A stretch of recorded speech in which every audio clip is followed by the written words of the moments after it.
Jo Leute, da bin ich wieder. Keine Ahnung, ob es jetzt stabil läuft. Werden wir ja gleich erfahren, ob es leckt oder nicht. Bis jetzt sieht noch alles gut aus. Ja, das sieht gut aus. Ist die Frage halt, wie lange, ne? Ob's konstant bleibt.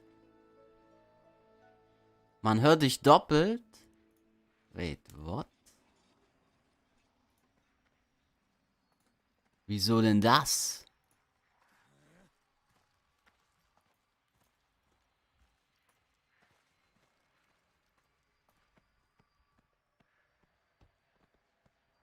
Ich nicht. Hallo, mein Freund. Okay, dann liegt's an mir. Heute nur Probleme hier am Start, oder was? Uff. Heute nur Schmutz. Weh. Coming up. Oh, hier hat sich was getan beim BlizzConline Stream. Geht ja auch schon in 30 Minuten los. Uff. Hatte den Stream 3-mal offen. Ach du Scheiße. Ja, hier sehen wir es auch nochmal. Opening Ceremony geht in 28 Minuten los. Oder hier 29 Minuten, wie auch immer. Und dann, ich will auf jeden Fall dann World of Warcraft What's Next mir reinziehen.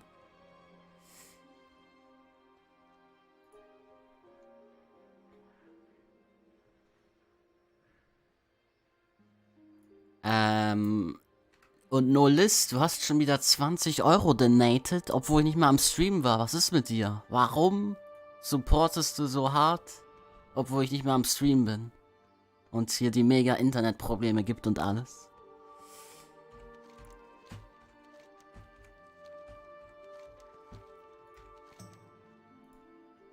Insaner Support von dir, holy shit. Viel zu viel, du kannst ruhig aufhören, ne? Also musst echt nicht mehr hier donaten.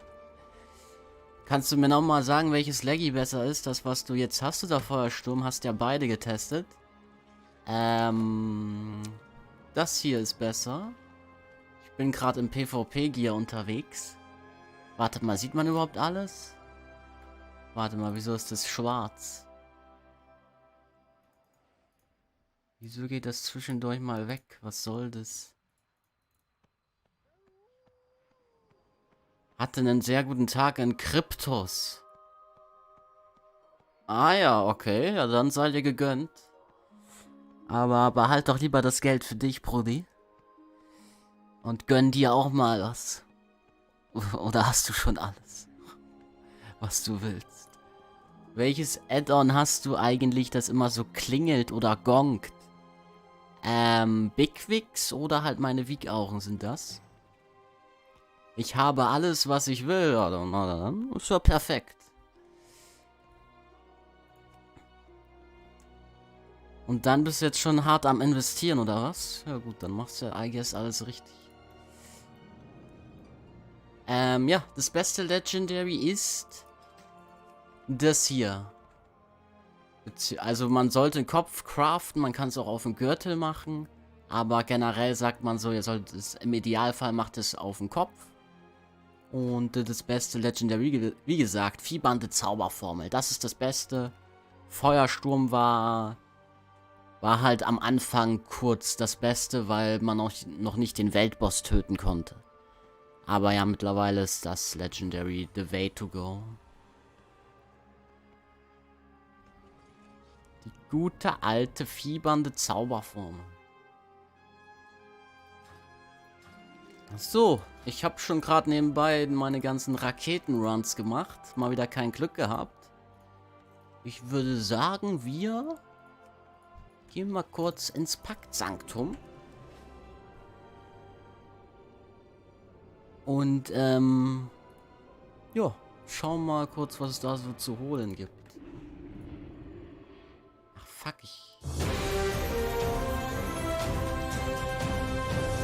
Launchen hat 2 Euro gegönnt. Ich wünsche dir einen schönen Stream, kann leider nicht allzu lang zuschauen. N. Okay. Danke dir dafür, Brudi. Und wie man da gerade sehen konnte, funktioniert der neue Alert. Das ist natürlich eine gute Sache, I guess. Aber da hat man nicht den ganzen Text gesehen. Das war nicht so geil, weil du so viel reingeschrieben hast. Kann ich das irgendwie noch verändern? Muss ich mal dann später schauen. Das irgendwie größer machen kann, das Fenster, wo der Text drin steht. Aber, naja, die gute Frau liest ja jetzt mittlerweile schön alles vor. Das ist natürlich eine gute Sache. Wobei sie deinen Namen ein bisschen falsch ausgesprochen hat. Aber vielen Dank dir für die 2 Euro. Wie viel spielst du so am Tag? Also heute? Ich spiele vielleicht so seit einer Stunde. Immer unterschiedlich. Mal spiele ich richtig viel, mal spiele ich gar nicht.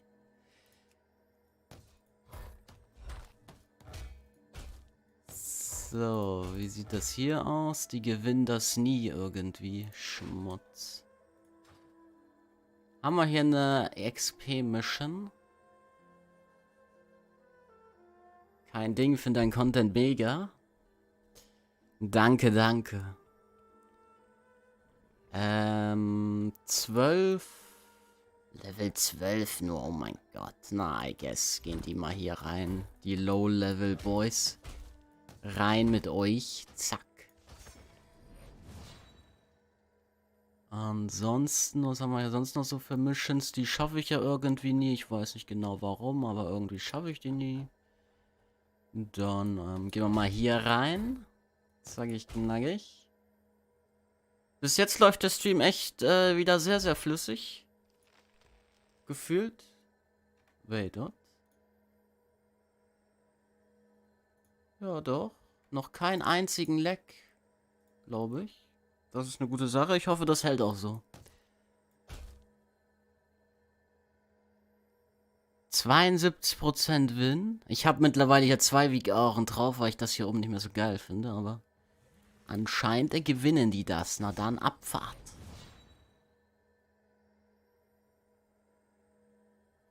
Rudi, kannst du mich nochmal mit dem Firematch-Laggy aufklären? Wie oft denn noch? WTF habe ich doch gerade schon eben gesagt. Ganz easy, du gönnst dir fiebernde Zauberformel. Das brauchst du. Und dieses Rezept kriegst du von den Adenwald-Weltboss, der leider diese Woche nicht aktiv ist. Nächste Woche wird er auch nicht aktiv sein. Nächste Woche müsste der Bastion-Weltboss aktiv sein. Dann mal Traxus, dann erst wieder Adenwald. Also dauert noch 2 Wochen, bis du dir das wiederholen kannst. Falls du es halt noch nicht hast, ne? Hab nichts gehört, war im Raid. Okay, ja, jetzt weißt du es hoffentlich. Fiebernde Zauberformel, das brauchst du, das musst du dir gönnen. Nicht drüber reden, sonst kickt Karma und der Upload zackt wieder. Okay, ich werde es nicht mehr erwähnen. Ich pray einfach, dass es klappt. Warum zeigst du eigentlich deine entspannte Fratze nie? Oh, weiß nicht, braucht man da nicht unbedingt zu zeigen. Brudi, kannst du... Achso, wait. Moment. Feuersturm findest du nicht besser. Die 15% beim Fieber hören sich nicht so schmackhaft an. Ja, aber die sind besser, weil es halt konstant ist. Feuersturm ist halt auch immer nur 4 Sekunden. Und da kannst du auch nur ganz kurz Pyrus abfeuern für die 4 Sekunden. Und das ist halt der Zufall, wann es kommt. Mal kann es richtig häufig kommen, mal kann es richtig selten kommen. Und das hier ist einfach konstant. Und das ist ja auch auf 15% in einer Combustion-Phase. Das ist eh nur relevant für deine Combustion, dieses Legendary. Und da hast du halt dann diese 15% mehr kritischen Schaden, dann hauen deine Pyros richtig krass rein. Und dementsprechend ist es das Beste. Damit spielen halt auch alle, ja, die besten Firemages spielen alle damit, also. Das ist auch keine Raketenwissenschaft oder so. Das spielt einfach jeder gute Mage und deswegen ist es einfach auch das Beste, weil es halt auch am meisten Damage bringt, einfach overall gesehen. Ist einfach das Konstanteste. Ich muss mir echt mal angewöhnen, dass nicht die ganze Zeit oben rechts das Fenster schwarz wird. Ja. Wann geht's los? Oh, ist nicht mehr weit, ne? Geht ja schon bald los mit der BlizzCon. Aber ab 9.0.5 ist Disziplin besser, oder? Ja, das wird ja hier gebufft. Beherrschung der Disziplin ist ja hier noch bei 15%. Auf 9.0.5 ist es bei 20%. Und aktuell sieht es wohl, wenn alles so bleibt, wie es ist, auf Patch 9.0.5. Was ich aber nicht glaube. Ich glaube, da kommen noch Änderungen rein. Aber da scheint es wohl aktuell besser zu sein als das hier. Ist es aber nur der aktuelle Stand der Dinge und bis der Patch kommt, vergehen ja auch noch ein paar Wochen und deswegen kommen da noch mal ein paar Änderungen rein und dann kann auch wieder alles anders aussehen. Deswegen würde ich euch davon abraten, das jetzt irgendwie schon herzustellen, sondern wartet einfach ab, bis der Patch dann draußen ist und wenn der Patch dann draußen ist, dann kann man immer noch entscheiden und nicht schon vorher oder so, das ist schlecht. So. Ja moin, Lose -9, RIP, Lost. Wie sieht's hier aus? Schaffen die das? Auch nicht. Lose -11.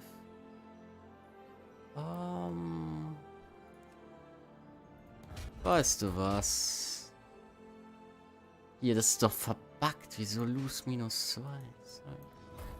So strange.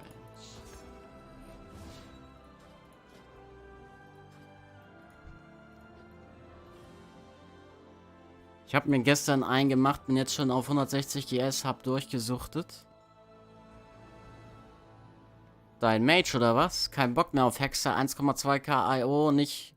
Und mich nimmt keiner mit in den Innis, suche stundenlang und finde nichts. Naja, das ist aber auch nicht unbedingt besser, wenn du Mage bist, muss ich dir ganz ehrlich sagen. Die Leute gucken halt auf Raid IO und Item Level. Deswegen, ja. Muss nicht unbedingt heißen, dass du jetzt überall eingeladen wirst, nur weil du Mage spielst.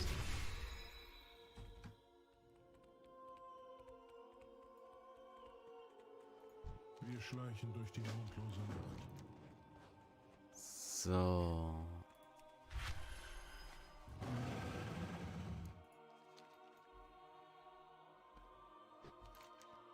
Du, du, du, du.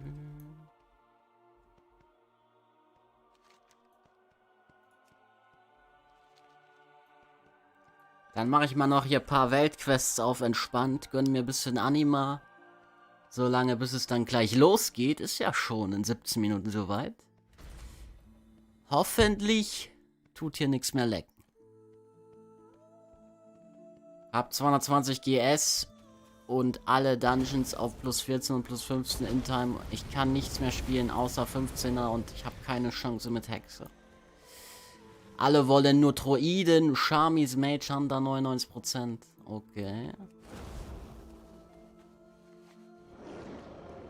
Aber du bist ja auch nicht so krass am Raid IO pushen, oder? Also plus 20 OSW. Nee, ich bin nicht krass am Raid IO pushen. Diese Woche habe ich auch noch gar keine M+ gespielt. Obwohl diese Woche ja quasi eine Push-Woche ist.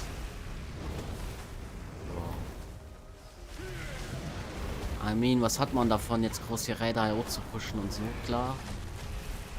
Kann man ein bisschen angeben mit, vielleicht im Stream, aber da sehe ich mich aktuell nicht.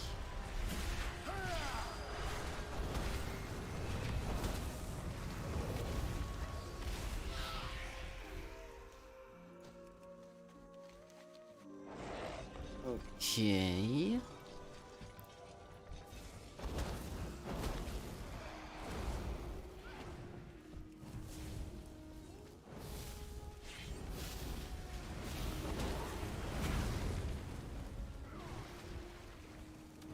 Ey, wer macht denn hier Fünfergruppen auf, damit die Mobs dann grau werden? Was ist das für ein Scam? Hauptsache Keystone Master für Mount und gut ist. Ja, so ähnlich sehe ich das auch. Es macht halt nicht so viel Sinn, über 15 zu spielen, so. Für das Ingame-Technische halt. Du hast halt nichts davon, Ingame-technisch. Ist halt nur für irgend so eine Third-Party-Webseite im Internet, dass du da deinen Score halt pusht. Ja, weiß nicht.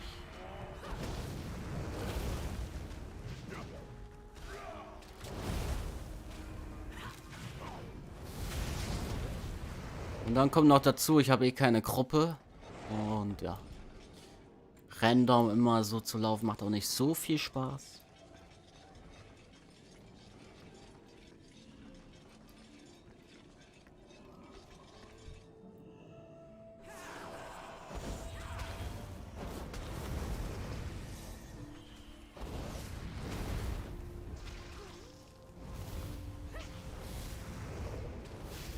Aber 220er GS mit 1,2 ist ja auch nicht so strong, oder? Also ist nicht böse gemeint, ich habe was? NH 1,2er mit 207 Mage. Wait. Hier geht's schon los. Da geht's rein. BlizzConline. Vielleicht ein bisschen laut, oder?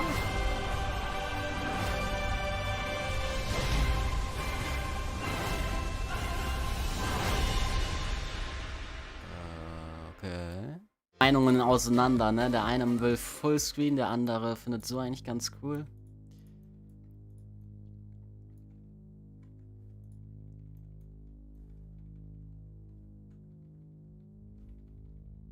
Alter, das ist voll hier am Lecken irgendwie in-game.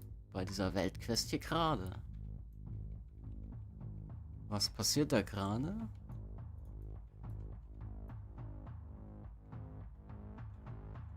Wäre ja immer noch dafür, dass du Twitch durchstartest.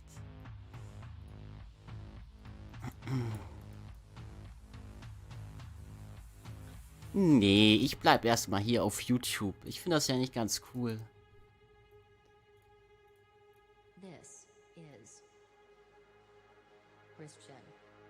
Nicht, was ich davon so halten soll, ne? Also, viele denken wahrscheinlich, man kann schon überall dann fliegen, aber fliegen einfach mal ein Add-on ohne Fliegen.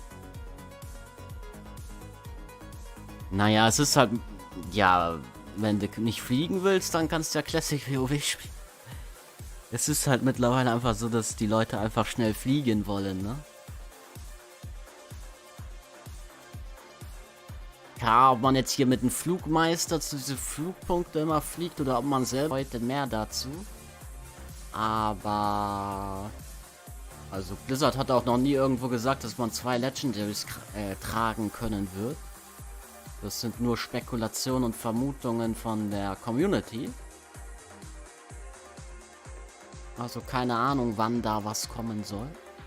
Vielleicht mit neuen Paar mit den wichtigsten WoW-Sachen so. Außer es kommen jetzt halt noch krasse Ankündigungen dazu. Dann vielleicht doch.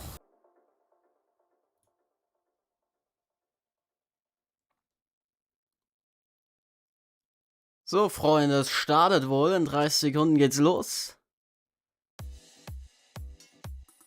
Oh, da geht's rein.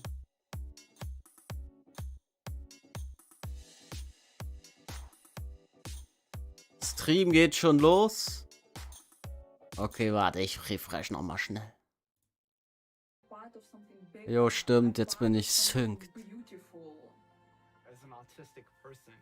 Video games give me a place where I could be in a world that made sense to me.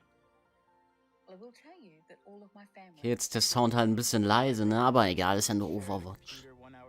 저는 제 와이프랑 게임을 가장 많이 해요. I'm really enjoying playing video games with my dad. My children. Oh, wow. Boah, jetzt ist voll leise. Games like the World of Warcraft let me meet people that I probably never would have. I can honestly say I met some of my best friends through playing games. We have this connection that allows us to share our Bla bla bla, komm jetzt hier zum Thema. Wir wollen hier WoW-Stuff sehen. Mach mal bitte lauter, Brudi. Ist es nicht schon laut genug? Killing heroic Blackhand back in Warlords of Draenor was one of my favorite memories. I managed to find that one hidden pylon with my one Mutalisk. We beat hardcore Inferno Diablo. I was able to hit gold in competitive in Overwatch. I had someone say, oh, I can't lose to a girl. And I beat that guy. So I was able to slay this warlock as a little gnome holy priest, freaking out and screaming the whole time. Wow. Adrenaline through my body was going crazy. Pela caminhada ter sido tão prazerosa Okay, ja. Ja, dich verstehe ich. Perfekt. Ja, dich habe ich gut verstanden, nicht? Aha, okay, ja. Many years ago, I was doing a quest in Terracar Forest, and a lovely little mage came up and said, "Would you like a hand?" They helped me for the rest of the day. Perfekt. We've been married now for over a decade. Those video games filled a void. Och, They das filled ist the ja red shirt I didn't süß. have. There isn't a huge LGBTQIA+ community in my city. So when I was able to play a video game, I was able to start talking with people who didn't really care that I was a gay male. But video games were my escape. When I was a teenager, my dad was diagnosed with ALS, and I looked to video games as a way to escape from that sort of reality. Everything happens for a reason, and I'm just glad video games were there for me. I'll never stop Ich glaube, so geht's vielen, oder? Was er da gerade erzählt hat. Dass die guten alten Videogames eine Flucht sind. So ein bisschen zumindest. My passion, my interest, my excitement, they belong. Video games opened for me the world. Bei manchen stärker, bei manchen natürlich weniger, bei manchen auch gar nicht, aber...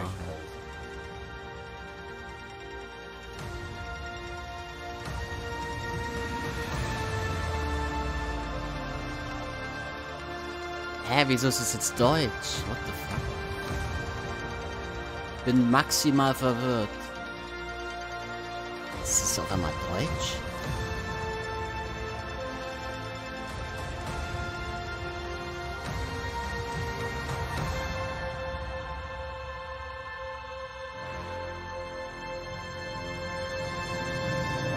...30 Jahre Blizzard Entertainment.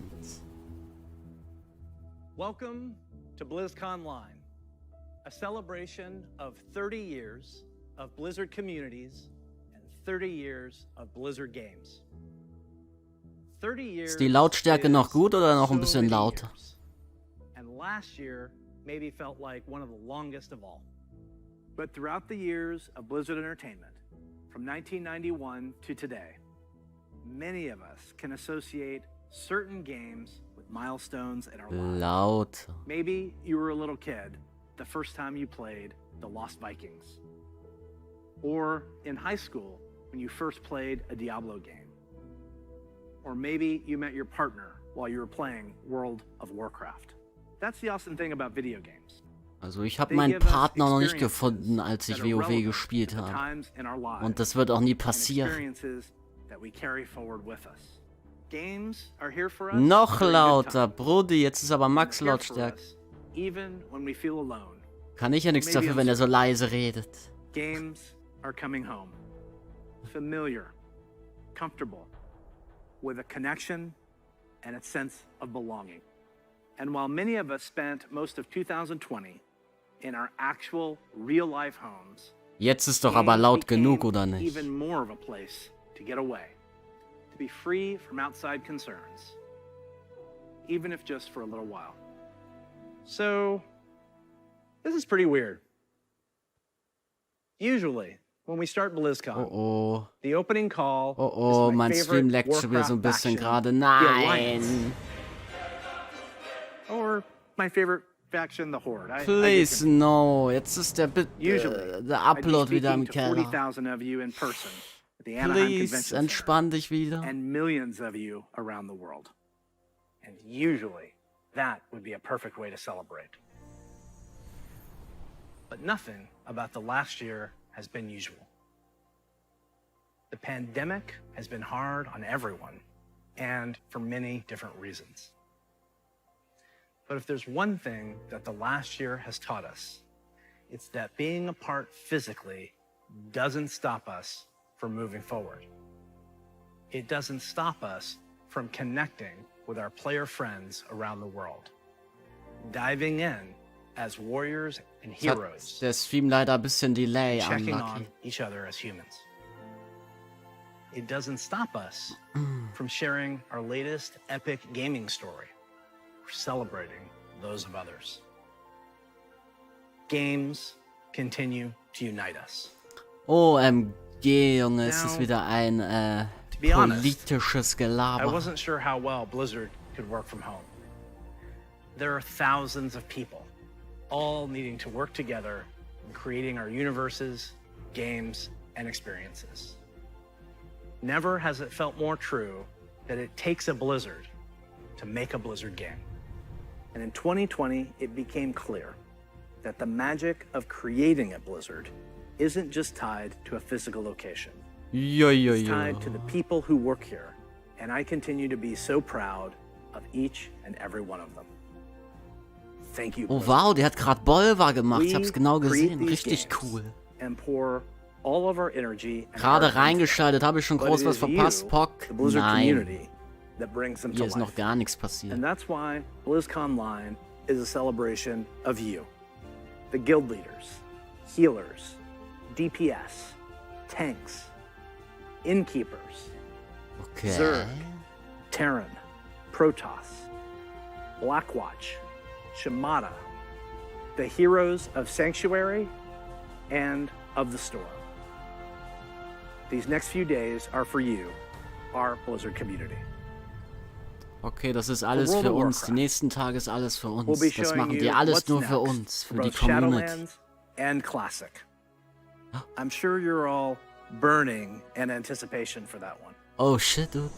Hearthstone is getting back to its roots in Da war schon der Burning-Witz, We can't wait to Burning show you Crusade Class. We also have news for our Diablo community. Some of you were able to dip your toes into the depths of hell in the Diablo Immortal Technical Alpha.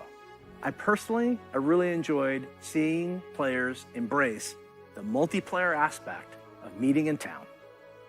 We can't wait for more of you to get your hands on it. So, it's only the beginning of the year, and already there is so much to look forward to, even though we can't yet be together in person. Okay. The Overwatch League will be kicking things off in spring. Also Diablo interessiert mich persönlich null. Ich war noch nie so der Diablo-Fan, aber viele von euch bestimmt.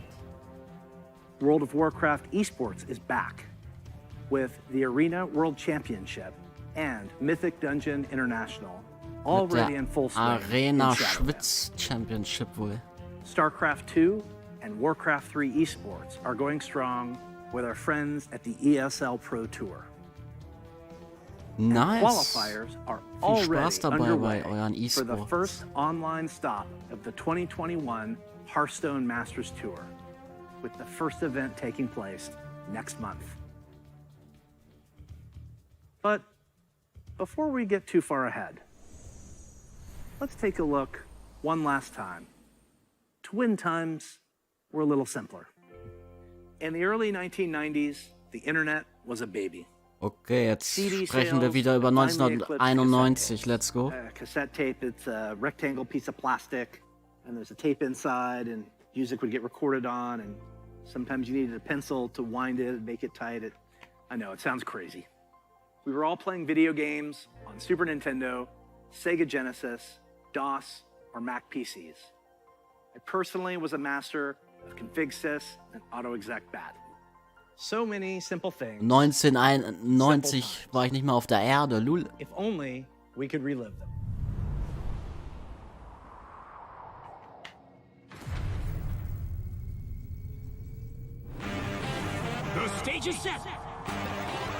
Oh, ich glaube, ich werde erst wieder um 1 Uhr einschalten. Ist aber ein bisschen spät. Wenn, dann eher um 0 Uhr. Oder 0 Uhr 5.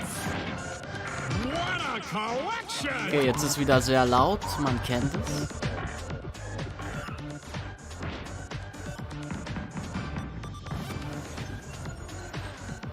Now we're talking.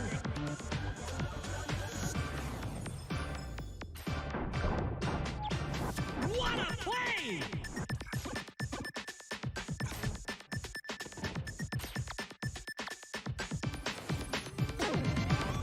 Crank up the volume! Unbelievable! Was ist das jetzt hier für Schmutz? Also ich weiß echt nicht, was das hier wieder soll, aber okay. Anscheinend ein bisschen den BlizzCon strecken. Zusammen das erste Mal spielen. Wow, cool. Zücke Grafik damals.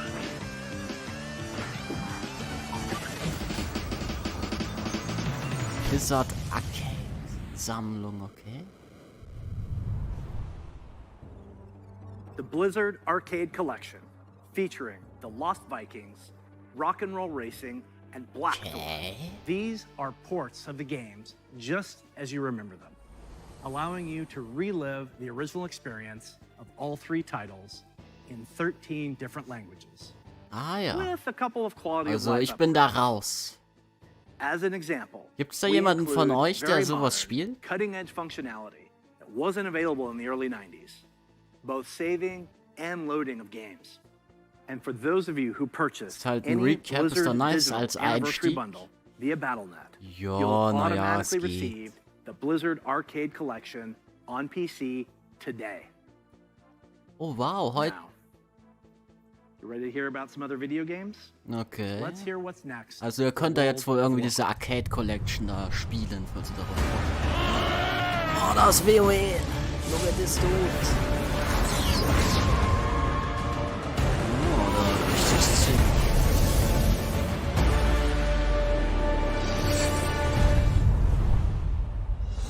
Hello everyone! Thanks for joining us today. Jetzt aber laut No matter hier where und you zuhören. are, World of Warcraft unites us all.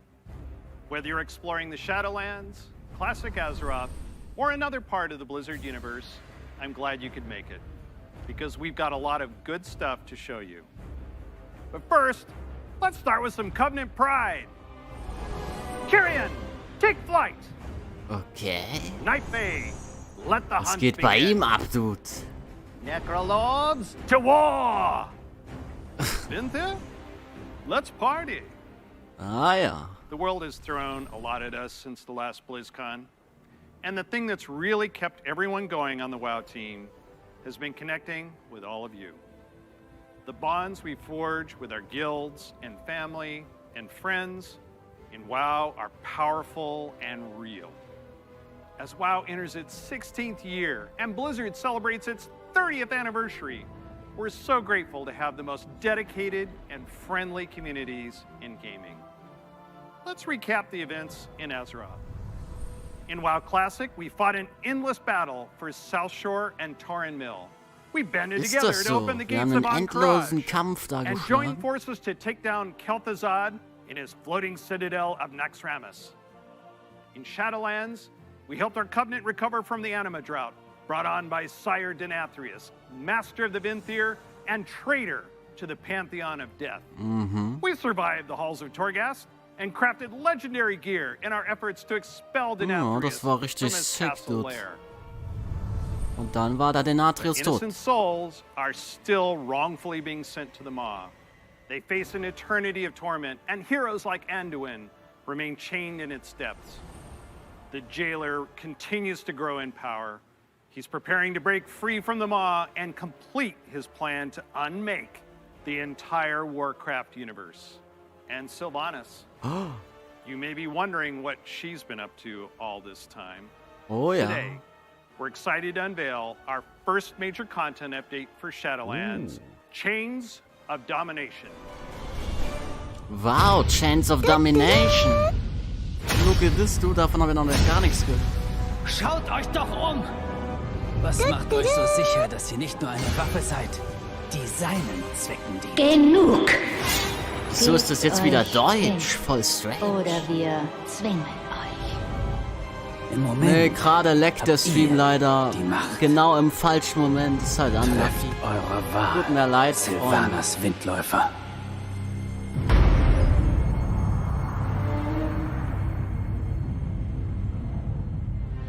Trotz all unserer Bemühungen wächst der Schlund weiter. Wait, was kommt jetzt? Hat uns Ist das ein neues Video? Untergang gebracht.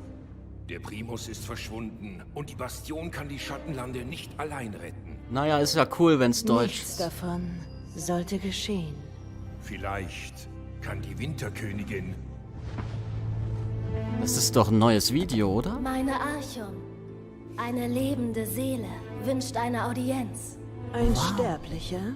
Ein König. Ein König. Arthas? Anduin. Einer, der sein Leben lang nach Gerechtigkeit gestrebt hat. der alles opfern würde, um seinem Volk zu dienen. Dessen Okay, Herz Uta hat wahr Anduin erkannt, aber wieso ist rein ist. Anduin Lasst ihn in der durch. Bastion? Hä? Er darf sprechen. Hä, wieso ist Anduin in der Tretet Bastion? näher. Das verstehe ich nicht. Der ist doch gefangen genommen worden vom Jailer. Meine Aufgestiegenen sprechen von euch. Der König, gefangen im Schlund. Das Gefängnis konnte mich nicht ewig halten. Was bringt euch in die Bastion? Ihr habt einen Schlüssel. Okay. Ich brauche ihn. Ah, okay. Ihr entlasst diese Seele aus eurem Griff. Nein, er ist an mich gebunden. So wie ihr einst euren Ah, okay. Oh, shit, dude. Oha, dude. Look at this. Der Jailer hat Anduin übernommen. Ah.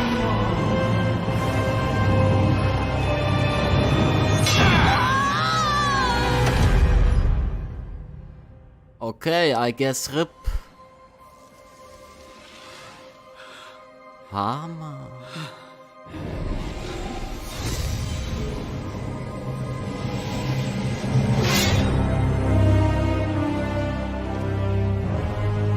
Ja, willkommen, der neue Lichtkönig ist da, oder was?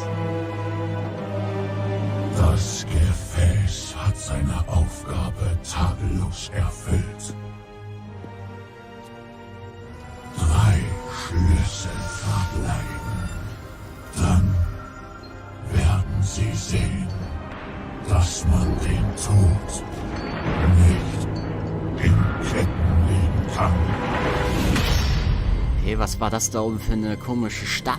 Oder eine Welt? War das Quartier oder war das irgendwas anderes? Und 3 Schlüssel verbleiben. Also den Schlüssel aus der Bastion haben sie jetzt. Also Adenwald, Winterkönigin oder was? That is so intense. I know you probably have a lot of Okay. questions about what you just Interessant saw auf and what jeden it Fall. means for the next stage of your Shadowlands journey. Later today, my teammates Ian and Jeremy will be telling you more about Chains of Domination in our Shadowlands update. Please check out the World of Warcraft channel to find out more. Ah. Next, I'm excited to share our upcoming World of Warcraft charity pet program. We've heard a lot from our community. Okay, das war's auch schon. So viel dazu WoW. Nachher kommt noch mehr zu WoW, aber along with ideas to make the program das Video war auf jeden Fall wieder cool. during this Das war wieder ein upcoming nices campaign, Video. you'll be able to donate whatever amount you wish to directly support our chosen charity. Once donations reach our goal, everyone playing World of Warcraft will get a pet for their collection as a thank you, whether you were able to contribute personally or not. And to make this a fun challenge, if we reach a stretch goal, everyone gets a second pet too. Wow. And here they are. The first pet is Bananas, literally. He was originally available to a select few back in Burning Crusade era, so we're excited to give everyone a chance to adopt him. Cool. And if we reach our stretch goal, you'll also get Daisy the Sloth. She's an all-new pet who'll hang around your Das ist ja neck when you cute. need a hug. Your donations during this campaign will go to support the medical humanitarian organization Doctors Without Borders. Ja, das ist ganz nice, ne? Haben sie ja schon öfters gemacht. Sowas ist eigentlich immer ganz nice. They're an amazing group doing important work around the world.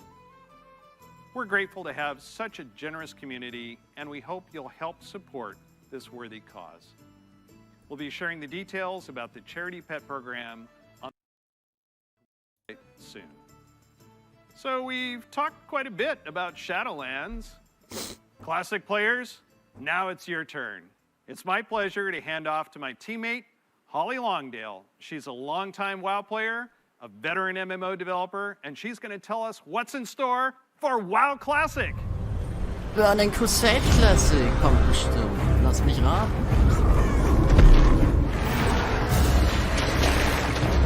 Uff, das ist wieder gerade sehr laut. Und der Stream leckt auch direkt. Coole Sache.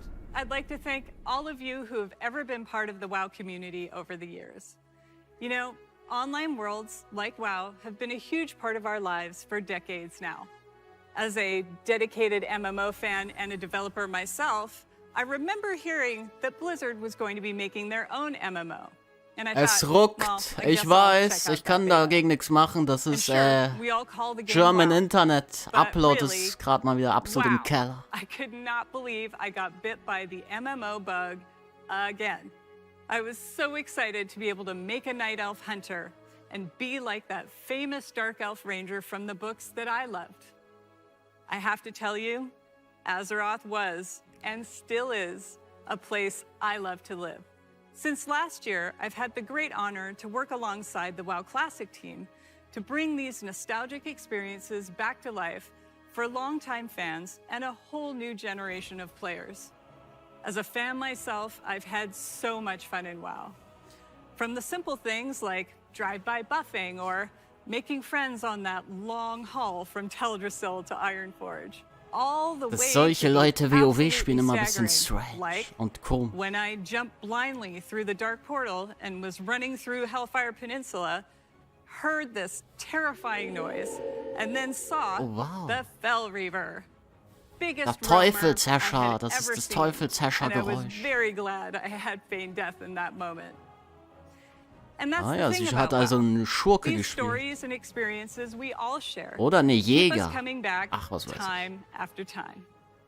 With that said, I'm super excited to be able to share with you where our adventures are taking us next. To the Burning Crusade natürlich. Okay, mal gucken, ob das ein Remake-Video ist oder ob es das genau das gleiche ist. Ne, ist ein neues Video, ne? Bisschen aufgehübscht bestimmt. Für das nächste Classic-Abenteuer. Jahre in Gefangenschaft. Oh, shit. Und nun wagt ihr es, mein Reich zu betreten. Ja.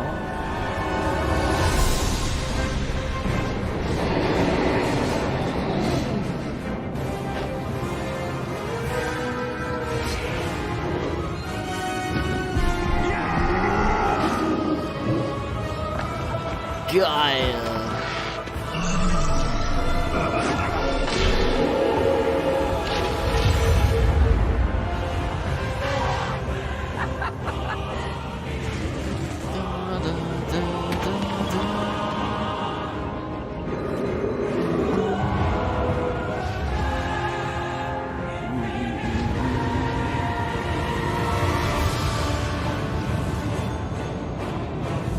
Ist die auch in Eikrypt, das ist Mana-Gruft.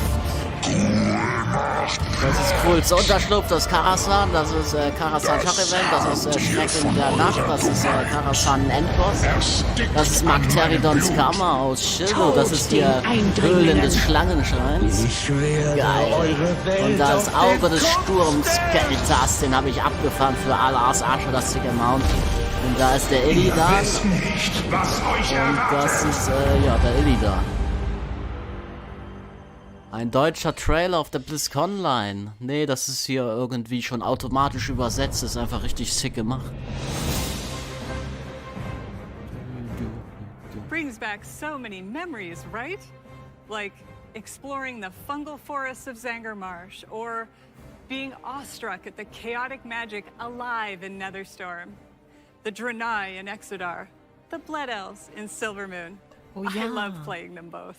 Ja, You choose to enlist the natürlich. Aldor Ja. or the Scryers in your quest to fight the Legion. And of course, we can't forget gathering all your friends to fight Illidan at the top of the Black Temple. I can't wait to relive it all with you. Since the team first set out on Sure, their own dude. quest to bring the original WoW back to life, we have learned a ton about what players are expecting from this kind of experience. We've also learned when to keep things just as they were, and where we all might be open to some changes. Aha, We're okay. bringing all these lessons into Burning Crusade Classic. Okay, also with our primary changes. goal to bring back the same feeling you had when you faced the Fell Reaver for the first time, or when you were digging through piles of Fellhound poop. Also machen sie es schwerer, oder Of was? course, we can't get this right without you, our incredible community. Machen die BC Soon you'll schwerer. be able to revisit Outland yourself when beta starts and tell us what you think. Okay. Later, all WoW Classic Interesting. players are going to be presented with a meaningful choice for each one of your beloved characters. Do you want to move on into Burning Crusade Classic? Or do you want to stay in the original Classic era forever? Forever. Whatever you decide, What the you fuck? can do it all with your one WoW subscription. Now, I know I've thrown a lot at you, but don't Wait, worry. what? We'll be getting into the details in our panel later today. So Ach, stick with us. Du We'll make Kacke, sure braucht man doch you 2 Subscriptions are dann? prepared. And now we're gonna hear Wenn what's das so coming kommt, up wie ich in das gerade Hearthstone. verstanden habe, ist das, glaube ich, nicht so cool.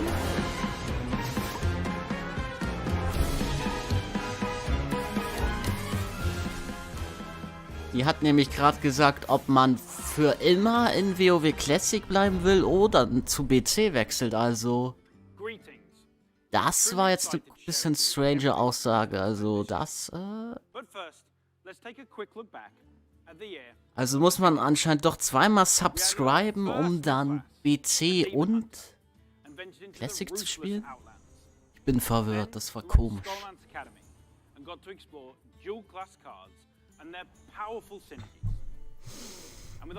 Naja, ich werde auf jeden Fall auch in BC reinschauen. BC war ein tolles Add-on. Nee, nur eine Subscription. Ja, ich weiß, aber die hat das gerade ein bisschen anders formuliert.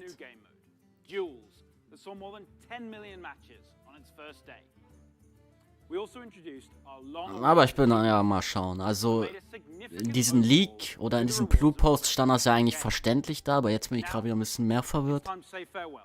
Weil sie halt gesagt hat, ob man in Classic für immer bleibt. Aber ja. Naja. It's all in one subscription. Ich hab's ein bisschen anders verstanden, aber wir können einfach mal abwarten und schauen, was da noch so kommt. New experiences and make sure that the tens of millions of you playing Hearthstone are always excited to log in. First up, we'll be giving the standard format its biggest shake-up ever. With the launch So, wer interessiert sich für Hearthstone? Also ich persönlich eigentlich nicht. The core set replaces Wann startet hier WoW? Wie geht es weiter? 0 Uhr 5. Okay, 0 Uhr 5. brand new cards. Naja, wir können ja uns auch ruhig auch das hier nochmal alles mit ruhig anschauen, I There's guess. never been a better time to get into Hearthstone.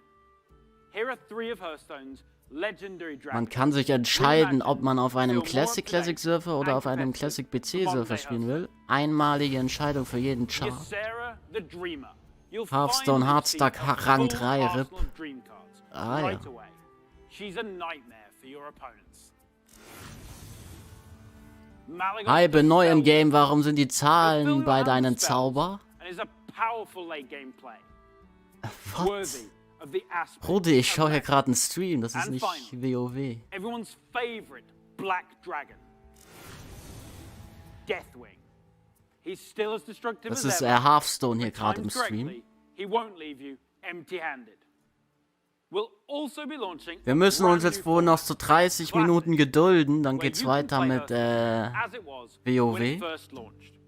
Ich glaube, jetzt kommt nichts mehr Spannendes. Fully supported. Aber vielleicht irgendwas zu Diablo und Overwatch. Using Hearthstone's original set So of mich cards. persönlich interessiert hier Hearthstone überhaupt If you want nicht. to relive the old school experience, then Classic is the place for you. With Classic revisiting the past, now let's take a look to the future and explore the first expansion of the year of the Griffin. Okay, neue Erweiterung für Hearthstone kommt auch wieder. Kann man sich ja mal anschauen, das Video. Was passiert hier so?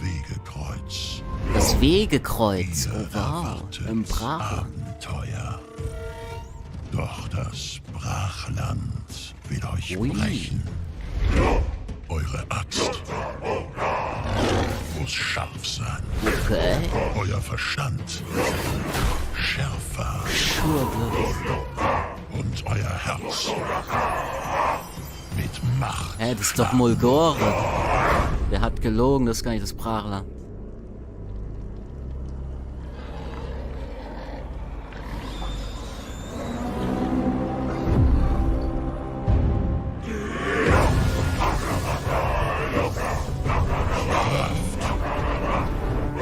uns Ehre. Das ist unser Weg.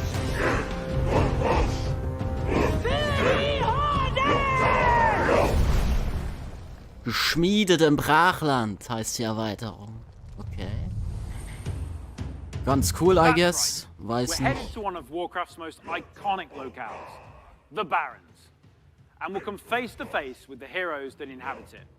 Starting with one of the Horde's most iconic and well-known characters, a fierce loyalist, one-time war chief that embodies the honor, loyalty, and spirituality of the Horde, Shadowhunter Vol'jin. Shadowhunter Vol'jin is a neutral legendary that allows you Das ist to also either eine neue bolster your own Legendary Horde Karte oder was? or Ich glaube weaken that schon, of your ne? Ja. opponents. And to celebrate the Ajo. announcement of Forged in the Barrens, this Spielt hier card jemand von euch is available Hearthstone? for free. Der Mickey for Way everyone anscheinend. Later today. So log into Hearthstone and claim your free copy of Da sind ja Shadowhunter 2 Vol'jin. Dreier in deine Zauber. And Wofür sind as a die? bonus, Welche we're Dreier also meinst giving du? away the brand new 30 years of Blizzard card Meinst du back. hier unten? In WoW jetzt? We have another hero of the Horde. Meinst du who is diese making his first Schafe? appearance in Hearthstone. Das ist The Arena 1, legendary 2 und Blade 3 Master, Sheep. Samuro, featuring the new keyword Frenzy. Frenzy activates the first time a minion takes damage and survives. In Samuro's case, this can be used to clear your opponent's board. Oh, das ist Heroes sick. of the Horde, like Kann man Samuro, machen. famous for their combat prowess. But others, like Thrall, are known for their powerful elemental magic. Take a look at this new shaman spell, Chain Lightning. Chain Lightning is a spell in a new cycle of cards that rank up and become more powerful when you have 5 and 10 mana, Coole Sache. ensuring that they're always Nice. useful at every stage. Chain in the Lightning game. Rang 3. You'll also notice that they're categorized as nature spells. With Forged in the Barrens, we'll be permanently Den introducing Feuerschlag. spell schools across the entire game, which enables So, er meint a diese whole Weak-Aura host mit of Feuerschlag. exciting Ja, das new ist, weil Feuerschlag hat 3 And don't Aufladungen worry, und Phoenix members haben of auch, the deswegen steht da eine Alliance will be 3. featuring Das sind some of meine your most Weak-Auren. beloved heroes and locales later this year. But what I love most about the Warcraft universe is its amazing characters. And our final announcement is our most ambitious addition to Hearthstone yet. It introduces a brand new way to play with your favorite heroes. Cool. Hearthstone Mercenaries. Mercenaries features strategic RPG gameplay, where you build teams consisting of some of the most iconic heroes and villains from the Warcraft universe, including timeless characters like Ui. the infamous Sylvanas Windrunner, and Ragnaros. Oh, the da ist er, der elemental lord of Ragnaros. fire. You can also Ganz links, expect das war voll der some of Hearthstone's Baby-Ragnaros. fan Lul. like the unstoppable Devil Saw, King Oh, Crush, wow. and King the Crush. ever-growing Gruul the Dragon Slayer. You'll lead them in battle Böse highly sieht er replayable aus, der gute Gruul. roguelike missions, where the map is randomly generated every time you play, and each Okay, das ist node irgendein neuer represents Modus, a glaube ich, unique ne? challenge Für your team Hearthstone. take on. Digga, Hearthstone hat mittlerweile auch so viele Modusse und Kampagnen und was die da alles reingeballert haben. Da gibt's auch so viel Content. We're thrilled to finally show you Hearthstone Mercenaries. It is scheduled to launch later this year, and we'll have more to share with you down the road. Cool. Everything you've seen today is just a Tolle taste Sache. of what's coming in the Year of the Griffin. So don't forget to tune in to our deep dive panel after the opening ceremony. Nee, danke, where we'll da geh share ich. Ist mir more egal. details on the core set, the new classic Guck mir format, WoW Forged in the Deep Barrens, Dive an. and our plans for Battlegrounds and Duels, as well as our upcoming single-player. Mach doch deutschen Untertitel an, nicht jeder Thanks ist to der the team for Sprache their mächtig. amazing work. Gibt's hier And on behalf Untertitel? of all of us at Hearthstone, we want to thank Okay, the da many habt ihr auch einen millions of you Untertitel. who play our game. Your dedication and support is what drives us to make awesome updates and pursue ambitious and fun ideas. We can't wait to kick off the Year of the Griffin with all of you, and we hope to see you in the game soon. Next up, we'll get an Nice. update on all things Oh. Diablo. Update zu Diablo.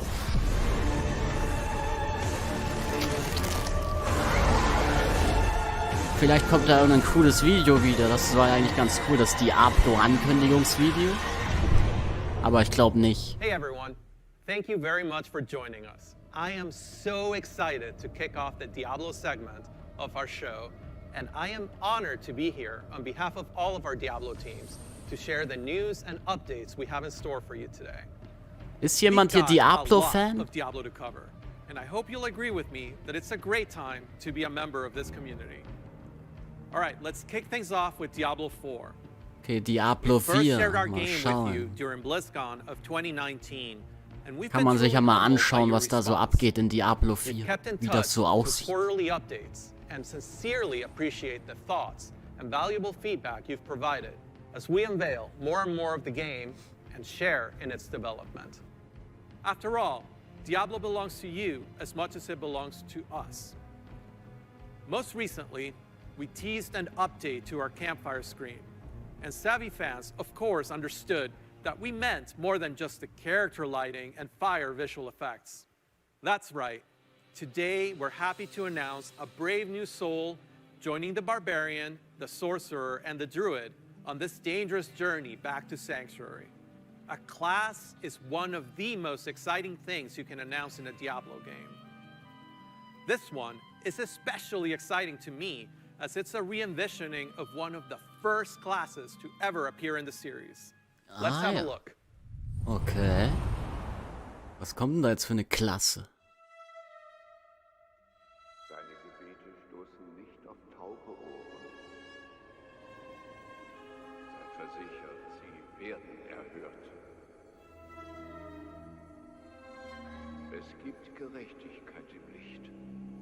Okay, mal gucken, ob das ein cooles Video ist. Komm, lass uns beten. Nee, ich bin nicht so der Beter, lass mal. Und beschütze mich. Akarat leite und beschütze mich. Er behüte ist das meine Seele. Ein Mönch? Ist das die Mönchklasse? Und möge ihr Gnade gewähren. Und möge ihr Gnade gewähren. Was tust du denn hier? Dies ist nicht der Zeitpunkt. Aber dies ist die Beichte. Und ich habe gesündigt. Ich war eine Diebin, die von denen nahm, die mehr Glück hatten. Ich entfernte mich. Ist ja eklig, macht's weg. Und Rudi, sowas kann ich doch nicht jetzt zeigen. In den Schatten.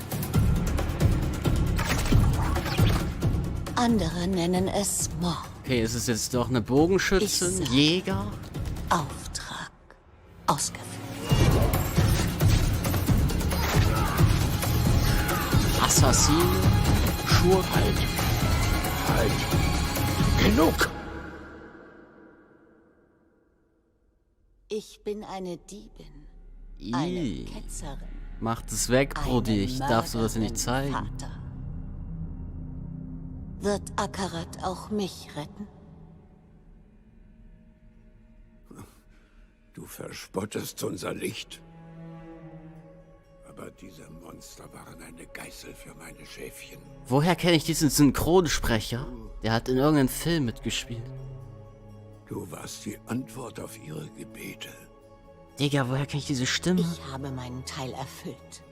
Und du ist das hier von Batman? Alfred? Der Name, den du suchst, ist...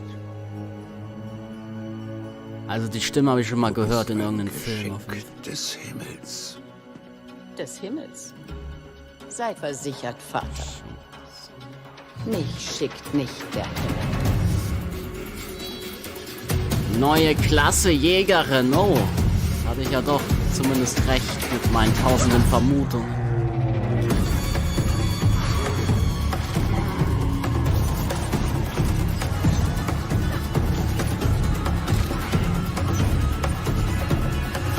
Sieht aber nicht wirklich wie ein Jäger aus, eher so wie so ein Assassinenjäger.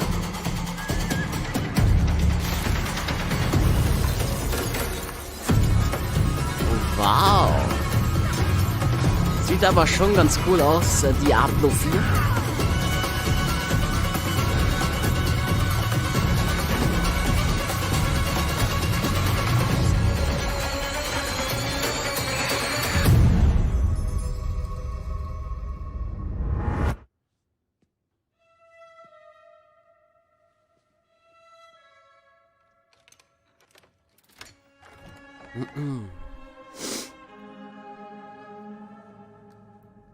Alter, du mit deinen Ohren, Junge. Was hat der für einen Ohrenfetisch? Was ist los mit ihm?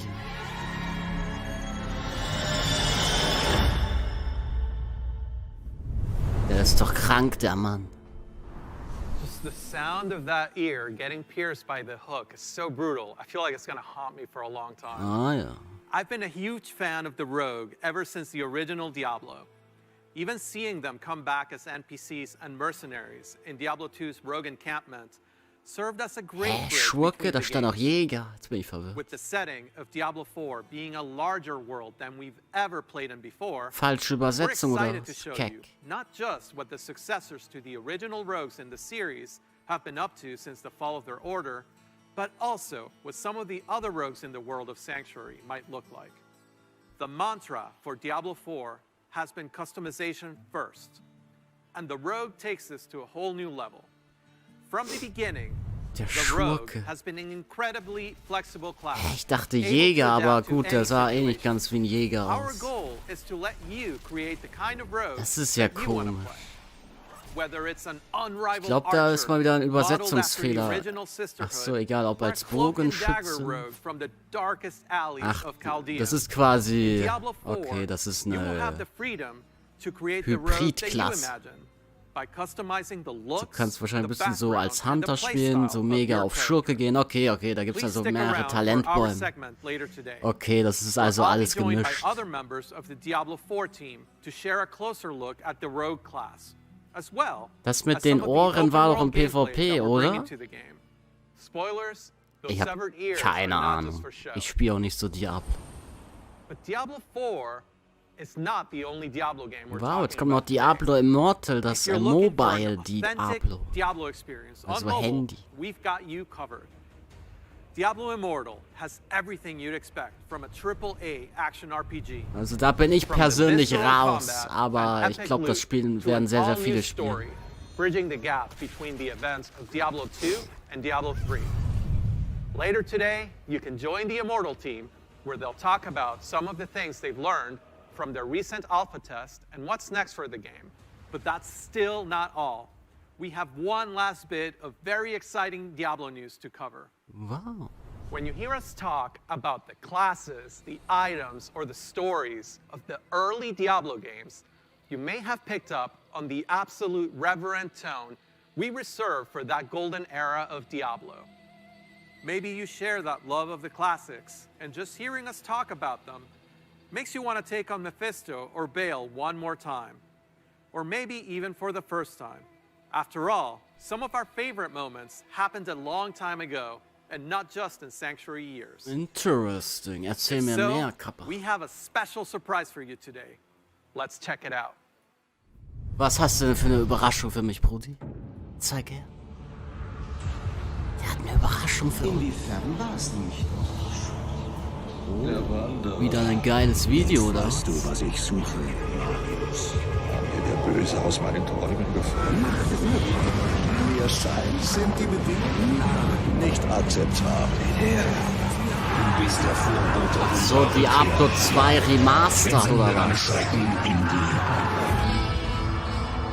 Vor 20 Jahren. Dies mag unsere dunkelste Stunde sein, aber auch deine Sternstunde. Sieht fucking hässlich aus, aber gut, es war vor 20 Jahren. Oh, okay, ja, das wird auf jeden Fall gut aufgehübscht. Wow, dann sieht es auf jeden Fall nice aus. Oh shit, dude.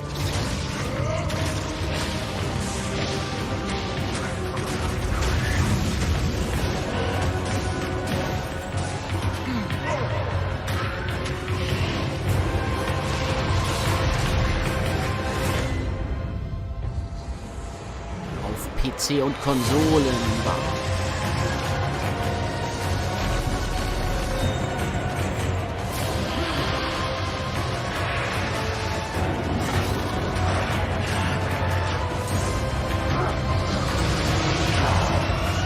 Bisschen sehr laut, oder? Nicht einmal der Tod kann dich vor mir retten. Rückkehr in die Hölle 2021. After more than 20 years, the Dark Wanderer has returned. Ich glaube, das ist auf jeden Fall ganz cool. Sieht nice aus. Always east. Ist, glaube ich, auch ein nices Game gewesen damals. Ah. Diablo 2 Resurrected is a full HD remaster of both the original game and ich persönlich habe es aber nie gespielt. Wie gesagt, ich bin generell nicht so der Diablo-Typ. Oder ja, spiele solche Spiele nicht gern. Utilizing up-to-date graphical rendering and lighting technologies.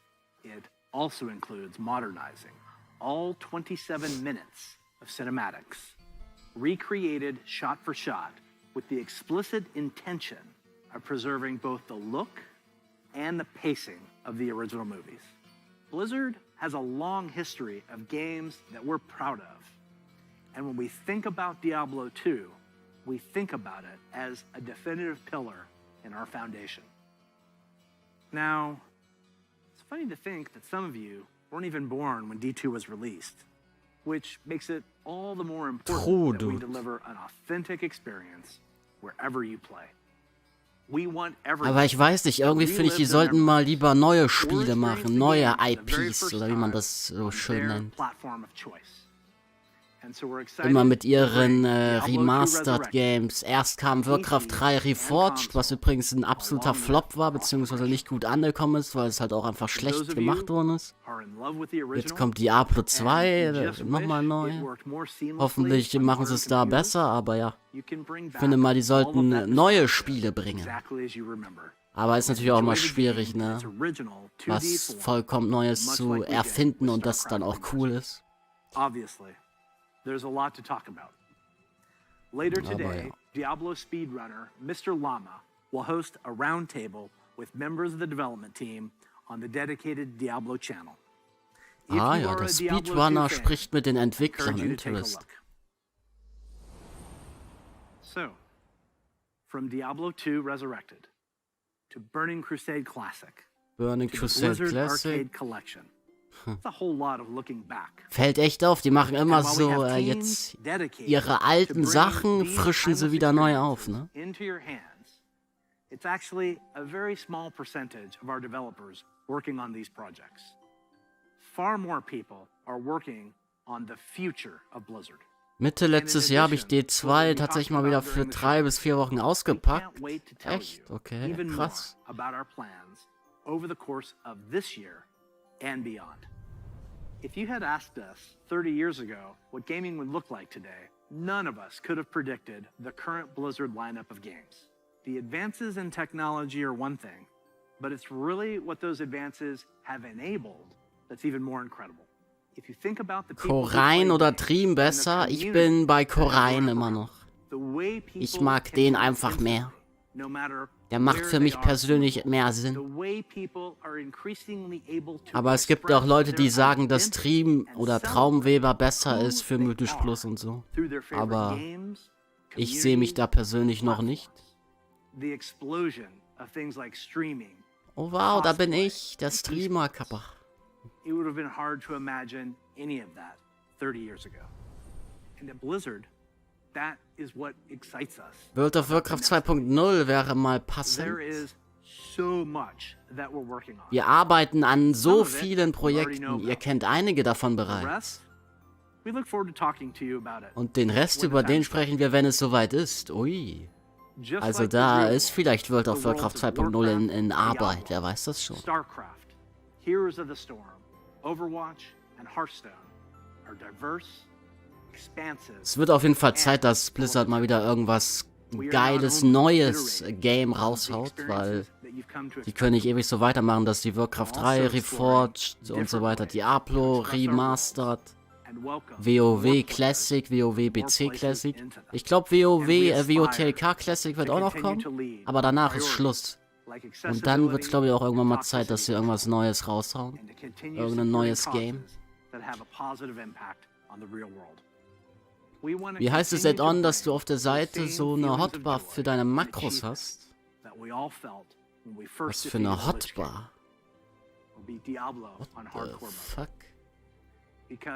when we geek out on those experiences with others, we can't help but see the similarities between us and feel what's possible when we play together. Of course, there are new Blizzard worlds that we haven't visited quite yet. And when we do finally unveil those games and experiences, our hope is that you will see in them what we Auf der rechten Seite meinst du das hier? Wo ich gerade mit meinem Mauszeiger bin? Das ist doch standardmäßig, kannst du im Interface einstellen. forge new friendships and make memories worthy of lasting a lifetime. Hotbar. And through it all, our mission statement.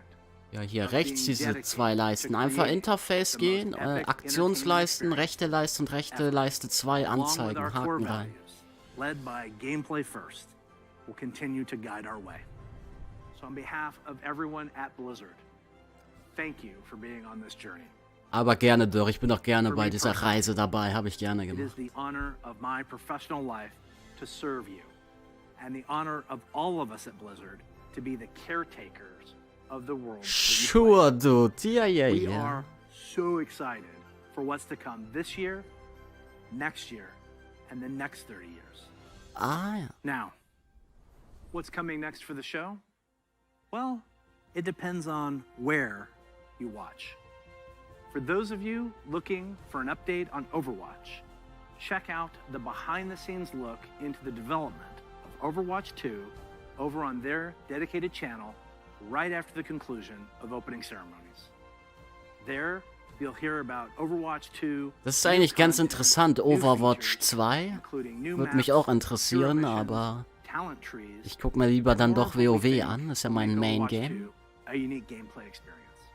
For World of Warcraft, Diablo, and Hearthstone, you'll get a closer look on their respective channels. And on the dedicated strategy channel, some StarCraft legends will be going head-to-head. StarCraft, BTW. Oh, mega lul. Wer schaut in StarCraft? Welcome to BlizzConline. Be good to one another. Welcome home. Before we kick things off, here's a little something from a previous BlizzCon headliner. Was? Jetzt kommt noch irgendwas. Hey, thanks for having us. We're Metallica. Thanks for having us at BlizzCon 2014. We would love to be there this year, but obviously can't be. Jo, Brody übertreibt direkt.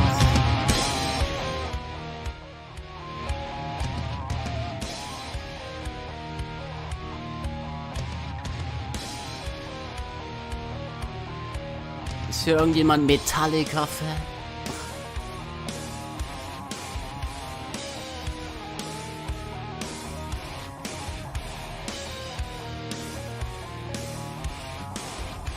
Meine Ohren, aua, ja, das war der Typ da. Kann ich ja nichts dafür, wenn der übertreibt.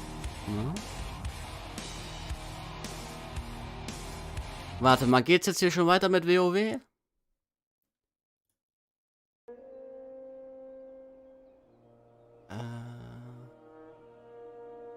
Erst in 9 Minuten, ne? Erst in 9 Minuten geht's weiter.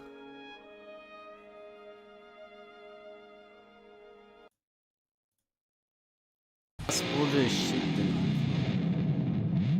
Nochmal einen Schieb, noch einen letzten Schieb. Hinter die Wand gehen, bisschen was essen. Schattentor, okay. Das ist okay. Combustion 12 Sekunden wieder ready.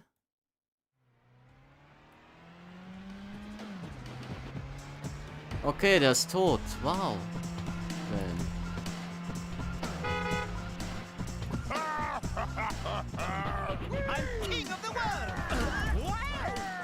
Easy, Dude. Easy win. Gar kein Problem.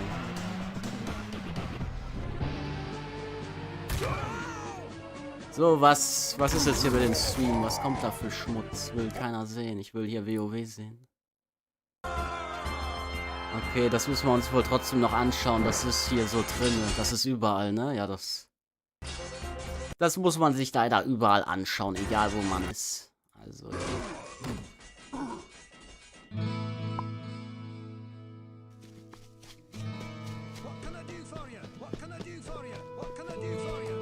So, dann wollen wir das wieder ein bisschen größer machen.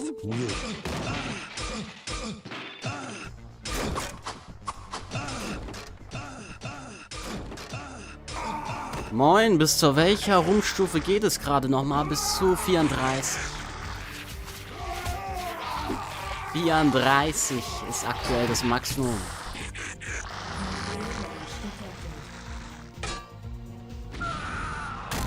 Morta, Vespa, Gaia, Inu. Help! Help!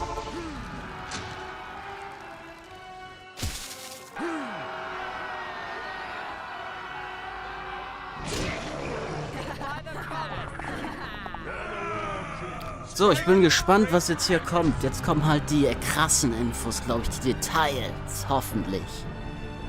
Hoffentlich kommen hier krasse Details. Wie geht es weiter mit WoW? Sprechen... Boah, das geht ja jetzt bis 1 Uhr sogar. Uff, das geht ja jetzt nochmal eine Stunde. Und danach gibt es nochmal die Entstehung des wandernden Urtums. Okay. Und dann gibt es sogar noch die Stimmen des Jenseits bis 2:30 Uhr. Ich glaube, das schaue ich mir einfach alles an. Warum denn nicht? Ist eh nur einmal im Jahr. Kann man sich auch alles reinziehen.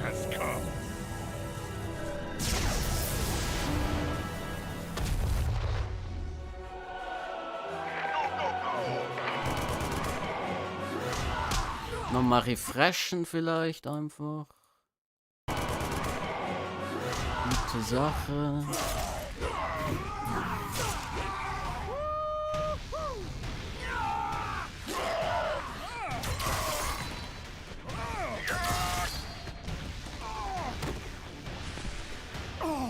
WoD Classic confirmed? Ne, Warlords of Draenor Classic nicht, aber BC Classic confirmed, ja. BC Classic confirmed Arino.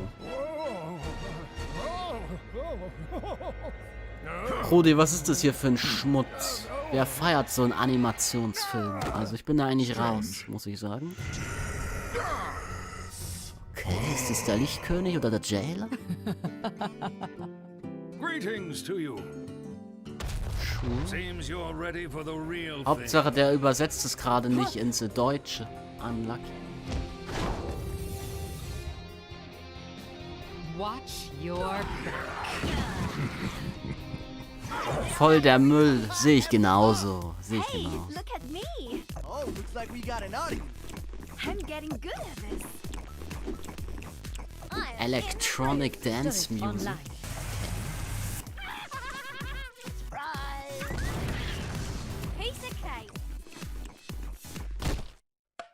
Hier sind quasi alle Spiele einmal vertreten, ne, in diesem Animationsfilm.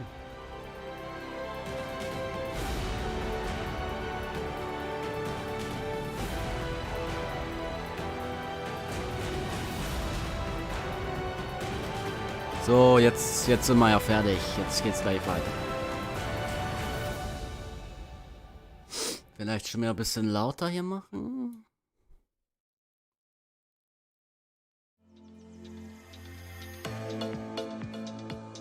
Okay.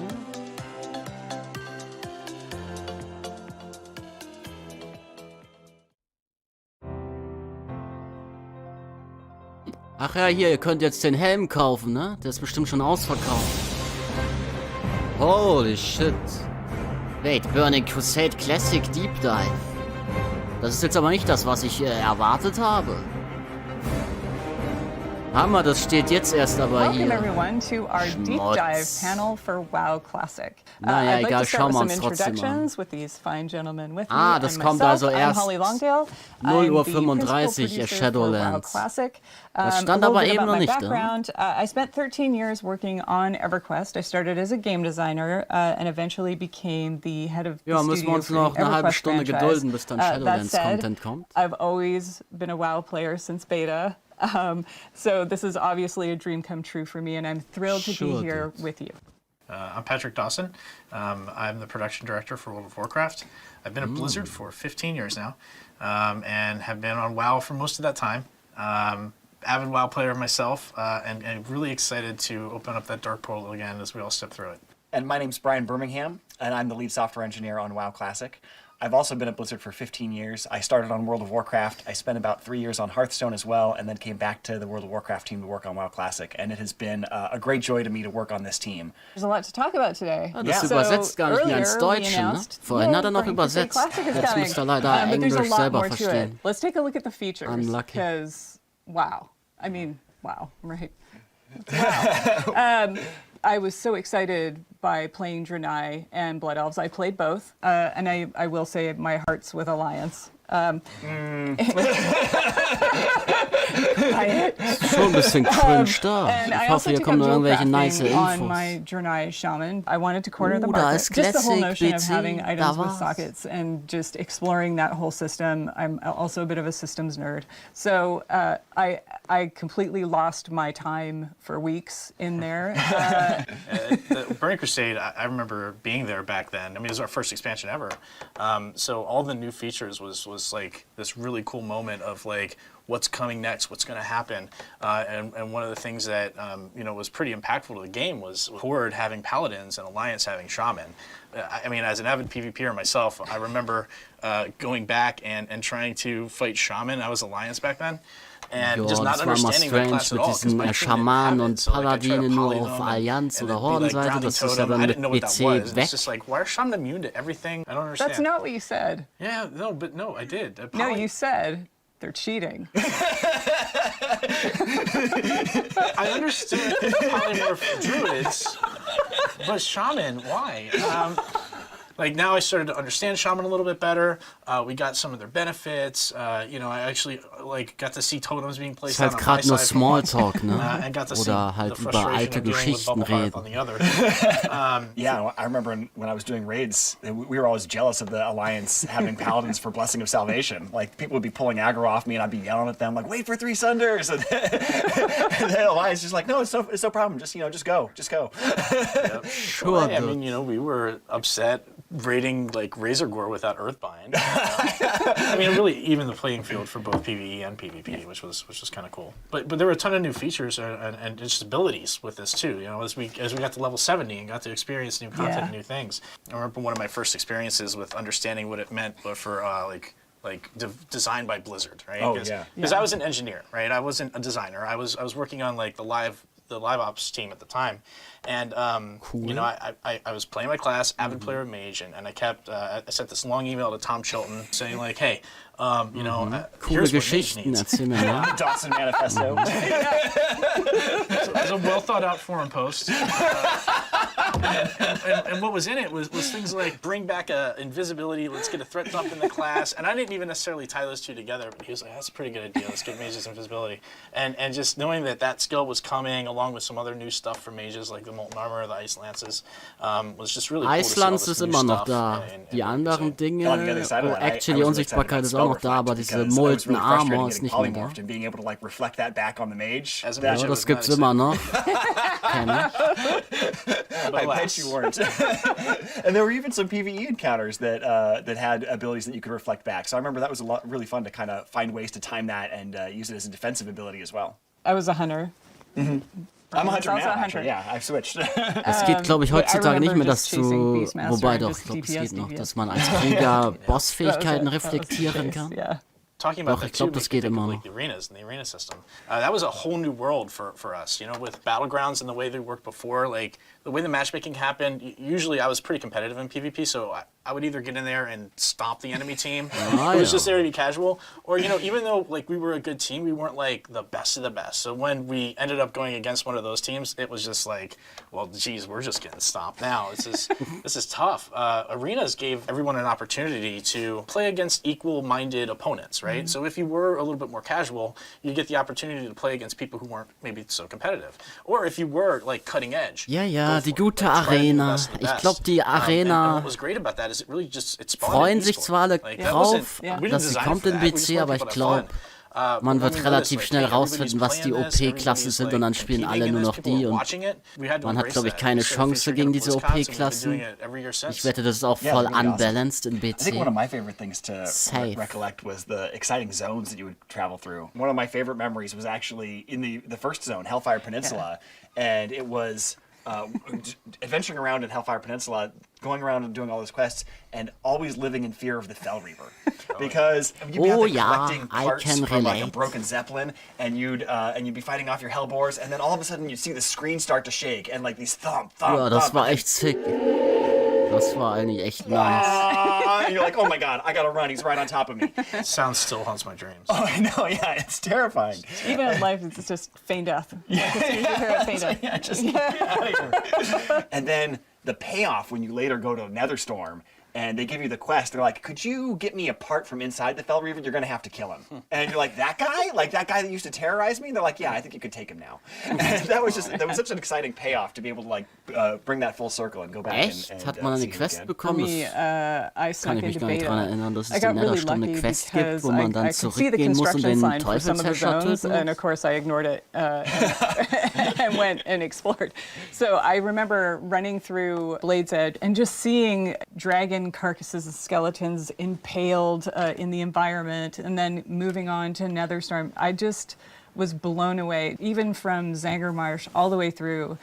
Everything felt like its own world, and just be able to go Eigentlich through sind that alle and just Gebiete the in delight of BC it sick, and ne? the epicness of it, and then you come up to Area 52. Außer vielleicht what I love about WoW, Schattenmontal, is you das can have ist, epic, gefällt mir epic nicht so, aber storylines alle and still anderen find gehen eigentlich lightness voll in it. klar. So I just loved it. I love it. I'm an explorer, so. You know, for me, I remember Burning Crusade really opened up a new gameplay type for me.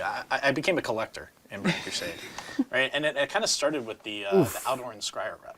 Because I got my outer rep all the way up, and then I was thinking about switching to Scryer, and people were like, "You're insane! You don't do that."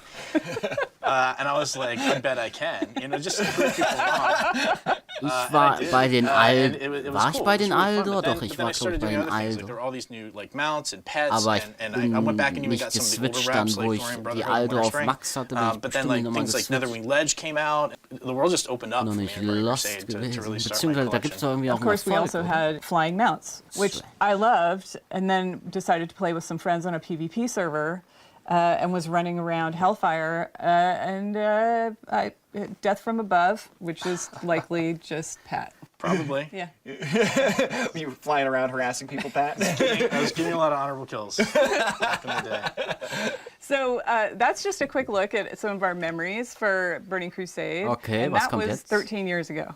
So that code has been hanging around for 13 years. Okay, jetzt geht's and den we're not Code. just doing a save as Burning Crusade classic. Oh no, it's a lot harder than that. So let's get into some of those details. So one of the challenges has been that we don't actually want to ship on the old code, and the reason for that is because it's got a lot of bugs and difficulties with the architecture that we don't want to have to deal with. But we do want that old data, and we talked about this when we did the original launch of Classic. Was how the data is really the thing that describes how the game is supposed to be played and what things are supposed to happen in it.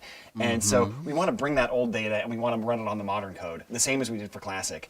And there's like 750,000 rows of data that we have to go through and convert from their old formats to their new formats. Das ist bestimmt And eine fortunately, we Schmutzarbeit. have really talented engineers, and we run automated scripts that go through this. But even after we've run these scripts, we have to compare them with with how it used to behave and make sure that we've actually done the conversion correctly. And then there's even some things that are making it more difficult this time, like the fact that we've made a couple of minor changes or bug fixes in the Classic data.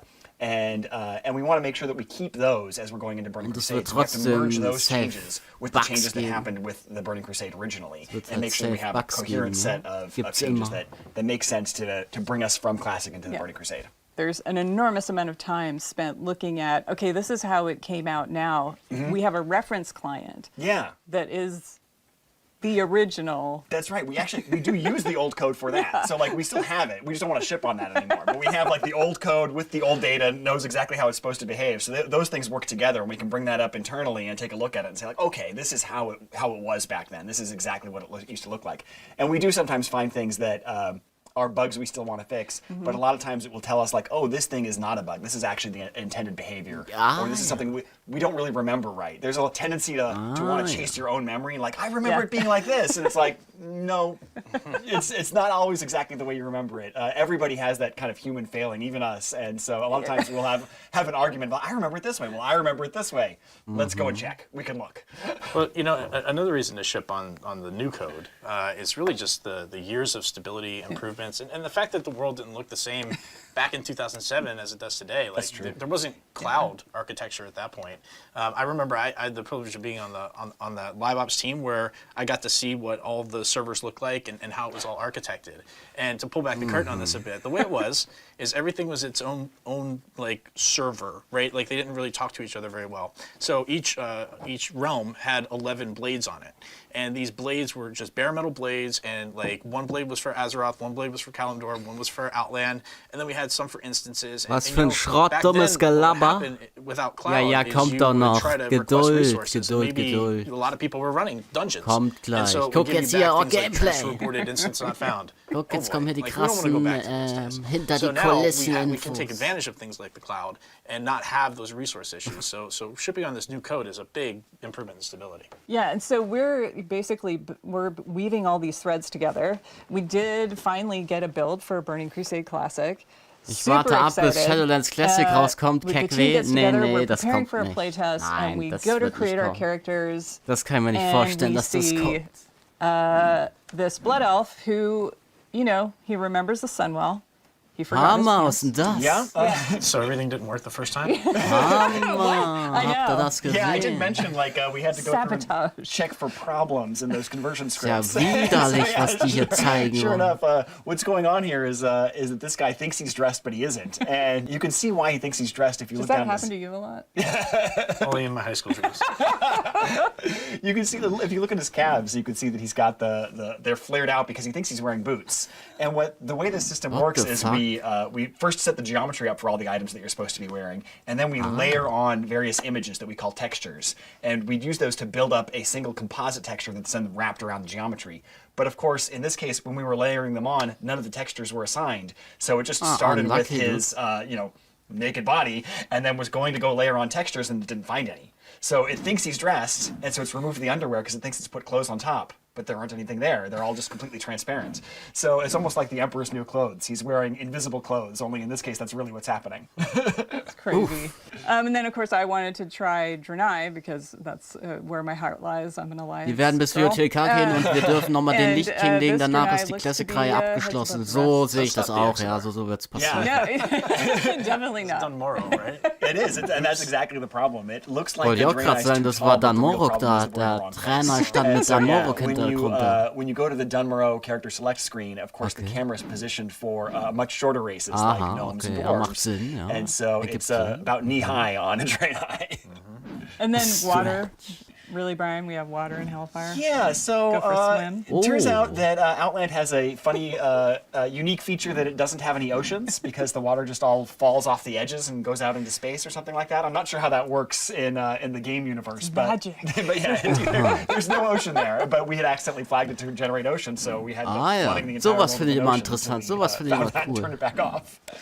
So through all Die of hätten these mal noch mehr processes, davon yes, zeigen we're sollen. Sowas finde ich immer sick. we're fixing what is broken, but also we Da thought it war was in a der good time to Höllenfeuerhalbinsel start nämlich ein Ozean in enacting what we Wirklichkeit. call Ja. hashtag some changes to gameplay and how things should work. Yeah, I mean, when you think about it, like Classic, our guiding principle was no changes. The goal was to provide as true-to-life, authentic experience changes. of Classic Jetzt that we possibly could. Hauen Sie irgendwas raus, dass Sie was changen, we bitte. accomplished that. What was interesting to me is to see this vibrant community that embraced it and then said, hey, but we're not exactly the same as we were 15 years ago, right? And they're right. Like, the times have changed. The world has changed. And so some of those things that maybe were out there that were not great and were warts back in the day is not something that we would want to ship again. Like something that feels a little buggy or wrong or incorrect. So the idea behind this is let's provide what the Burning Crusade experience was without those warts. This really, I think, illustrates the difference is spell batching. We actually had a lot of requests originally for spell batching in that kind of no changes charge, where they said, hey, I remember when I used to be able to have two mages polymorph one another, and they would both end up polymorphed. And that's cute and fun, and I kind of like that. And so we said, okay, well, we can put that back in. But the system that causes that is, of course, that the spells are batched up and processed in these giant batches. But over the last 2 years, people realized that what that comes with is about a half a second of kind of built-in latency. Delay. Das ist push a fucking button, and stupid. it doesn't actually take effect select raus da. For that half a second while it's waiting to queue up the other ones to go with it. And people were starting to find that frustrating. I talked to a lot of people who said they were excited about it when it first came out with Classic, but after they've been playing with it for 2 years, they're really ready to see it go, and we're ready to take it out too. So we're going to remove spell batching. Das ist nice. That's definitely great, because I remember like every 2 weeks Raus mit den Schmutz, Schmutz, das ist fucking unnötig, dass stuff sie like das this, drin right? Like, if gelassen you haben. vanish at the same time a fireball's hitting you, it's going to pop you out, right? Exactly. Like, and so we were trying to do all these tacky solutions to it, but the real answer is just don't spell batch. Yeah. But we didn't have the ability to do that then, so glad we're doing it now. Yeah.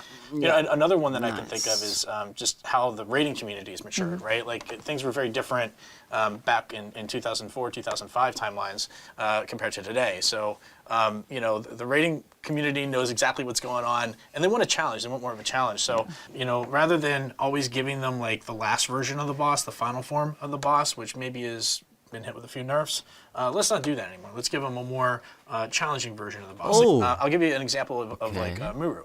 Right, where the initial version of that boss had a lot of spell pushback, and so like that made it really tough to bring casting classes to that fight. We did fix that pretty quickly and change the fight to allow for that. Now that's a change we probably would incorporate in this, right? Like we don't want people to feel excluded or not part of being able to do a fight like that.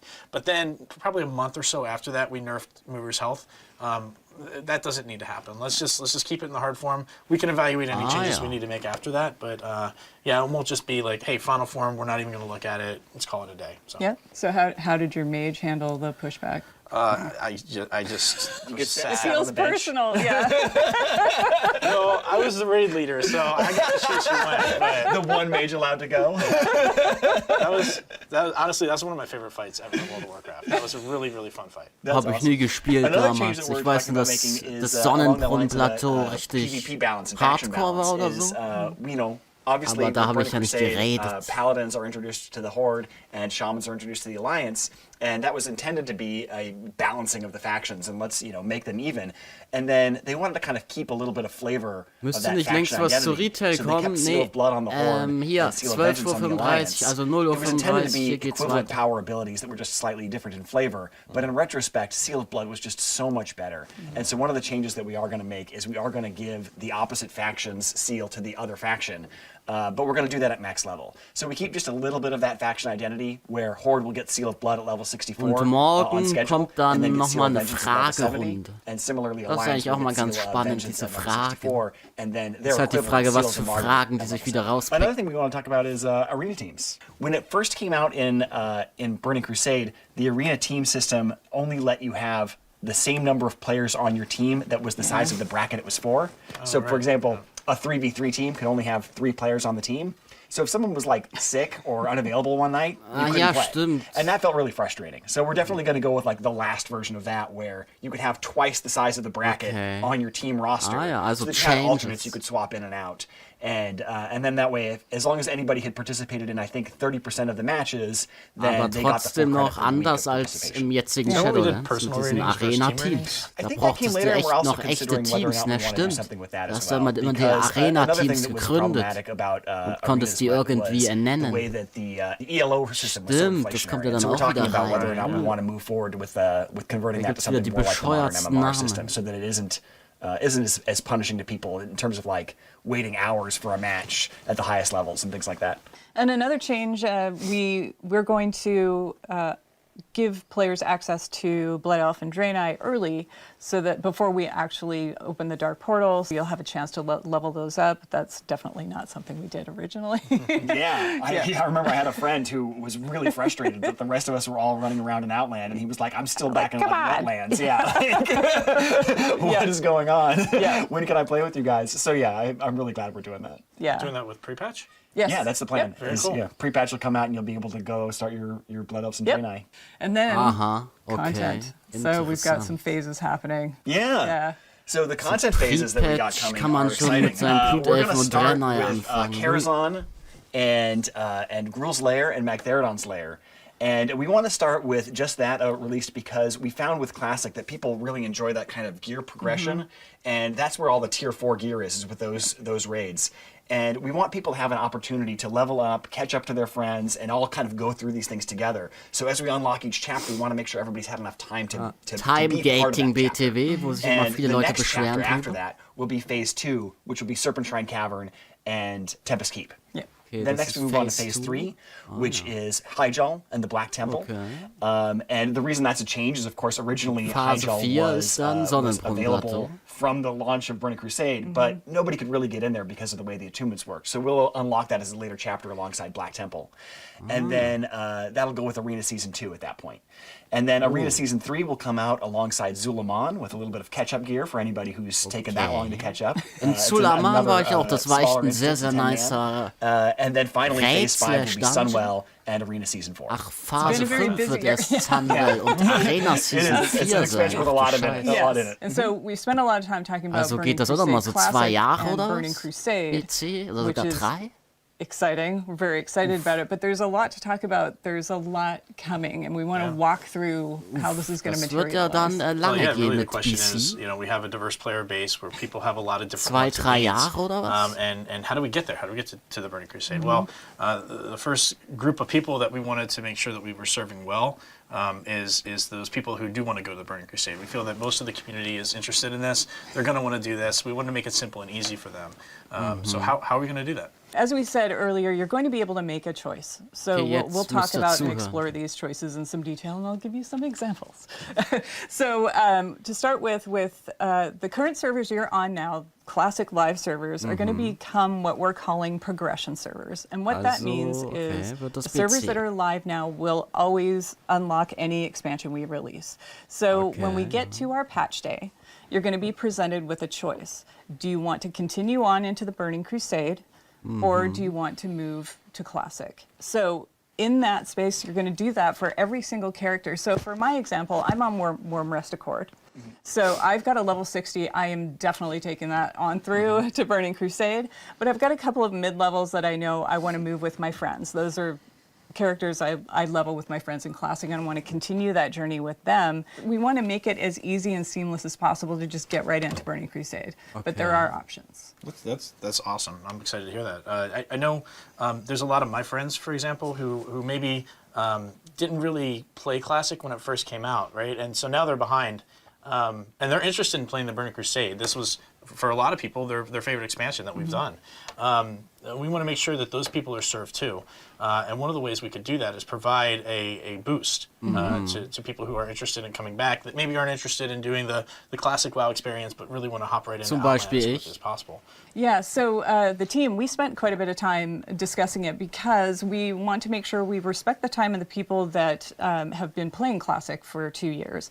But also, we want people to be able to enjoy Burning Crusade if they loved it the first time and maybe miss Classic. So we are going to offer a level 58 boost for purchase, but it does come with some restrictions. So it's going to be 1 per account. It's not going to be usable on Blood Elf or Draenei.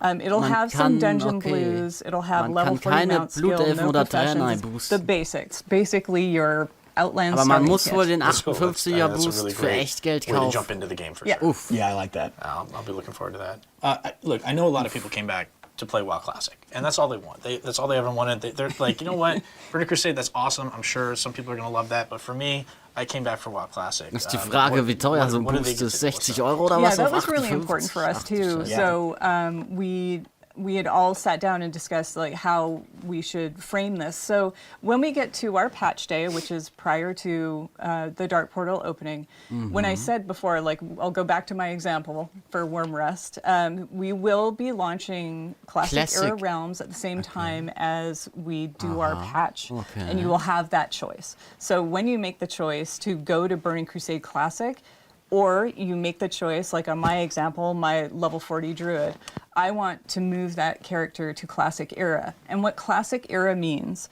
is that those particular servers are going to stay in that era forever. So that is going to remain Classic till the end of time. It's never going to unlock expansions. You'll be able to make that choice for every single character. Do you go on to Burning Crusade, or do you choose to go to Classic Era? Let's say, you know, you're behind the times a little bit. You'll still be able to have that choice. We haven't locked it to a time window. You're not going to miss the boat to Era. The choice sounds awesome. And choice in WoW is something that's meaningful. It's always been meaningful. Aber gibt's auch neue Classic-Surfer, neue Fresh Starts? Community that you're going to choose to go to the Burning Crusade or you're going to choose to go to Classic. You know, some people may not be comfortable with that choice.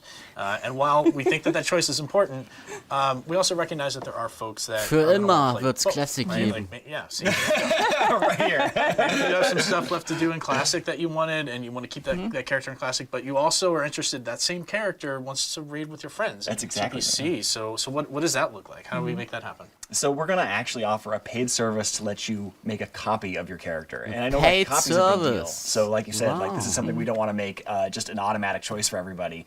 But I know that for me, it really is going to be like that pull to go to both places. So I want to be able to say like, you know what, I'm willing to pay some money for this. I want a copy of my character that lives in Classic Era forever, while I also go to Burning Crusade with that with that character. And that way I can stay with my friends who are really excited to go to Karazhan.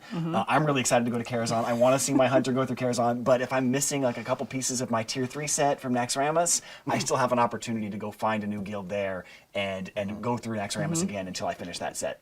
We're going to be spending a lot of time communicating these details. Ja, da haben sie wieder eine gute Goldgrube gefunden. It's very high level. There's going to be a lot more detail to come. So, kannst wieder schön bezahlen. But with that said, so Pat. Genau, wissen, was verdienen muss jeder was. Soon.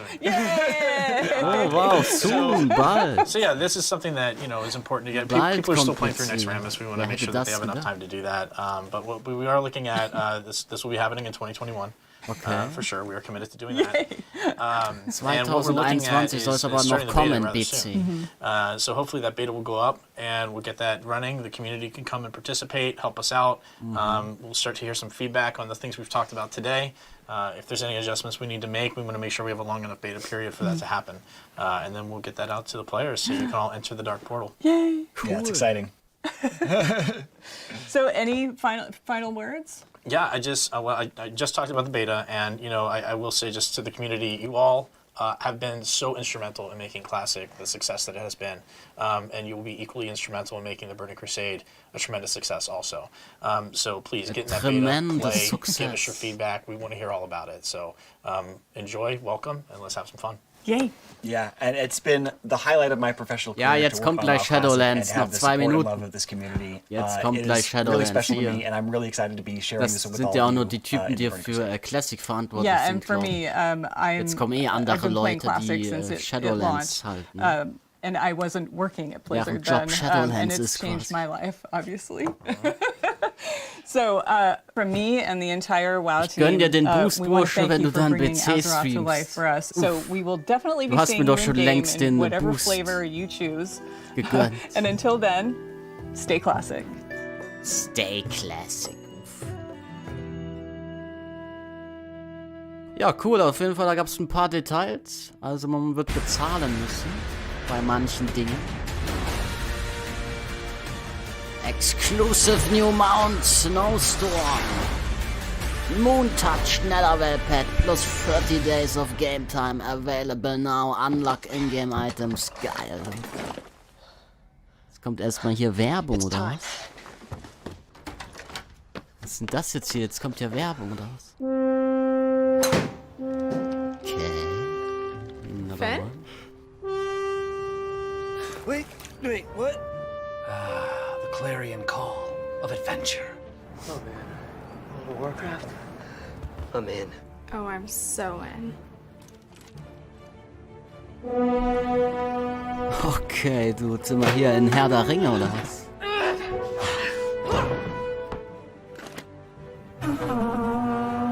Wait, hier wurde gerade noch was geaddet. Virtueller Marsch der Murloc.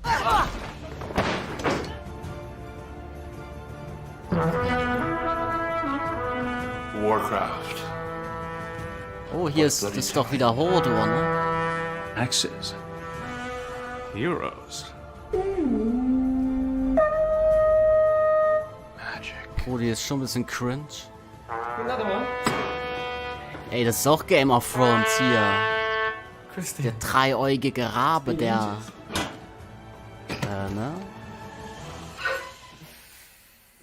Wieso machen hier so viele Game of Thrones Schauspieler mit?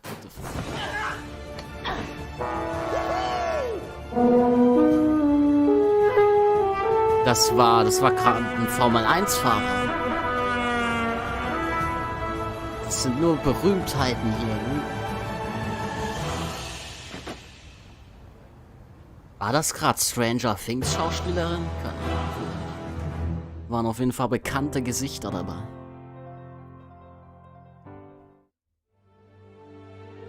So, World of Warcraft Shadowlands Update. Da ist der Jailer. Hey everybody.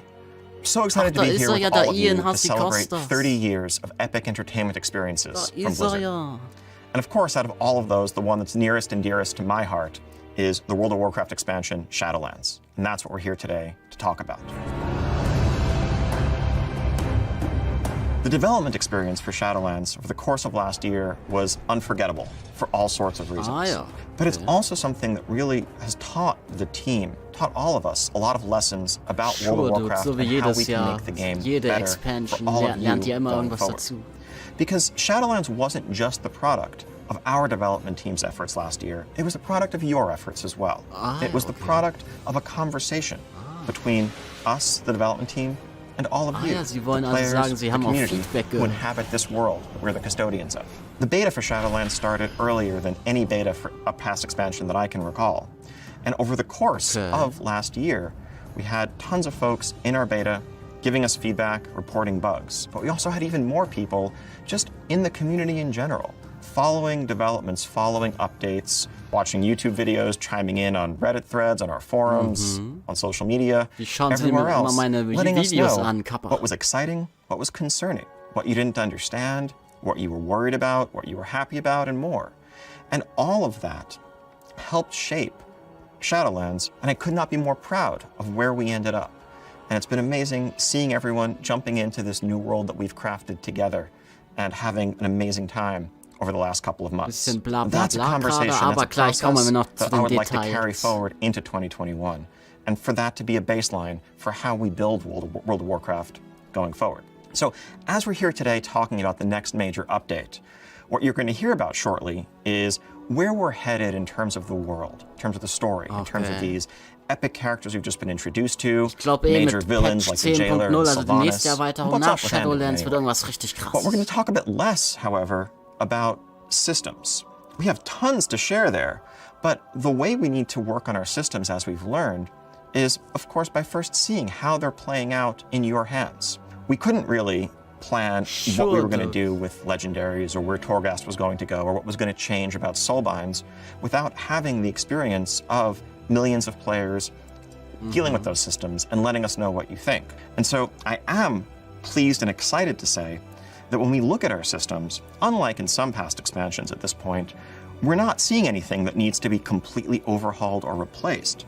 What we see are solid foundations that are in many cases in need of iteration and upon which we can build a structure that will sustain us throughout the entirety of Shadowlands to come.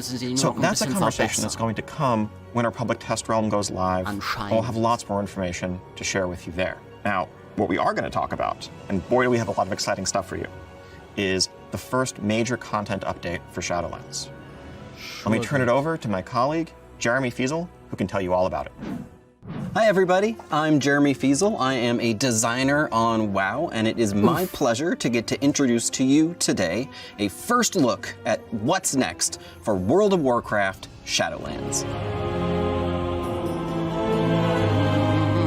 So let's talk a little bit about what we've accomplished so far. The champions of Azeroth have stepped foot in this otherworldly space known as the Shadowlands, the afterlife for all souls from Azeroth and beyond. Within the Shadowlands, we have met new allies, and we've fought a ton of new and interesting new enemies. We've joined covenants, and we've gained great power. And in this time, we have been able to deal with some of the immediate threats to our new covenant allies.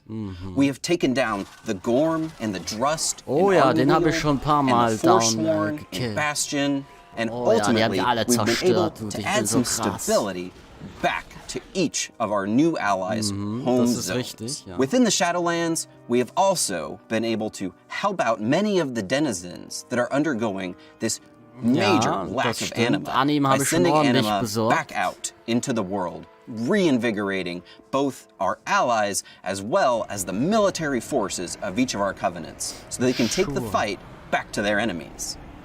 And as a culminating element to all of these things, we've been able to take out one of the jailer's main lieutenants, the traitorous Sire Denathrius in Castle Nathria. And yet, behind all of these things is the looming, dark and mysterious figure of the jailer. So what do we really know about the jailer's dark designs up until this point? Well, we know that the jailer is in charge of the Maw, a dark and forbidden place that we can't spend even a moment too long in before getting unceremoniously swept out by the jailer's Oh mein Gott, was ein Noob, Alter. We know that the Maw has had this huge influx of souls, allowing the jailer to gain massive amounts of power, as well as anima, thanks to the actions of Sire Denathrius. This has allowed the Maw to grow in great proportion, something we've been able to physically see just by looking out past Oribos into the darkness. In addition, every time we have tried to step foot into the Maw, we've been watched unmercilessly by the eye of the jailer. We've never been able to get a solid foothold there. We have spent some time in Torghast, the Tower of the Damned, and we've rescued some very prominent souls. But again, we've never been able to get a solid and consistent foothold there and make any real progress. The jailer remains this mystery of the Shadowlands, and exactly what his dark designs are for the afterlife are still unknown. This is the story we will be investigating in our first major content update for World of Warcraft Shadowlands, entitled Chains of Domination. Chains. Now you can imagine with a name like that, we're going to be very centered around the jailer's forces and his plans. What do him and his champion Sylvanas have in store for the rest of us? And how does this influence our allies in Ardenweald, in Bastion, and elsewhere? The jailer will make his first attacks, showing his hand, and we'll be forced to defend our brand new allies, as we see what the jailer's designs for the Shadowlands truly are. Let's take another look at that cinematic, showing what fate has in store for Anduin in Chains of Domination. Jetzt kommt das Cinematic schon wieder raus, was vorhin schon kam. Look around you. What makes you believe you're not just a weapon to achieve his ends? Enough! Join our cause, or be made to serve. Right now, you hold all the power. Make your choice, Sylvanas Windrunner. Genau. Sylvanas, helft den Anduin. Ich glaube Sylvanas hilft Anduin. Ach, jetzt kommt das Video nochmal. Okay, jetzt pst. Wir schauen uns doch mal das Video auf entspannt an. Das ist richtig sick. Pst. What if Denathrius' treachery is irreparable? The Primus is lost, and Bastion cannot save the Shadowlands alone. None of this should have happened. Perhaps the Winter Queen could. My Archon, a living soul, seeks an audience. A mortal? A king. By all our measures, one who has spent his life striving for justice. One who would give anything to serve his people. Er hat's schon gespürt. Uta hat das gespürt in seiner Seele. Habt ihr es gesehen? Im Herzen. Das war ein wichtiges Detail. Der hat gemerkt, dass der schon hier übernommen wurde vom Jailer oder vom Lichtking. Diese Wunde, der hat sich nämlich an seine Wunde gefasst. Richtig. That prison could not hold me forever. Why have you come to Bastion? You have a key that I need. You will release this soul from your grasp. No. He is bound to me. Just as you once sought to bind your own brother.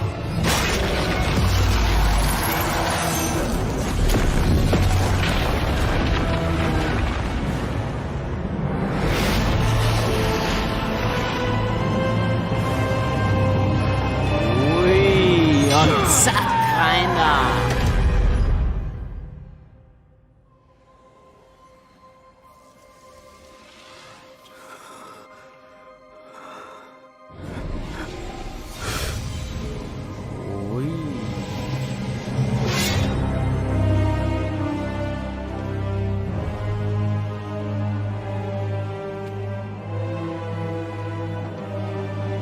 Guter Mann, danke dafür. Performed its part flawlessly. 3 keys remain. Then they will see. Ah, guck mal, Sylvanas hat schon so einen Blick gehabt, dass sie das nicht feiert, was der Jailer da macht. Ich glaube, Sylvanas und Anduin werden dann den Jailer töten irgendwann, safe. There's a lot to unpack there. But as you can imagine, we're not going to take a strike like that sitting down. We're going to call in the forces of all 4 of the Shadowlands Covenants. For the first time in years, they will all come together, now reinvigorated by anima and by our actions within the Shadowlands, to take the fight directly to the jailer. Within the Maw, we will uncover brand new, never-before-seen areas. We'll also be fighting off some new and never-before-seen enemies, of course, and naturally be uncovering some brand new Maw-themed rewards while we're at it. Our return to the Maw includes not only a chance for us to push back against the dark designs of the jailer in areas that previously were very forbidding for us, where we really weren't able to spend very much time there. Having a secure, solid foothold with all 4 covenants allows us to push back against that oppressive force. We'll be able to stop the Eye of the Jailer in its tracks, exploring areas that we were unable to explore before. Wird das weggehen, and das our Eye of mounts the Jailer, will und wir können die ganze even Zeit da hear our chillen call im within the Schlund Maw. anscheinend. The Maw Hört will sich so not an. only include some areas that we have seen previously, now with our new allies of the Covenants changing things up there, but also some never-before-seen sections. Let's talk for a second about the largest of those sections. So in the finale of that cinematic, you saw that the jailer had sent his chains off out of the Maw and into the darkness. What he found there, that landmass shown there at the very end of that cinematic, is a landmass known as Korthia, and it makes up the largest new section of the Maw.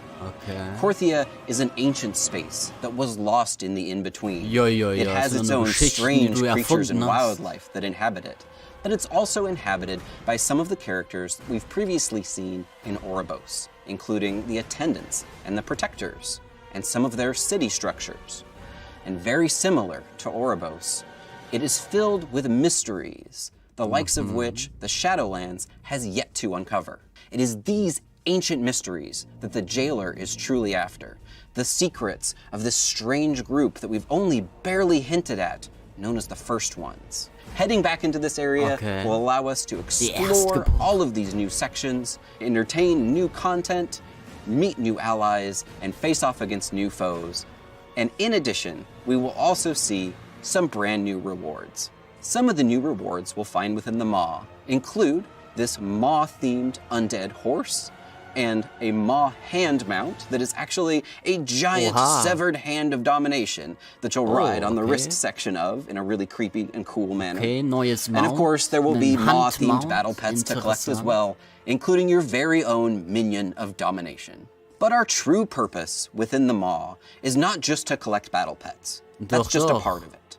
The true purpose of bringing all 4 of the Covenants together within the Maw, of course, is to be taking the attack directly to the jailer's doorstep. The central area where the jailer has holed up with all of his main minions is going to be our focus here as we raid the Sanctum of Domination. Sanctum of Domination. The Sanctum of Domination will be a 10-boss raid, 10 Bosse. and you'll finally be able to face off against the terrible Terror Group. Okay, dann killen wir also den guten Mann, der uns im Torghast immer rauskickt, wenn wir versagen. You'll be able to take all of your allies and take the fight directly back to it. Cool story, bro. We'll also be facing off against the creature that is the actual eye of the jailer and figure out really what is the jailer's eye. Oh, das ist interessant. Those of you that were fans of the lore of the Titan Keeper Odin might have some interest in that particular fight. The jailer's inner sanctum, naturally, is a place where some of the worst souls were sent for the jailer's personal torment. And we'll be seeing some of those souls here as well. Really looking forward to hearing who you think will show up in the jailer's personal torment sanctum. Of course, any raid that features minions, servants, and soldiers of the cold dark like this one is going to have to feature our old nemesis, Kel'Thuzad. And finally, the culmination of the raid. At long last, we will be taking the fight directly to Sylvanas Windrunner, the Banshee Queen Nein, ich will die doch nicht töten. The finale of this fight is going to change the future of the Shadowlands. Ja, okay. But we're not going to spoil that for you today. However, can't wait for you to see what happens at the end. But the Sanctum of Domination is not the only Sanctum of the Jailer.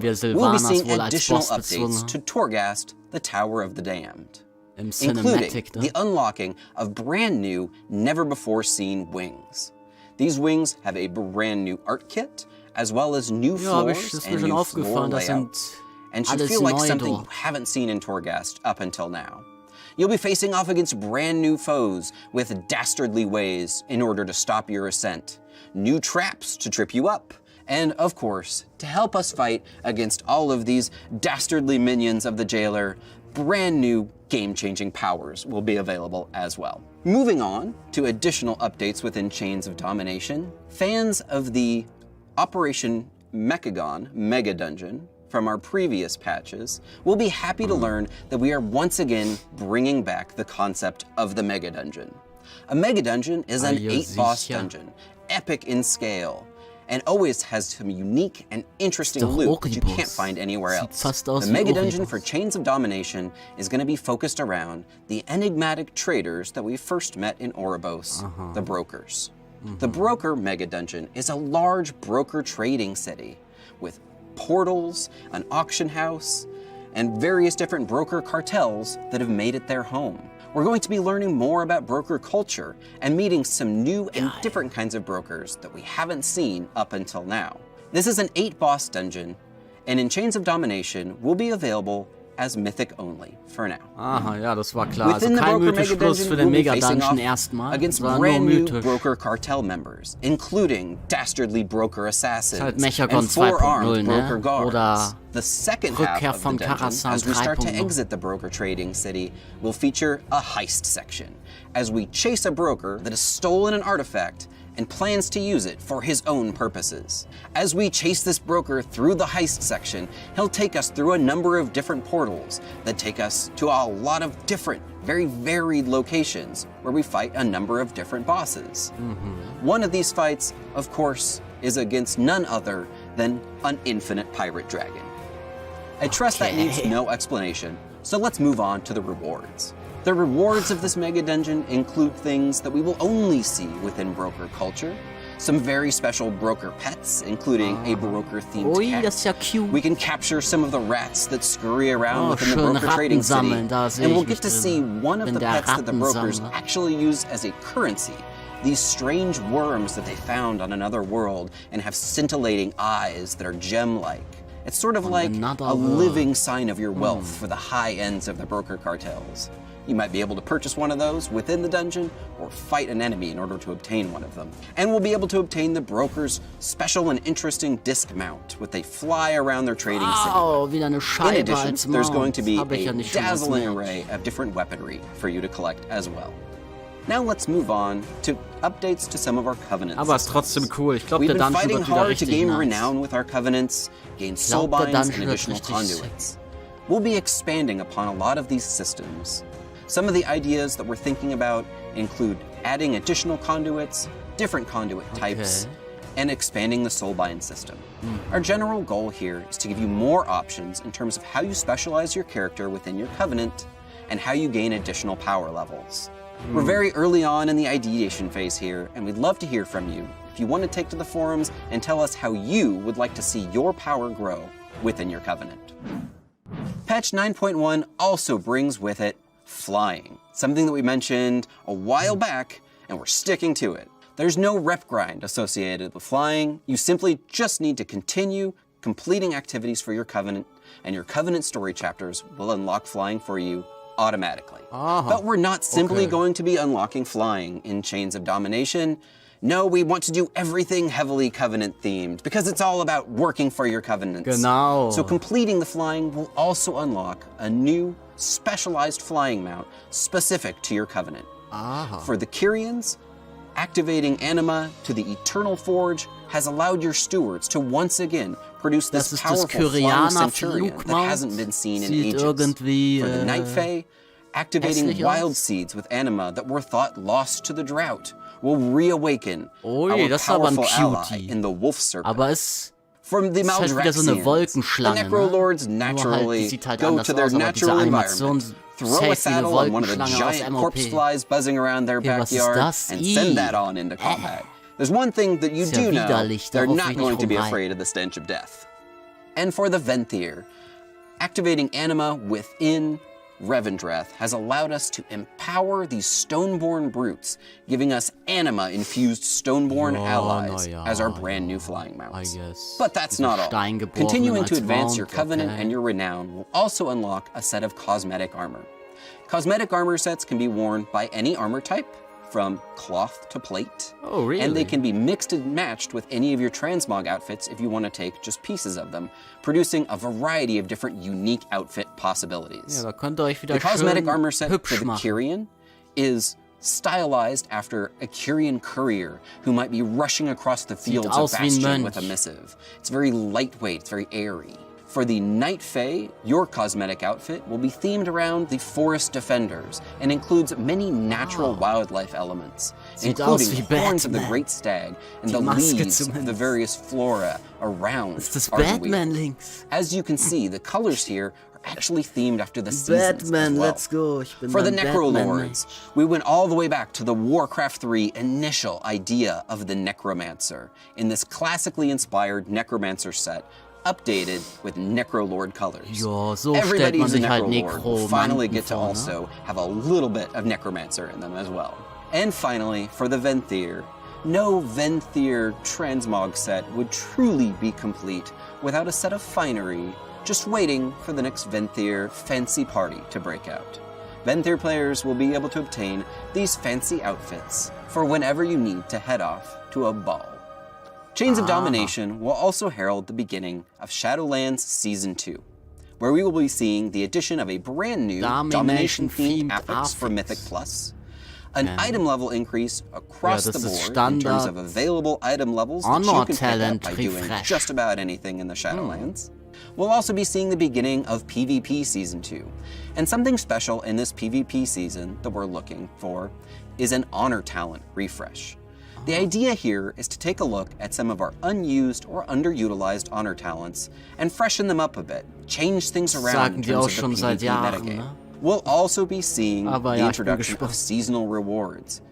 These include both brand new colors of the Gladiator and Mythic Plus achievement mounts, as well as our new Vicious mounts. In this case, the Vicious mount is the Gorm.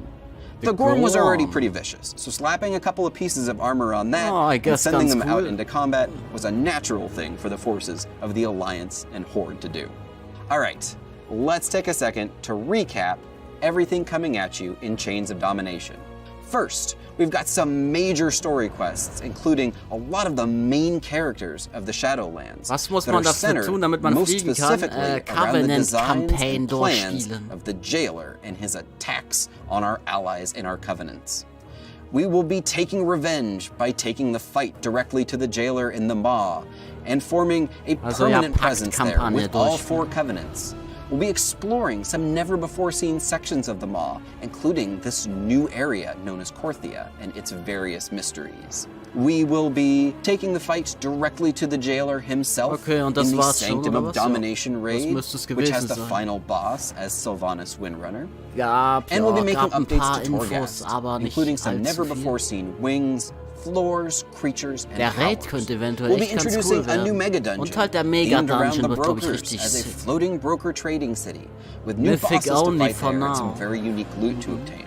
We're going to be expanding upon the conduits and soulbind systems and adding additional choice and power to your presence within your covenant. Da And werden wir auch schon alongside dann that, we'll be richtig seeing some stark brand durch new diese Covenant zusätzlichen rewards, including Conduits und Covenant-themed Soulbinds. flying mounts and Covenant-themed cosmetic armor sets, both of which will be available in a variety of different colors to collect. Oof. And finally, we'll be seeing the launch of Shadowlands Season 2 and everything that entails. Thanks everybody for checking out our Shadowlands update. We've got a lot of really cool stories to tell still here in the Shadowlands, and we can't wait to get this content into your hands. From everybody on the World of Warcraft team, we hope you enjoy Chains of Domination, and we'll see you in the Shadowlands. Ja.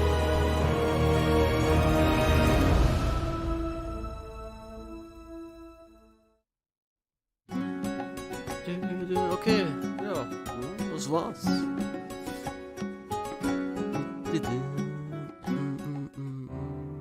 Dolby is a proud partner of BlizzConline. What shock versus the world? Jetzt kommt gleich noch Dolby Atmos, only in the Dolby die Stimmen des Jenseits. Coca-Cola, the official refreshment of BlizzConline. Ah ne, die Entstehung des wandernden Urtums. Schau ich mir auch einfach alles an, scheiß drauf. Wann kommt 9.1 oder wurde es nicht gesagt? Das wurde nicht gesagt, aber man kann es sich so ein bisschen zusammenrechnen. Und zwar wird es kommen, also ich persönlich tippe auf Ende Mai, Anfang Juni.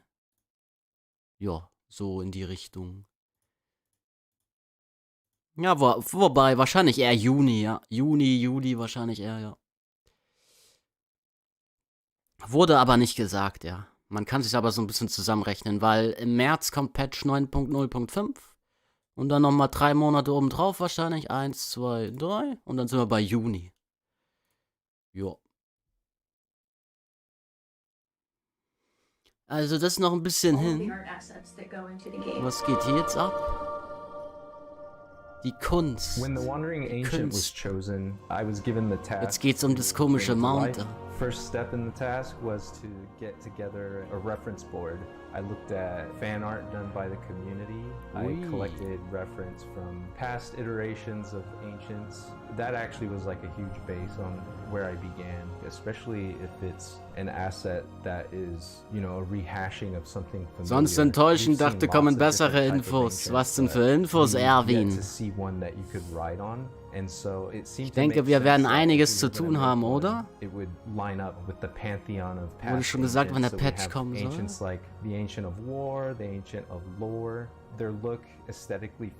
Kann dem mal einer sagen, dass wir Deutsch sprechen, wer?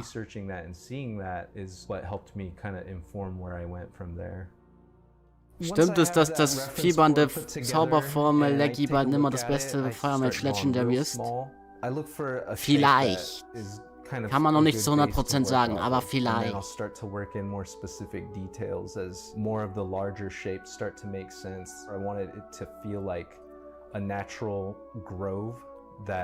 Aber so das richtig krasse fehlt irgendwie noch, ne? Ich glaube 9.2 wird erst so richtig nice. Weil dann passiert da was krasses und es verändert die Shadowlands und so.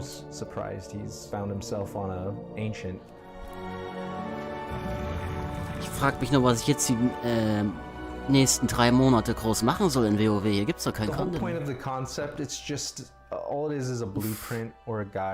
Ist echt noch lange hin, ne? 3 Monate so? Warte mal.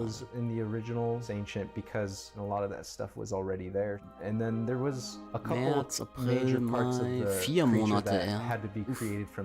4 Monate noch Schloss Natria raiden. Ach du Scheiße. And for Ach, those, du I Kacke. used ZBrush to kind of sculpt out a mesh to use as a base to retopo a low poly model that would be acceptable for the game engine. Finally, you know, for the texture, I used 3D. Toll, Anduin ist Arthas 2.0 und killt da einen Schrott-Type Kyrianer und Sylvanas wird Raid-Endboss. Mehr gab's doch nicht, wollte schöne Lore-Infos. When rigging starts to build the rig for the animators, we talk it over with the designer. Wir können mal kurz gucken, wen Anduin da killt. The best kind of topology is for better deformation for the animators to get a more lifelike capture. Könntest du auch mal wieder Rocket League spielen, haha? Are you sicher? On the bones, so the geometry itself gets attached as far as how your arm moves and how your skin moves when you. So, ich lasse das mal hier noch so im Hintergrund laufen. Ears, you want to kind of get a general sense of how the head is going to turn or how the Vielleicht elbow noch is ein bisschen leiser. better understanding of how it's going to deform. After that, you add controls for the animators, so they'll be able to move those bones without having to worry about what's underneath the hood. They can just go for the visual. Wir wollten uns anschauen, wen da Anduin killt.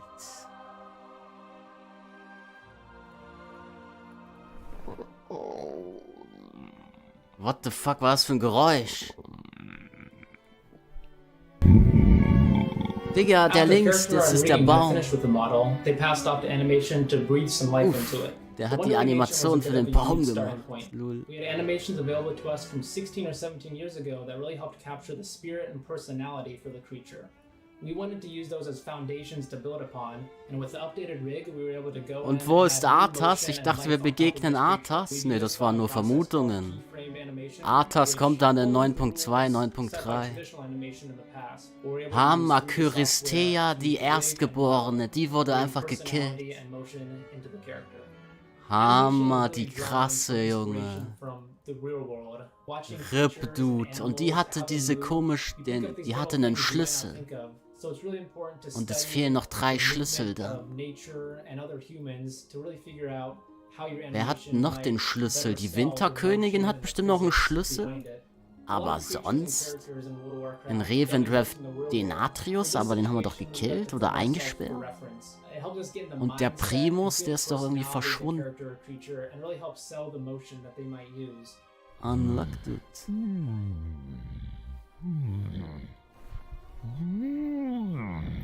Digga, ist das cringe, was er da für Geräusche macht. Das kann ich auch.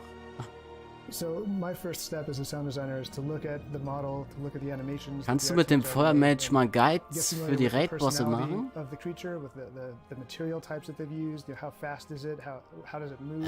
Kommt dann, wenn wir mal die Generäle der Steinlegion auf mythisch bezwungen haben. Und kommt alles noch, wenn wir halt mal vorankommen in den mythisch-Raid. Aktuell verlängern wir mal die ID und wir killen hier die Generäle irgendwann mal. Aber die stehen leider immer noch auf mythisch.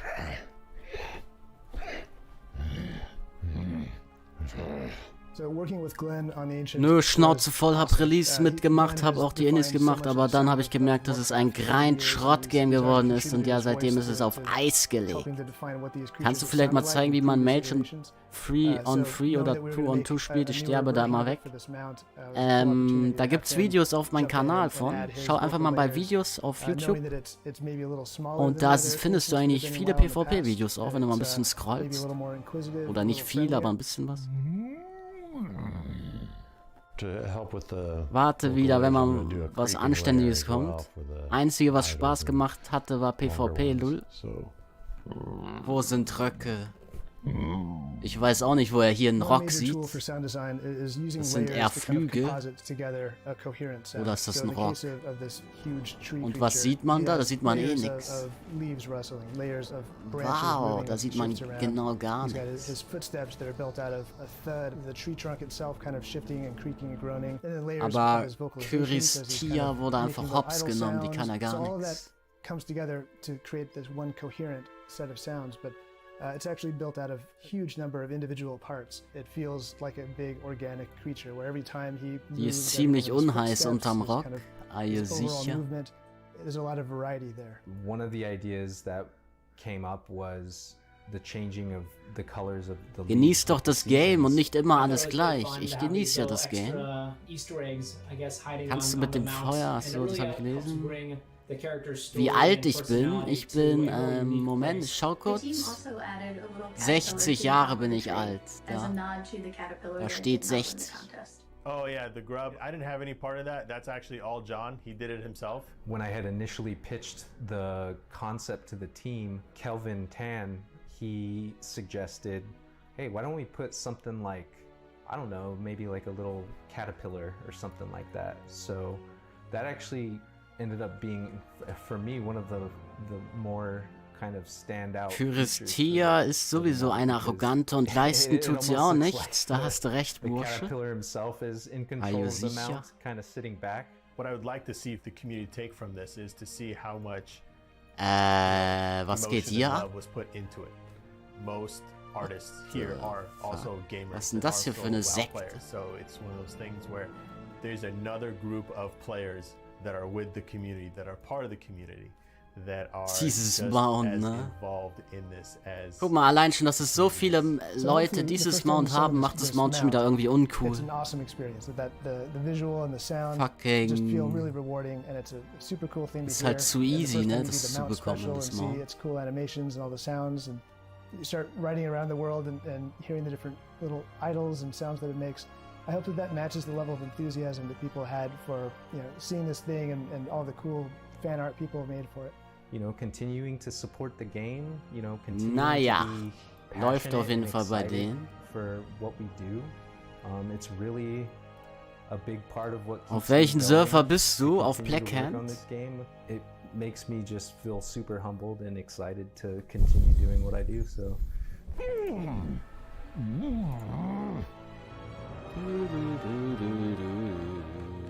Der macht da aber schöne Sounds. Was denn das für Mount? Naja, du musst alle mythisch plus 15er In-Time spielen, dann kriegst du das. Wie heißt der sündenbehafteter Todeswandler? Da, das ist genau Dolby dieses is a proud Mount. partner of BlizzConline. Watch Shock vs. the World in Dolby Vision and Dolby Yeah. Atmos, only in the Dolby Access app. Coca-Cola, the official refreshment Wow, of jetzt gehöre ich zu den coolen, Kappa. Every year, the Arena World Championship and Mythic Dungeon International hosts the highest level PvP and PvE Aber das ist nicht competitions synced, warte, ne? Azeroth has ever seen. And this next year will be no different. Jetzt ist es mehr Sync. We introduced to the AWC circuit. A round-robin Aber naja, format ist that egal. pins the 8 best teams in North America and Naja, ich spiele dann wieder im Herbst, da kommt ja nix. Okay. Bin auf Frostwolf. Nice. With 2 seasons in 2021. Even the most seasoned arena veterans started online. Ich muss auch sagen, ein bisschen bin ich enttäuscht. The road to Gladiator is open, Da kommt but jetzt only for echt those willing to lange take on kein the challenge. Content. To get started, queue up and find your team. Then head over to our Ich glaube, registration portal for the Patch next kommt cup in your nächsten region. Monat, aber der Anyone bringt can halt nicht sign up viel and mit compete, sich. but only Der the top kleine 8 Patch. teams who come out the strongest in the cups will receive invitations to compete Gefühlt wird in the Shadowlands first mega season gestreckt. of the AWC circuit. Each circuit Ich glaube, mit season will host 9.2 4 kommen weekends erst of richtig round zicke robin. Sachen The rein. 4 best teams of each region will move on to Da the wird's season dann wieder one richtig finals, a mid-season episch und double krank elimination und sick. tournament with $200,000 on the line. Teams who place top 6 in the first circuit season will automatically qualify to compete in the second season of circuit. However, the bottom 2 teams in the circuit will face challengers in a relegation tournament. Naja, wir gehen mal hier rein in den Schlund und The relegation tournament will feature open erledigen registration and Aufgaben. will be double elimination. The top 2 teams of each region will receive an invitation to compete in the second season of the AWC circuit. After 2 seasons of circuit, Da geht's only grad the um most E-Sports. determined will remain to compete in the Arena World Championship 2021 Grand Finals. Whether you're a Rank 1 Gladiator, an aspiring So, jetzt kommt gleich noch die Stimmen des Jenseits. This is your path to glory. Das ist eigentlich auch manchmal ganz interessant. Also, vielleicht hören wir ja die Jailer-Stimme, wer den Jailer gesprochen hat. Oder die Winterkönige.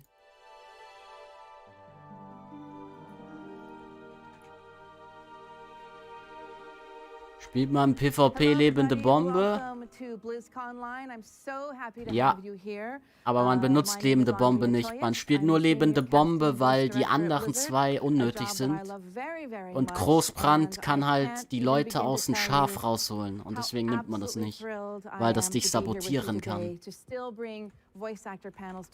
Diese Talentreihe hier ist vollkommen egal. Für PvP, du kannst ja auch gar nichts nehmen. Jo.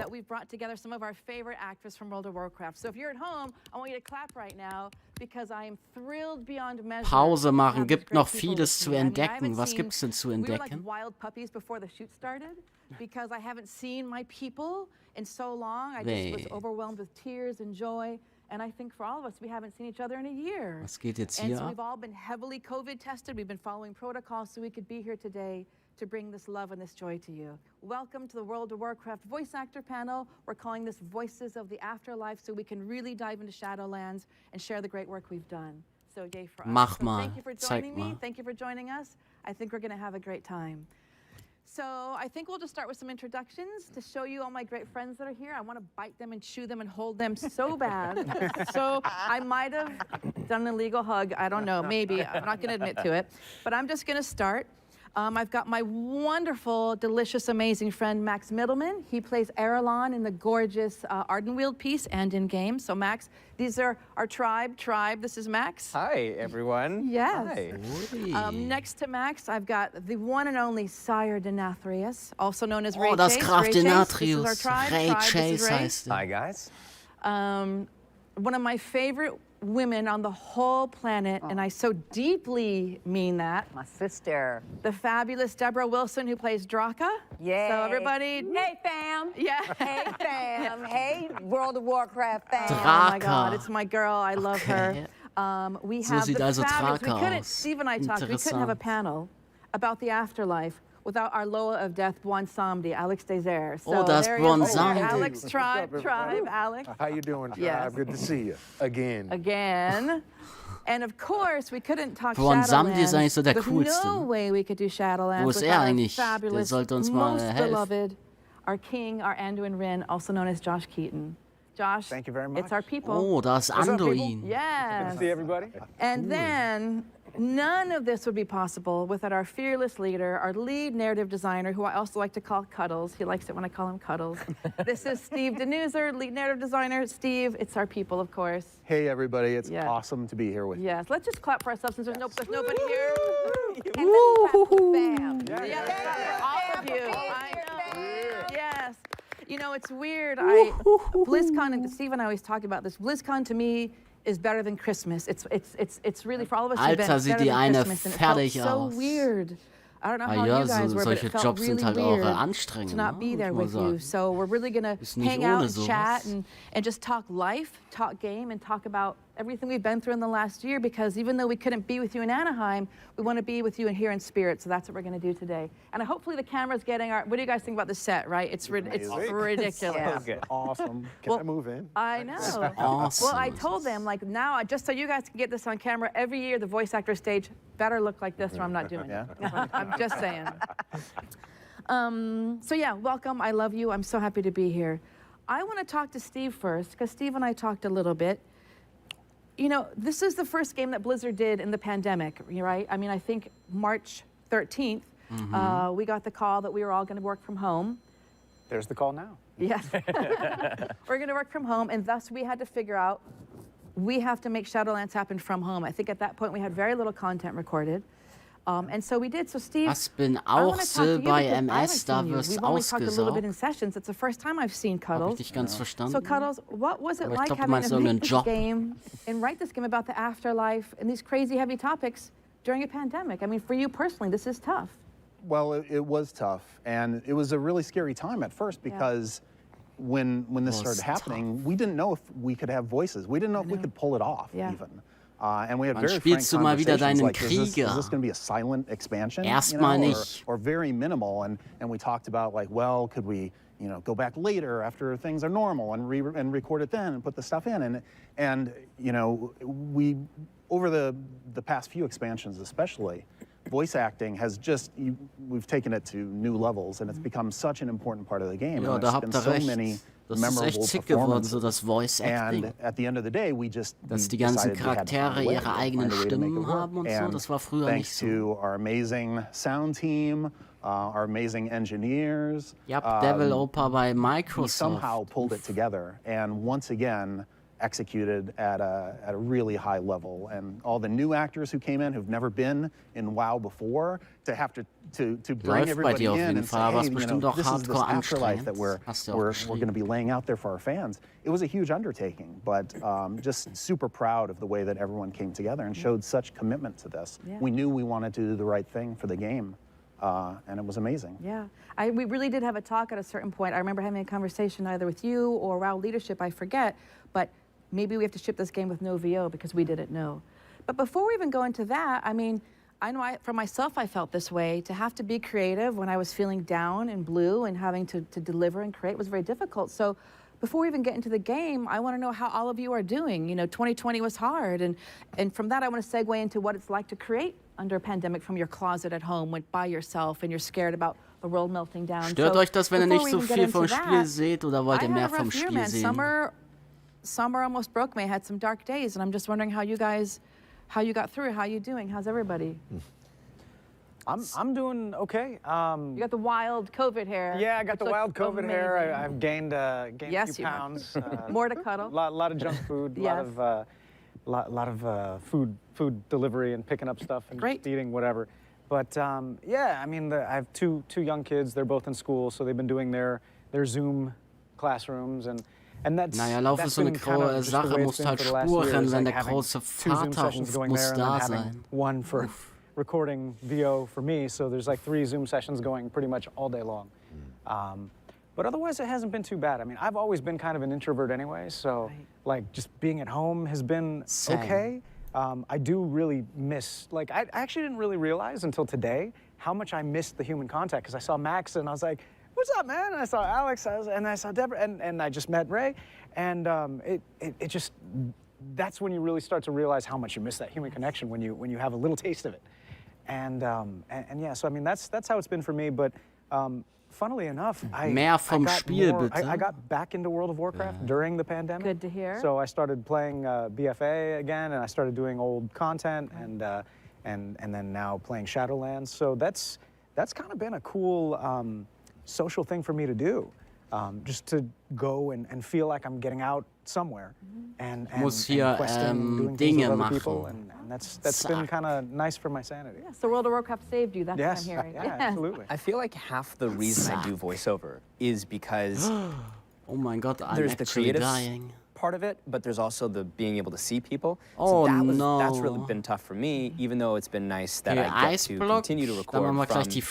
my home studio, which is just my walk-in closet.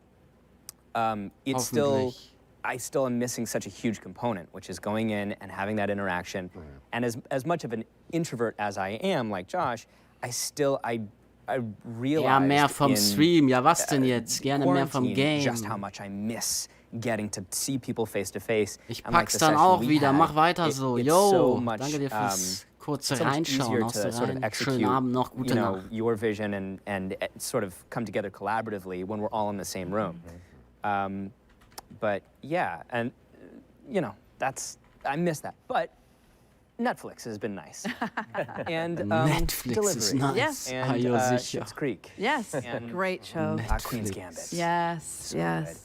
So you're doing okay? You held steady? I'm doing okay. I have ups and downs, but I'm trying to focus on what I have to be grateful for. Absolutely. Because when I'm feeling the most depressed, I think about all the things that I do have. Yes. So. I feel like I'm never going to take a hug for granted again. I mean, I mean, when I do sneak in a rogue hug every once in a while, it's so much more meaningful now. I feel like I'll never take human touch for granted again, you know? And to your point, focusing on gratitude, because there's some dark days, man, and then you just got to go, okay, you know what? Just sit down and calm down and eat some potato chips. You're going to be fine. What about you guys? Alex? I think we were saying before, too, it's been interesting. Spielst du gerade mit lebender Bombe oder was ist das in deiner Wiege-Aura? Ja, ich spiele gerade mit lebender Bombe, aber ich mach das jetzt wieder weg, weil du es gesagt hast. We're good. And then the next ich spiele auch gerade mit Meteor, weil PvP und so. And then I'll get back to being good. And it's an interesting thing, because I thought it was just me. Aber Meteor ist eigentlich auch ganz okay so für offene Welt. So, the odd thing about aber du willst mit lebende Bombe und Meteor niemals einen mythischen Schluss zu deinem Raid spielen. Ganz, ganz wichtig. Everybody seems to be going through the same thing. And I'll honestly say, I've been searching for silver linings everywhere, and I've been finding them everywhere. And I don't know about you guys. Have you guys reached out to people you haven't talked to? Oh, yeah. For years? Yes. Now talk about, finding some light and some dark. There it is right there. So that being said, I'm grateful for that. Unten rechts ist auch Schmutz, ne? Dann lieber golf oben is a social distance sport. Ich glaube, so ist ganz gut. Nimmt ungefähr ein Viertel ein. While you're doing it, it's a game. So no, I'm really grateful. It's like really finding the little things. Können wir uns schon wieder was Neues kaufen hier? Nee, fehlt noch ein bisschen was. Yeah. I mean, I feel like when we all got here, like I said earlier, we went wild like little puppies because how lucky we are to be here right now. And when I say we, I don't just mean us, I mean all of you at home. I want you to know that for all of us, we're holding you in our hearts. You're here with us right now. So we all get to do this right now. Machst du noch klar, dieses Ray, Deborah, Bursche? how are you holding steady? Ja, Boba, boost mich doch mal. Wo bist denn du? Du hilfst mir ja nicht. Ich schaff's nicht ohne deine Hilfe. And I'm not married. So the complexities of having a family, the complexities of being married, and holding those relationships in a different space, I get why people go like, it's driving me mad, or all these things. But I've always been this person Junge, bin who viel is zu living schlecht. her first childhood, not her Ich wette second, mit dir, du bist but at my Gladiator, age, living my first 2,8K, childhood. And I've Profi-Gamer. never let that go Rank because 1, I've been honored XP, and 3K, privileged XP, to be insane married but divorced, place. have my own space pretty much Du for a tust very doch nur long so. time, and have scorpions and tarantulas and fish and a dog and do whatever I want and get Ich frage mich ob du dieser eine komische da bist. Dieser Mage. Da gab's doch mal so einen krassen Mage, der heißt doch auch Boba oder so. Ich denke immer, das bist du. Deswegen sage ich auch, du hast 3K XP und so. Oder Babo oder wie der heißt. Boba. Es gibt irgendeinen so komischen Mage, der so ähnlich heißt wie du. Ich wette, das bist du auch. It was a dark descent in my own personal life for many other reasons, and I'm talking very, very dark, where it was rock bottom. And because I had hit such powerful, dark rock bottoms, Aber du bist doch Mount-Sammler. Klar, die Mount sieht richtig nice aus, diese Season. Ja, naja, irgendwie finde ich das BFA-Mount cooler. Everything has a Aber rise ja, and hast emergence, recht. and everything Als happens Mount-Sammler for a braucht man reason, jedes and Mount. everything has to be spilled out to Aber examine naja, wie and look gesagt, so sind that halt we zu can schlecht. discern Ne? and disseminate Bräuchten the mal Hilfe making von measure dir. of who we are in the center of it all. So when we're privileged and when we're in our bubbles, everything is hilfst ja nicht den comfortable, and we find Spielburschen. that balance no matter what is teetering in our life. But when something like this happens, it really calls upon us to bring ourselves into a different type of light and to accept our darkness. Because Guck mal, da that's war how ein we Aversion transmute it into Mage. light. Look You at know, this the dude. light is just not there. The light is already within you, but it's okay. And giving yourself the opportunity to say, you know what, it's okay that I feel this way.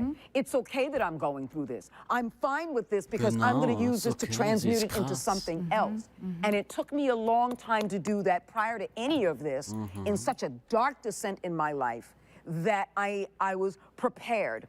And in the Wollt ihr process das of noch being gucken oder prepared, soll ich the das one thing I ausmachen? wanted to Irgendwie not ist lose das control of, doch... even though I was out of control of a lot of things in Irgendwie the ist es world doch that was happening, Schmutz. Ich dachte is I irgendwie, da was kommt was always going to be in Besseres. Die control of labern my ja gerade nur über my kindness. I was gesellschaftliche, always going to be in politische control Themen. of calling the people I love and say, hey, I haven't called you Über in a die while, Pandemie halt, and ne? the reason I'm calling you is because of this pandemic. And I want to know how you are, and I haven't spoken to you in a while, and thank goodness for Zoom, vielleicht and gucken thank wir noch mal goodness kurz for das an. Vielleicht kommt da FaceTime. gleich And noch being mal able to was. go, all of those things I can now use in such a powerful way Was labert die da für einen Scheiß, die alt? because I was Naja, making sure that I stayed das versteht man connected doch. and bolstered Die redet halt to da myself, über to my higher Covid self. und so, But it took ne? me, like Wie I sie said, das so beeinflusst not hat, wie so sie much the das pandemic for geschafft that to hat, wie sie da happen, but something rauskommt. prior to that was so Was man dark dafür that I just tun knew I could never muss, go back there wie again. das So when this alles, dark wie das happened, alles I schaffbar thought more of ist. other people who have families, Und. who have friends, Die who've Familien lost und die jobs, who've lost brothers Freunde and und die sisters and family Leute. members, who are suffering right now, who are in Einfach pain, krank da, who was da don't want to abgeht mit der hear Pandemie. the happy side of my own life. But I want to be able to go compassionate-wise, this ain't about me.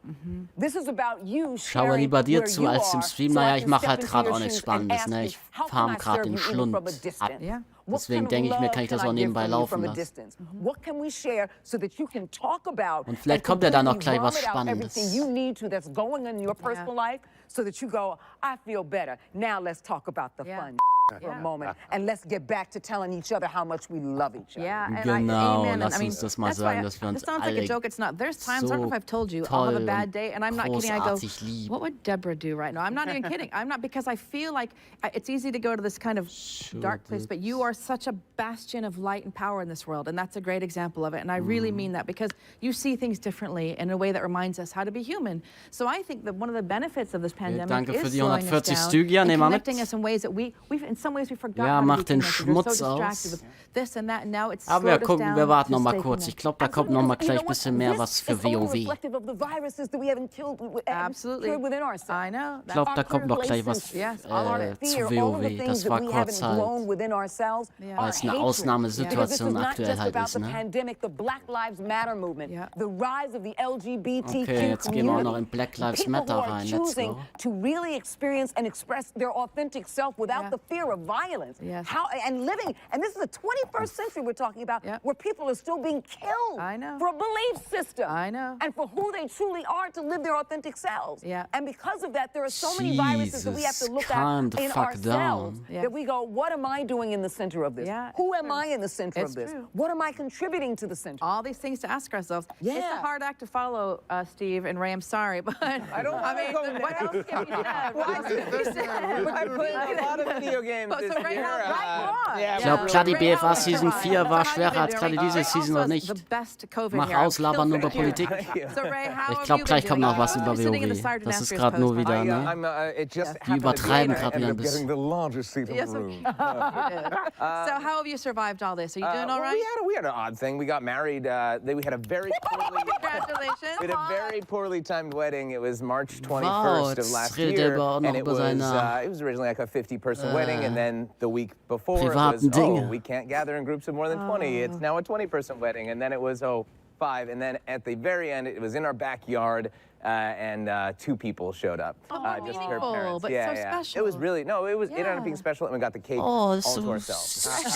Sweet, okay, so cute. So you made it through all right. That's lovely. Congratulations. That's lovely. That's wonderful. That's great. It's nice, these things that, it's like, I feel like these things that happen to us mean more than just a blur in a timeline. Now every little thing matters. Steve, what about you? How you doing? Because you had to keep yourself healthy and then write a game about the afterlife. So how are you? Then start there. How are you? How are you doing? Doing pretty good. Like everybody else, there's ups and downs, but it's, the important thing to remember is that none of this is an equation to be solved. Like you don't just figure it out and go, oh, okay, I'm good now. It's fine to have those ups and downs, to have good days and bad days. That's natural. Wieso heißt du eigentlich XX Nagaru? Just, keep pushing forward. Bist du Nagura-Fan, weil es halt genau umgekehrt ist. It was just so weird Hast that halt das U und A nur vertauscht. And the themes of it while there's a pandemic going on. So du bist bestimmt ein Nagura-Zuschauer, oder? Kind of go, okay, we're going to go into this dark place while the world is kind of dark. What was that creative process Oder ist das Zufall? Well, it was, we were already had things underway. These expansions take so long to, from first conception to agreeing upon, the basic ideas to developing those out. So everybody knew what we were going to be doing. Everybody was already kind of bought into that. But, the crazy thing is that so much of my job, like I have 2 major phases of it. And the first phase is like getting people together and jamming on ideas and sharing story ideas and going back and forth and kind of honing out so those best ideas rise to the top. And that's it's always been a very Aber jetzt, wo jetzt noch so viel Zeit ist, bis Patch 9.1, ne, hat mir schon ein bisschen Mut gemacht, dass ich anscheinend doch wieder Gladiator werde. Vielleicht, eventuell. Weil das ist einfach krass, wie lange jetzt noch Zeit ist, bis die nächste Season erst startet. Preaching it to other people, like going to different groups, to the engineers, to the sound teams, hast noch 4 Monate Zeit, getting all excited about deine it. Again, Plus 15er Endtime zu machen und people's energies and seeing how they're reacting to, like, what are they raising their eyebrows at? What are they nodding to? Den ganzen Seasonal-Krams abzuholen. In this physical ist halt space. Ewig noch. And when we first all went home, and we didn't know how long it would be for. Will it be for a couple weeks, for a month, for who knows? I remember that first week. We started having Zoom meetings and stuff like that, and I just thought, oh my God, this is not going to work. I'm a failure. I'm gonna lose it. This is where the die labern echt the rug gets pulled immer noch out, nicht and über WoW, ne? this Ist is ja people fucking figure me traurig. out now that I can't do this. And that first week was really hard. Pushst du and I noch questioned paar myself, Keys? and I Was, doubted jetzt oder whether we was? could do Nee, this ich glaub nicht. successfully. And then the second Ich week got a glaub little das easier, nicht. and started making those connections. And some of those meetings were like, man, that was really good. Like, had some of that same energy. And by the third week, I didn't have any doubts anymore. I knew that we could do it. I knew it would take longer. I knew that it would be harder, and we would have those ups and downs, and we'd have fits and Nagaru starts war and all der that sort of erste thing. Name But meines from that point on, I WoW-Charakters never und den questioned habe ich that we would make eigentlich something great. kontinuierlich bei Even eigentlich through allen the Spielen screens übernommen. and through the Da der aber wires bei and the YouTube systems vergeben and war, habe ich everything, einfach XX I still davor felt that gemacht. connection to the people that Okay, I'm dann in the kennst du trenches wohl with nicht every day, Nagura. and we carried that forth from the game Nagura team ist Zufall, to kenne ich acting nicht mal, sessions, ehrlich the voice gesagt. sessions, Okay. and just that energy and that power and that Okay, trust dann was ist es super echt sehr important, and that's krasser what got us Zufall. through. Yeah, I think that's beautifully said. I feel like for myself and probably all of you, but for Steve and I working at Nagura Blizzard on this ist halt game, it's like a eine mission, a goal. englische We knew we had something bigger to work on it. And rather than there's WoW-Streamerin, sometimes I didn't want to get out of bed, and I didn't. But then there's days when I'm WoW-Streamerin. like, we got to get up, we got to do this Deswegen thing, dachte we ich got to halt, commit. So even aber though we were anscheinend distant, ist es nur because Zufall. Blizzard very much is a tribe, it's really palpable. But I think to your point, there was something greater than ourselves that kept us going. Yeah. And was it? I mean, these are some dark tones in this game. I mean, did that come up? I mean, you had to write some heavy content. It is, but I think of Shadowlands as very optimistic Oh, expansion. Yeah, Shadowlands habe ich what's your gehört. Jetzt take geht's on rein it? in WoW, oder was? Yeah, I mean, when it was great to have essentially a blank canvas to think about wird what does the spannend. afterlife for World of Warcraft mean. We've gone to all these crazy Jetzt kommen wir places. eigentlich We've zum gone to WoW hidden places on Abschnitt. Azeroth. We've gone to other worlds, time-wiminess, all that sort of stuff. And this was a chance to go to this entirely different reality, basically. That had only been hinted Tja, at wo ist before. denn jetzt We'd hier noch only ein talked Boss? about Da hinten habe Shadowlands ich gepennt, as die a habe ich nicht concept, and mitgenommen. we'd had some characters like Reiten Bwansambi wir noch mal who da had given runter. us little footholds and dipped our toes I into the realm of guess. death before, but we had never fully immersed ourselves into it. And one of the things that I kind of fixated on early on was this idea that Oh, wir haben wieder einen neuen Bewerber für Spielbursche. we think of death, we Tevi think will of that as an rein. ending, Laden wir but mal ein. for the Shadowlands, death Zack, hab is ich just the beginning. eingeladen. Death is a source of energy. Death is a source of existence Meine for all Community these sind people. auch And sehr, there's sehr lines in tot, game ne? where some of the Also, characters who hier passiert exist auch in nicht the so viel. Shadowlands, Unlucky. even though they are of death, I always say it's death with a capital D, death as an energy, death as a force. Death is an energy. That's heavy. Death is a kind of magic that animates all of these things. So the irony is that even in this realm of supposed death, things are very much alive, and there's characters there, people that you make connections with, as many of the characters here on this very panel. Players feel just as real a connection to someone like Erelon, or when they're in the raid against Sire Denathrius and all the things that he said. Like, those are real connections, and it doesn't matter that this is an afterlife setting.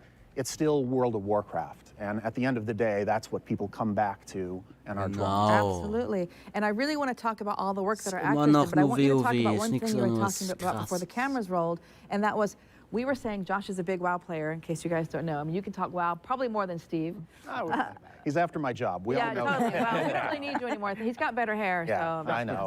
He's got hair. Oh nein, der will mich entführen, der But we were Jailer. talking, you were saying how in Wo ist denn hier Shadowlands, der and I know from Jailer? having Ich to seh den cast nicht. a million races, that we have more races than ever. And I want you to Gibt's gar talk about how keinen you Jailer, approach das sind writing it with alles all Lügen. the realms and the post-it notes and because that's bananas. I want to know how you got from that crazy writing process to these great people here today.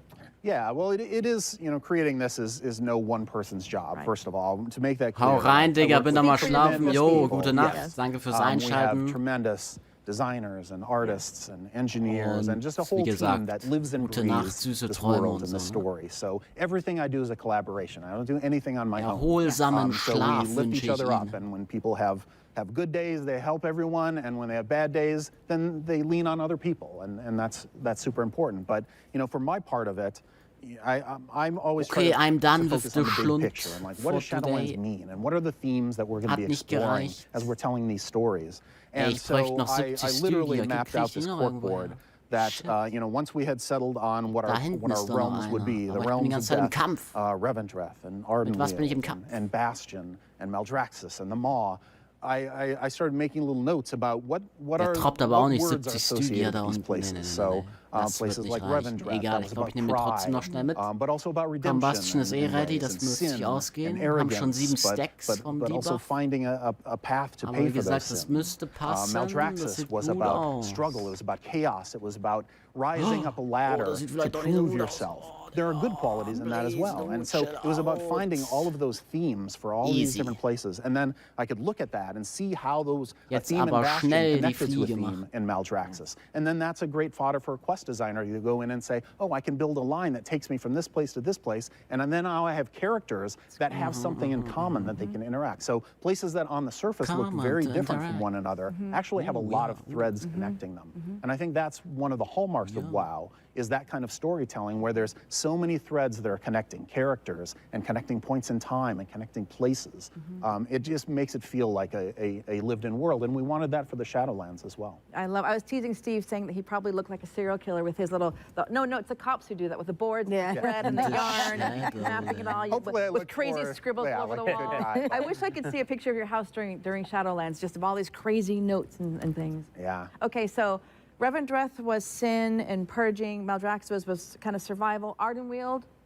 Ardenweald is about renewal. It's about, there's a side to it that is sleep and restoration. Yes. But then there's a part of waking up too. It's part of a cycle. Yes. That's the key thing about Revendreth. It plays a unique part in the Shadowlands because it is where life and death intersect. Yes. And there's a lot of, we're going to be exploring that in that relationship in future content as well, because it is a key thing that death doesn't stand on its own. Death and life are intertwined, both for our players' characters who are living mortals, traversing the realms of death, but also for these forces that are in this realm of death themselves. They know that they have this. Melden wir uns mal an für eine Rauferei, da sehe ich mich gerade drinnen, da habe ich Bock drauf, auf eine PvP-Rauferei. Let's go. But the million-dollar question for me, which I was teasing about, what I want to answer, if you die in the afterlife, you're double dead. Wie lange muss ich wieder warten? Ach, scheiße, 16 Minuten warten auf eine Rauferei. If you're living more, let's just not go into Okay. Can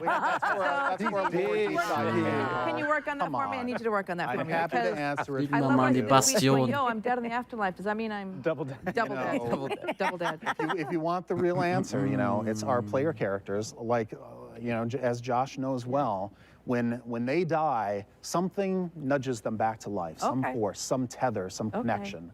And that is because our heroes, our player characters are tied to the life force of Azeroth itself, and it's that connection that keeps them going, even when the odds are against them. It's really beautiful. I mean, it's just really beautiful how what you're talking about is a video game, yes, but so much of it can apply to real life and death and the connections in death that stay with us and push us forward. That's what was so heavy in these moments of recording Shadowlands. I myself, we've had several sessions, many sessions, I would argue, that really brought us to tears, that were heavy, that were intense, and all of that.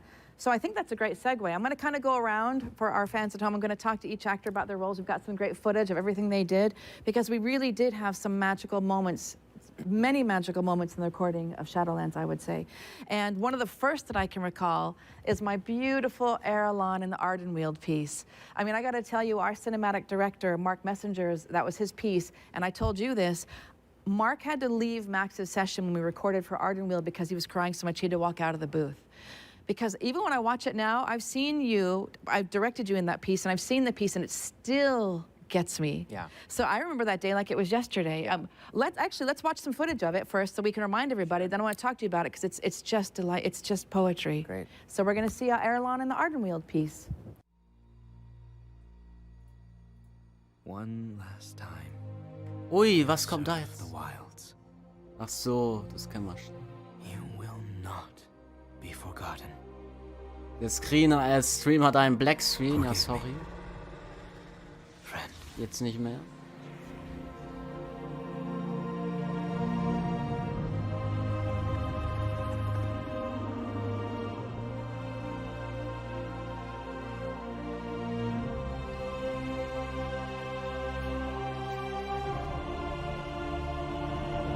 Das Video kennen wir aber schon,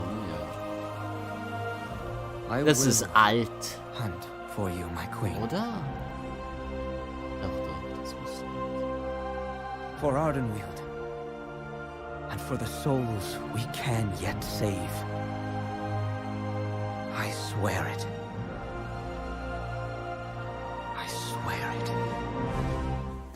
It just gets you, right? It just, Ja, I ja, couldn't make it ja, through weil that es piece. euer And eigenes Werk you know, we ist. recorded Ja, this ja, before ja. COVID hit, and watching it now, I feel like I see it even deeper and more profoundly because, you know, I lost my 19-year-old cat last Christmas, and when every time I watch it, I think, or of any loss that we have, and the grief yet beauty in it. So, do you remember that? I remember that day. Like it was yesterday. I do. It's such a heartbreaking story. By the way, something I just noticed is that the Winter Queen gets teary-eyed in the visual, which is like, whoa, you know, for her to.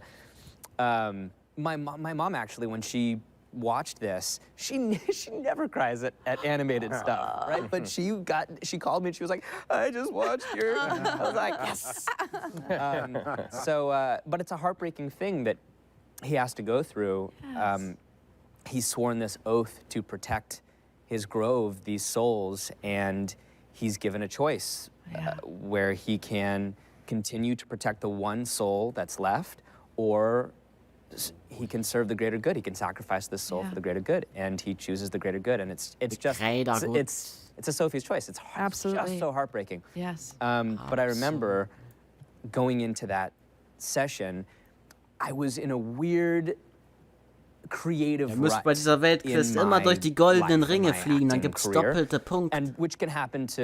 Aber ich glaube, das weiß eh schon jeder von euch. Ne? Solche offensichtlichen Dinge muss ich euch nicht erzählen. Everybody. So I was in that place where I felt like I was doing the same thing sort of over and over and over again.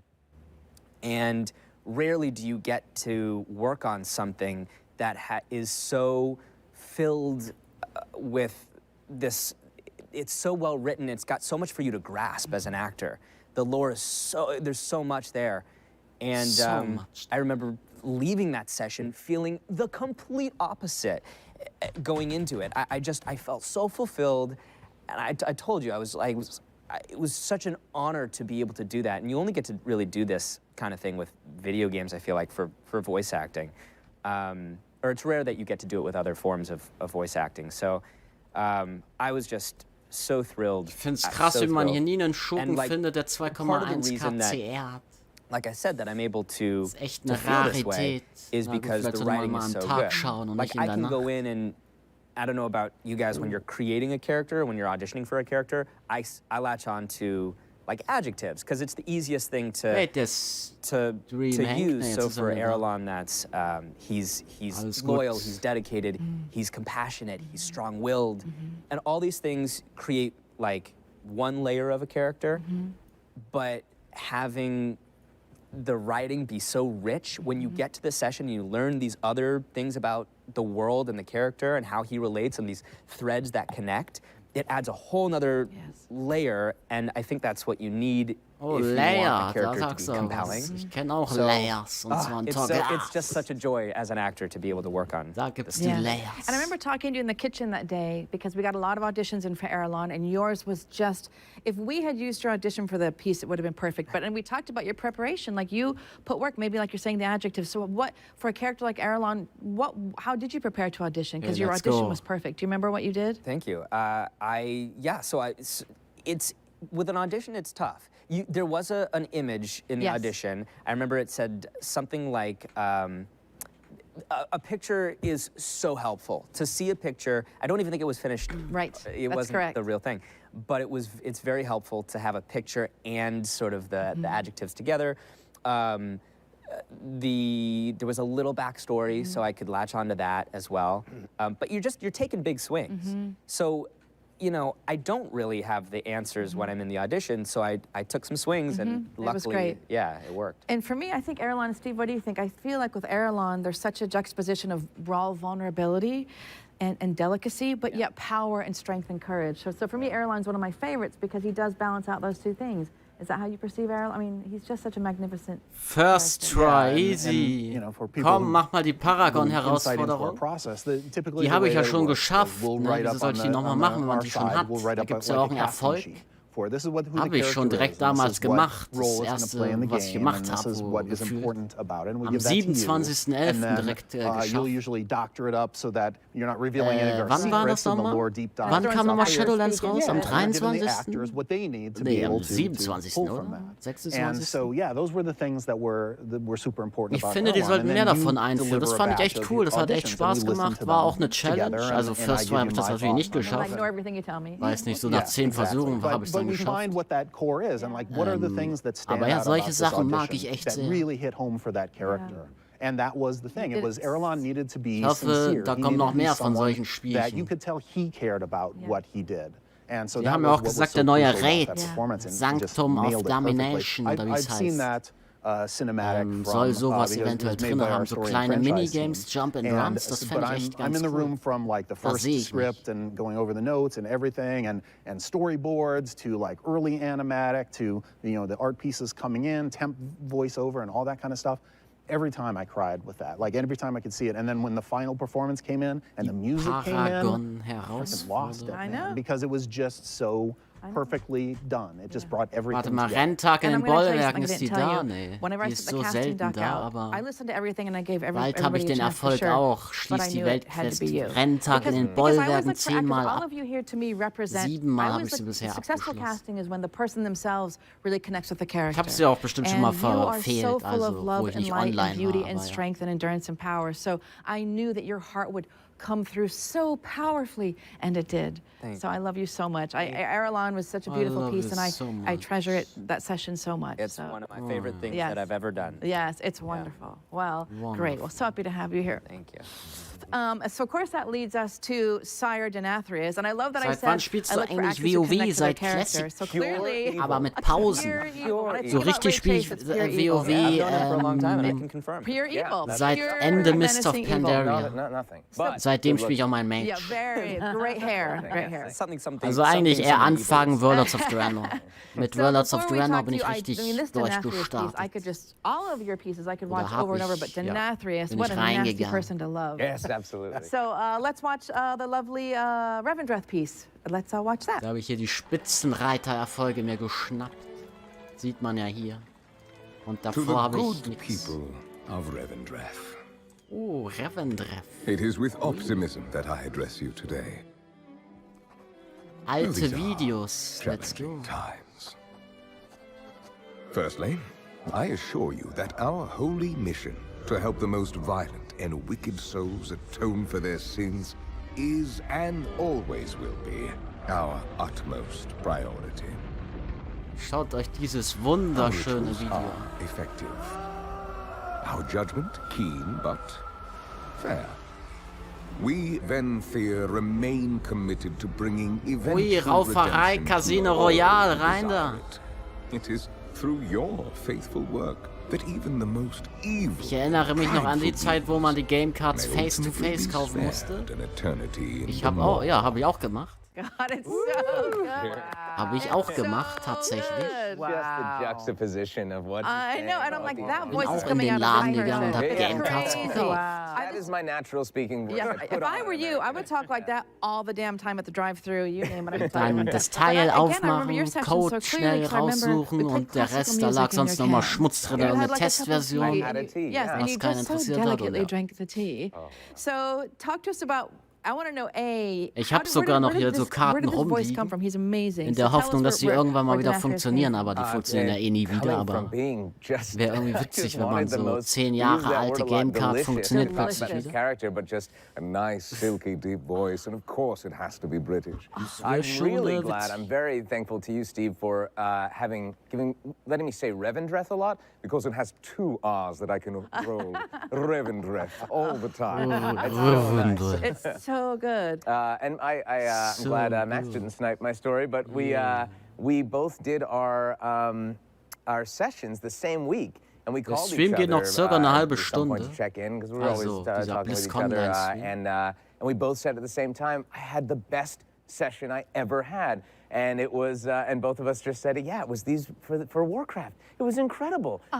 Just the directing, the writing, the characterization, and yeah. And that was another thing I forgot, that you do this. I don't think anybody else has done this, where they play music in your cans, and it's changes such a delight. It changes everything. Yes. That's so cool that there was classical music. Oh, yes, it was playing. so It was cool. amazing from the trailer, yeah. Yes. It was perfect. And then you had me drink tea before saying every single line. So, because ich hoffe he's in mal, that ich bin in einem Gewinnerteam from a reingekommen und glass. wir It was gewinnen. Perfect.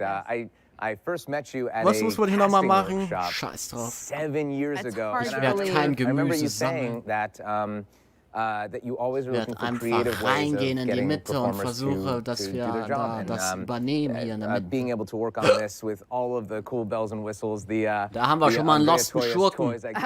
Let's it go. really worked. It was super fun. I absolutely loved it. It was great. So Digga, der ist komplett lost. Der hat halt auch Schmutzjahr. Ich will keine Combustion für den nutzen. Der drückt nicht mal Mantel der Schatten. Der ist komplett verwirrt. Der Typ. I couldn't believe it, and this was before COVID. I addressed you today through Okay, these Freunde, wo sind meine challenging Menschen?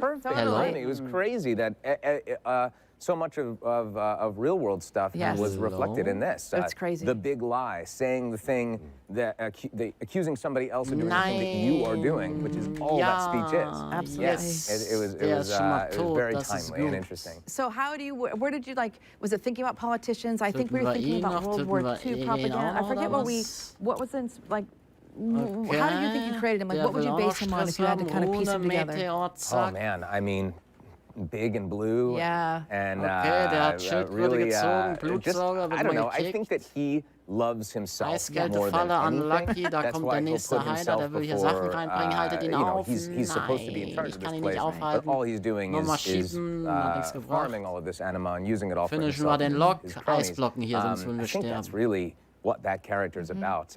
And he's got a Okay. cool sword. Gute He Sache. doesn't even have to swing himself. Nochmal It just goes on reschieben its das own. Ganze. I don't know. I just think he's such a well-designed character. He's wonderful. Oh, wow, Every die time hier he hinten talks, I brauchen, think glaub ich, everybody Hilfe. stops because that voice coming out is amazing. Helfen wir hier mal? So I Das ist just think natürlich you auch did ein him sehr beautifully. And einfallsreicher just so happy Name. to bring you here to celebrate you because all the feedback, people Was went ist das mental für over ein Name, Denathrius because Brudi? just I don't know, like you luxuriate in your consonants, nennt right? sich einfach Yes, exactly. Just yeah. amazing. Yeah. And I do want to point out that Ray did choose the biggest chair for himself in this whole set. We got to choose our own So seat. it wasn't like a hesitation thing. It was just like, no, Okay, sterbe ich hier? Thank you. Yeah. And again, I'm casting people who connect with their characters a little too well. So Mach halt kein Damage ohne Combustion. we love Das ist him. fucking He's just terrible. fantastic. So leader of the vampires. So it's so great to really celebrate the pieces that we did: Ardenweald, Revendreth, and now Maldraxxus. Nee, gehe schlafen, morgen with wieder our arbeiten. Gute fabulous Nacht, orc angenehmen Abend alle. queen Yo. goddess that is you. Haust And I rein. still Gute Nacht. remember your session. Working with Deborah is magic because Deborah, I will watch Deborah and she physically, you can watch her. You haven't been to session yet with Deborah. She physically transforms. You just see like, zzzz, and then it's just Draka. And the power that you bring to her is amazing. So let's watch a little bit of Draka to celebrate your magic and then we'll come and chat. In life, I was Draka of the Frostwolf clan. A warrior who gave everything to protect what mattered most. But I was not done fighting. Come on, Tippin.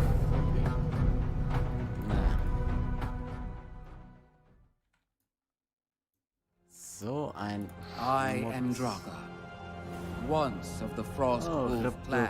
I think I'm Now, Baroness of the House of the Chosen. Tja, 50-50 gerade, wir sind irgendwie im Nachteil, weiß nicht. Of Maldraxxus. Geht nicht wirklich auf die Taktik, dass man da sich einfach mal hinstellt und die Leute abfängt und tötet, weil da keiner hilft. I tell you, to have such a strong, powerful female character that doesn't mess around is so inspiring. And I remember, Deborah, when you were in session recording this piece, I mean, you always stand upright, but I remember you just, the power and the steel in your spine when you recorded was, and your eyes were so focused, just amazing. So talk about that voice and how you brought her to life and what she means to you, all of that, because she's phenomenal. Draka das ist so dumm, ne, dass hier keiner ist. She's been tortured. Tortured Ja, emotionally. Freunde, ich kann ja auch nicht tortured alleine psychologically, alle aufhalten. Tortured by death. Tortured by life. Ja, wir verlieren. And as Dann an verlieren orc, wir eben. Wenn die nicht that gewinnen has to wollen, be used dann verlieren wir. from the deepest part of one's body. Selber schuld, wenn ich gewinnen will, Because der muss halt nothing will ever verlieren. get solved. It's an evolutionary process of saving and saving again and building your integrity and building your strength and building your character based on all the pain. And so the pain is important because it doesn't overwhelm you as a feminine or female energy. It only empowers you as what most people would see in society would be masculine. And it's not masculine. It's feminine energy. And that feminine space that she comes from is the loss of a child. Yes. And so she could either curl up and die, but that's not the orc way. Ah, wie solche Leute And hassen, sind so lost. she uses that Na, as something to braucht man push nicht mehr past zu the tryen, pain, ist verloren, drag wenn it man with lost her ist. Verliert man into halt. missions, drag it with her into the statement of who she is and every experience that will take her on this journey. But doesn't use it as a reason or excuse of anything. Just keeps it for herself. It's almost like wearing a talisman. Dann geh mal and Gemüse keeping that sammeln in talisman die inside Niederlage, your let's go. clothing. And no one needs to see it and no one needs to know that it's there. But it's close to your body, it's close to your heart. Echt. And you wear it on Echte the inside, Sherlocks but never wieder on the unterwegs. I love it. So what part of you do you connect with? Like, what part of Deborah do you see as All drunk? of it. All of it, absolutely. All of it. And the reason is because we're telling their orcs and their demons and their creatures and their characters and their vampires. But it's important for me when I go into a euch das booth an. Die to Krieger ist tell natürlich OP für solche and transmute the Look at experience this, dude. in a human story in terms of why people want to relate. And unless I'm putting something very personal in it, it's going to be a challenge for people to relate, and I will miss an aspect of authenticity. And for me personally, I can't afford to miss the authenticity because the story is much greater than me. The epic journey that you created for this character is a huge responsibility.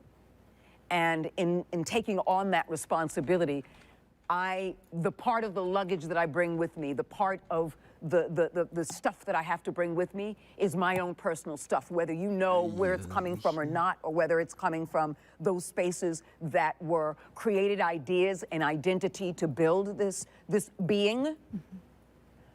I have to make it personal. I have to go deep. And I have to bring that to the surface of everything. My anger, my pain, my fear, my desire, my drive, my intention. Because unless I'm doing that, then I'm missing something. And I'm trusting that you hired me because I refuse to miss something. That's right. That's right. And talk about your physicality, because every character, Deborah has voiced a million amazing, there's no small role for you. Every character we give you, it just becomes something much bigger. But one thing I love about you is you physically transform. You commit your body, you commit your spirit and mind and your body to the character. That's a big thing. I see you physically shift. Talk about, because you've got to kind of feel her skin, right? I have to. I have to disappear. It's what I call immersion. I have to be completely immersed in that experience because I'm not in a booth. Die Frau ist aber auch voll drin in den I Film, don't ne? exist Holy anymore. shit. The world has to be around me, and so even if I'm home in a booth or even if I'm in a studio, it has to disappear. And it has to disappear because Aber es ist echt I'm enttäuschend, focused da kommt on ja gar nichts. Ich every dachte eigentlich, das war sonst relationship. I don't immer call it a cooler, relationship, das was every jetzt gerade da relationship. läuft. And in relating to everything, the Fucking environment, sad. the temperature, what's below my feet. Enttäuschend, I'm die grounding BlizzConline, myself aber gut, because ist I'm halt- not wearing shoes, so I'll take my shoes off so that I can Ist feel the halt, expansion ne, of what Corona my auch so orc ein feet bisschen would schuld be dran. on the ground. The air, am I seeing breath? Am I hearing things behind me? And the microphone disappears, and that becomes the being that I'm talking to. So when I ask to do another take, it's because they responded differently. And I need to say this again to them because they shifted away. Their eyes changed. They looked down. They are paying attention. And so each time my intention begins to grow and layer because they did something different as I see them. So that's why when I have a tendency with Andrea to do this. Because I noticed they looked different. They had a different shift in their body. And when I recognize that shift, it helps to layer it. And at the same time, as I'm doing voice, it helps to give you different choices as well. I love it. I mean, all of you, I feel like you so physically connect. Were you going to say something? Yeah, and this is why it had to be Draka and it had to be Deborah, because when we're dealing with this place Maldraxxus, this afterlife about contention and strife and proving yourself, we had a million characters we could draw from. There are any number from the past of World of Warcraft that we could have plugged into Maldraxxus, and it would have been awesome. It would have been great. But Draka was important because her story is among the most human of stories. It is, like you were saying, it's a story of loss. It's about building yourself up, proving yourself up, and having it snatched away from you. And we all know what that is. We all have experienced that at points in our life. And Draka has a chance to take all of that and build a new future for herself and for this place. And so to be able to do that, you need a special actor to bring that to life. And that's what you have done so masterfully. So powerfully. All of you, I mean, I really feel like all the casting we've done with our lead characters, all of you emulate our characters. So much of what our fans at home might love about these characters, you're actually loving the essence of these amazing humans on stage. I mean, honestly, it's just such a beautiful thing to behold, and we're so lucky to have you here. So we couldn't have a story about the afterlife without our Loa of Death, who, Stephen, I think we're personally both in love with Alex, aren't we? We do talk, absolutely. We are so completely we have like Alex. No, Steve and I have shared like, I love Alex. No, I love him more. No, I love him more. Seriously, texting videos back Oh and my forth. God. Did you see this performance? We love him so. Yes. We love you so much. gosh. So let's see why we love you. A, you're so dapper and handsome, but let's see your footage as well because My we love you. ears are red now.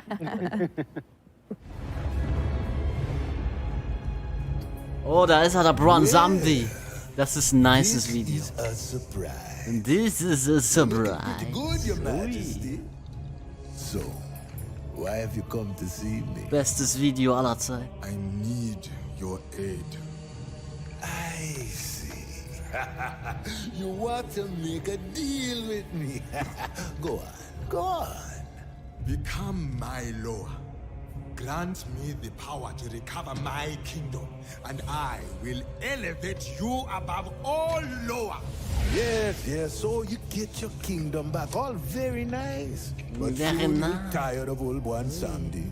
You go back to the living Loa, the one who bring the rain, makes the crops grow, not wither and die. No. I need more than just your word. Got so good. What the heck? You know, it's so hard. I had to choose a clip, and I'm like, okay, I'm gonna choose like 10-second clips. I couldn't. For all of you, I'm like, no, 15, 20, 30. Okay, 2 minutes. I need 2 minutes of the footage. It's so good. Oh, I know you were on a panel before, but where does he come from? I feel like I'm watching a gangster flick every time he comes on screen. Well, first off, I want to say that I'm very jealous of his gun. Got to work on that. No, Bwansamdi. Actually, no. What I do love about Bwansamdi is that I get to tap into something I never get to do in my other acting career, is to be the mischievous, devilish, evil, but lovable guy.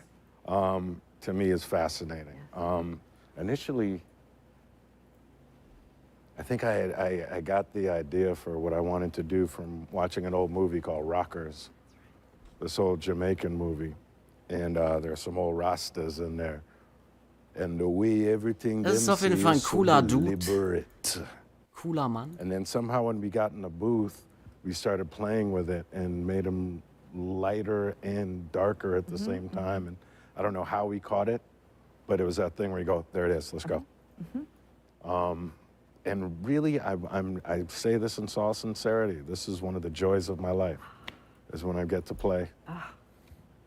We love him so much, and I think, Steve, you can attest, the fans are nuts over Bwansamdi. And I think I talked about this on the last voice actor panel with you, but every time when we record in session, Alex doesn't stand behind the mic and record. He kind of does this like dapper. I kind of got to lay. Yeah, he kind of just lingers on his music. We have to keep moving the mic because Alex just kind of lingers and like, what do you want? Oh my God. Well, it's interesting. It's great hearing this too, like what you were just talking about, and just how the physicality helps you. Absolutely. It helps you so much. And yeah, this cat's laid back, so come on, bring it. So good. You know, so much fun. Yes. So what do you think he means when you create him? Is it kind of tapping into those old Rasta and? Yeah, started with the Rasta, and then Bwansamdi, and I was like, oh, Bwansamdi. Ah. Oh, we're going to Haiti. That's right. And okay, I've heard about this stuff, and so I was tapping into that. Yes, Jeffrey Holder was also in my brain, but yeah, it was just tapping into that and the idea of the darkness, but also not darkness, mischievousness. Yes. And it's how mischievous can we get? How can we ride that line? Just get right there. Right there. And I just love being able to just, don't mess with me. It's really. I think you're right. I think he really is dark and light. And Steve, every time we're in session with you, Alex, we just laugh and laugh. Like you just find these interesting peaks and valleys and deliveries, and it's just he takes these lines and suddenly it's like a whole other thing. I mean, well, the joy is that yes, we knew going into the sessions for Shadowlands with Alex, like we're so excited. We're like, oh, we can't wait to get Alex in the booth. It's going to be magical. But you never know when the magic is going to come, because you can write the lines, you can think a certain thing and plan for it, and then he finds just something else, and it's just delightful, and we collapse on the floor laughing. Do that again. Do that again. My favorite ist eigentlich noch jemand hier wach? Noch jemand da? Noch jemand anwesend? Oder ist schon alle eingeschlafen? And just through tears, like we're saying it through tears because we're laughing so hard. Alle schon eingebennt. I know. It's amazing. Ja, hier Nagaro. Und Robert ist auch noch da. Sind wir schon zwei. Die anderen sind aber alle eingepennt. The fussy, fussy, fussy. Oh, hold on, I forgot my readers. This is the line that when he did it, Steve and I are like, we don't care, we're changing the whole damn line. Not doing it. It's such a fussy Noch wach, hier. Oh, da sind wir noch I got some here. You're gonna zwei haben wir noch gefunden. We're like, did he just say fussy, fussy pants? Ja, natürlich. Ui, Nolis ist auch noch da. Yes, that's the Was thing. machst du denn gerade, Nolis, wenn ich fragen darf? Script printed out, and occasionally, you know, sometimes things happen in the booth, and you're like, oh, let's make a change du bist here. online, But, you know, WoW, bist wieder online. Ich habe dich als Freund But with hinzugefügt. Alex, it's like, we'll just throw some lines out there, and I know they're just going to be rewritten on the fly. I've got the editor Oribus open, I'm am in there Kreise just typing laufen, like oder? crazy. I can't believe he said that. Let me throw that in Gönnen wir there. jetzt erstmal eine Runde So much more Torghast, delicious. die Seelenasche noch It's just mitnehmen. jamming For together. Alex in particular, Weil, the wie script gesagt, was mit just a Patch suggestion. 9.0.5 kommen ein paar Änderungen Alex, you rein. do what you want to do. And I thank you. Und deswegen Oh ist es my sicherlich God. gut, wenn man ein bisschen And that's what I always Seelenasche say too, you know, übrig hat, it's nice falls when we as the irgendwas devs come in and out gebufft we oder want, but genervt we have to wird. give space for Draka, for Denathris, we give space to, because it's you as a person, your life story, your ideas and your thoughts that you want to try that really bring it to life. And Bwan Samedi is like, Ich laufe im Kreis. delicious. I could listen Let's to go, him all. dann habe ich We need recht like an gehabt. audiobook. Steve, can we do a Bwan Samedi audiobook? I think that would be amazing. Du bist doch Priester, oder? It'd be great. Or what if like just reading a user manual or something? It doesn't matter. I'm with it. Wow, we love songs. Kannst du auch Heiligpriester We love our Bwan spielen? Samedi in the What the fans. world needs now is love, sweet love. God, it's so good. And I think I've seen a lot of romantic offers made to Bwan Samedi on Twitter as well. I don't know if you see this. I'm like, there's a whole lot of fan fiction going on in our area. So well done, you. He's beloved. So, oh my God. I don't even know how to talk about Anduin. Let's watch Was some great meinst du, wie hoch man mit Anduin Item Level footage, 197 in M+ sassy laufen Anduin is kann? all a go. So let's watch Theoretisch some Anduin unendlich. footage to celebrate the greatness, Praktisch Josh. kommst du damit leider nicht weit, weil du nirgendwo eingeladen wirst. There she is again. You know, these endless lectures of yours have failed. Oh, da kommt wieder alte Videos. Let's go. Regardless, the conversation is over. One way or another, we will have you. So I will offer this one last. Bist du ein guter Heiligpriester, Nolis? Join our cause, or be made to serve. What kind of choice is that? Oh mein Gott. Why even give me? Okay, schade, da hat nicht It's geklappt. the choice you never had. Well, that's unlucky, weil da sind so scheiß Buffer Some dabei. shred of your mortality haunting Konnte you. kein Big As Pull if the machen. Banshee Queen hasn't entirely eclipsed the Ranger General. Geh hier actually hops. Now I understand why you brought me here. Why you've tried so hard to persuade me. Because if you can Hab get mit me dem to Shadow let go jetzt of hope, 205 you finally can too. und scheitere an Einladungen für 9er-Instanzen. Ja, deswegen immer eigene Gruppen aufmachen. Das ist echt schlimm da, wenn du random läufst. Du wirst nirgendwo eingeladen. Es kommt drauf an, was du machen willst. Ich will in 2-on-2 auf 2,4K pushen. Mit Heiligpriester. Heiligpriester ist sick. Mit einem Firemate. Make your choice. Wenn man es richtig macht.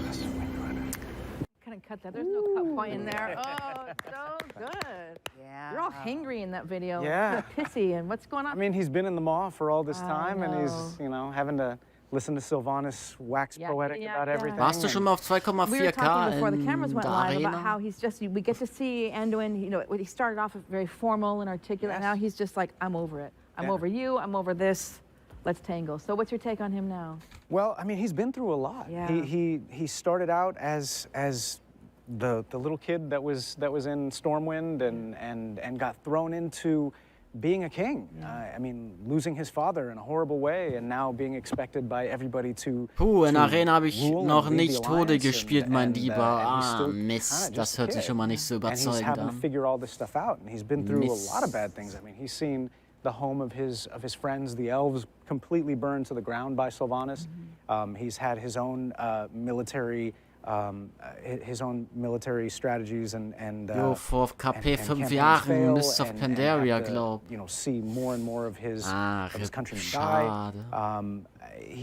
Not everything has gone well for him, and at the end of it all, he still kind of has this belief, this unshakable faith in the light, that kind of really just lends to the optimism that he does have. And sometimes, I mean, Monk it's kind of stark shown itself in in Bezug the auf past to was? be Monk ist somewhat aber naive, generell and stark, ja. he's- Außer der Monk he's having Heiler, to der deal ist with that. Schmutz. He's having to deal with the ramifications Aber of these Tank choices that Monk he's ist made of stark perhaps und trusting WW too Monk much. ist auch stark. And now we see Also that in DD here where Monk. he's DPS-Spezialisierung basically stark. imprisoned and having to find that strength, where he's still maintaining his faith in the light and having that belief and drawing so much strength from that. I mean, you could see at the end of that clip where his hands are open. I mean, his chest is exposed. He's offering himself up and he's saying, yeah.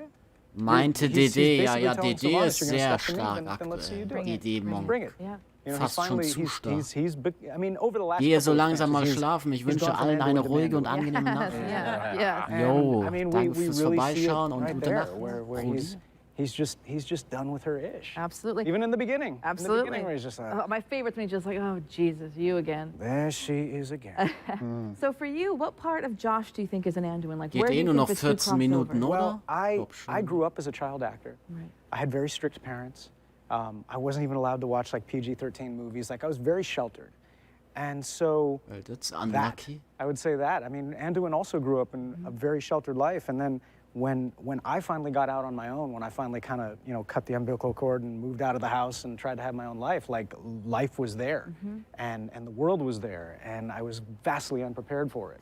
And so I definitely feel a kinship in him with him in that sense, in the sense of now having the world thrust upon you and Schaust du auch mal feeling Logs completely deiner unprepared, Community but an? still having to rely Hab ich schon on gemacht, whatever ja. optimism and hope that you have that you can make this work. Aber so And- im and so, I Stream mean, that's eigentlich pretty nicht. Habe ich much zwar auch what schon mal gemacht, my own aber personal past that I draw from when I'm voicing Anduin. lieber nicht. I mean, I've definitely, you know, grown since then, and grown into my own shoes. But yeah, I mean, a Dieses lot of- Gelaber ist That's beautiful. I think größtenteils so there's langweilig. resilience Ja, that we can all leider. relate Ich to, dachte, because es I kommt think noch all irgendwas of us Spannendes, think we're aber prepared die for life, and then we find out that we're erzählen not, echt and we just nur have to keep über going, alte and life Sachen. keeps Ich throwing dachte, hard sie things, and we just have erzählen to noch keep going. irgendwas So I think Cooles so, we can all aber relate habe ich to mich that. So getäuscht. you did him so beautifully. Das war eine Steve, any thoughts on Enttäuschung. the Anduin journey so far? Well, it's certainly a centerpiece of Shadowlands, this relationship between Anduin, Sylvanas, and how the jailer, his shadow, looms over that.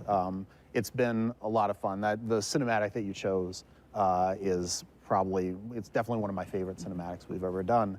And Anduin is so great in that because you look at what's going on in there. Sylvanas is holding the sword to him, but Anduin has all the power in that scene. Right. He's the one who's saying, he's putting it on her and backing her into the darkness where he's standing in that light.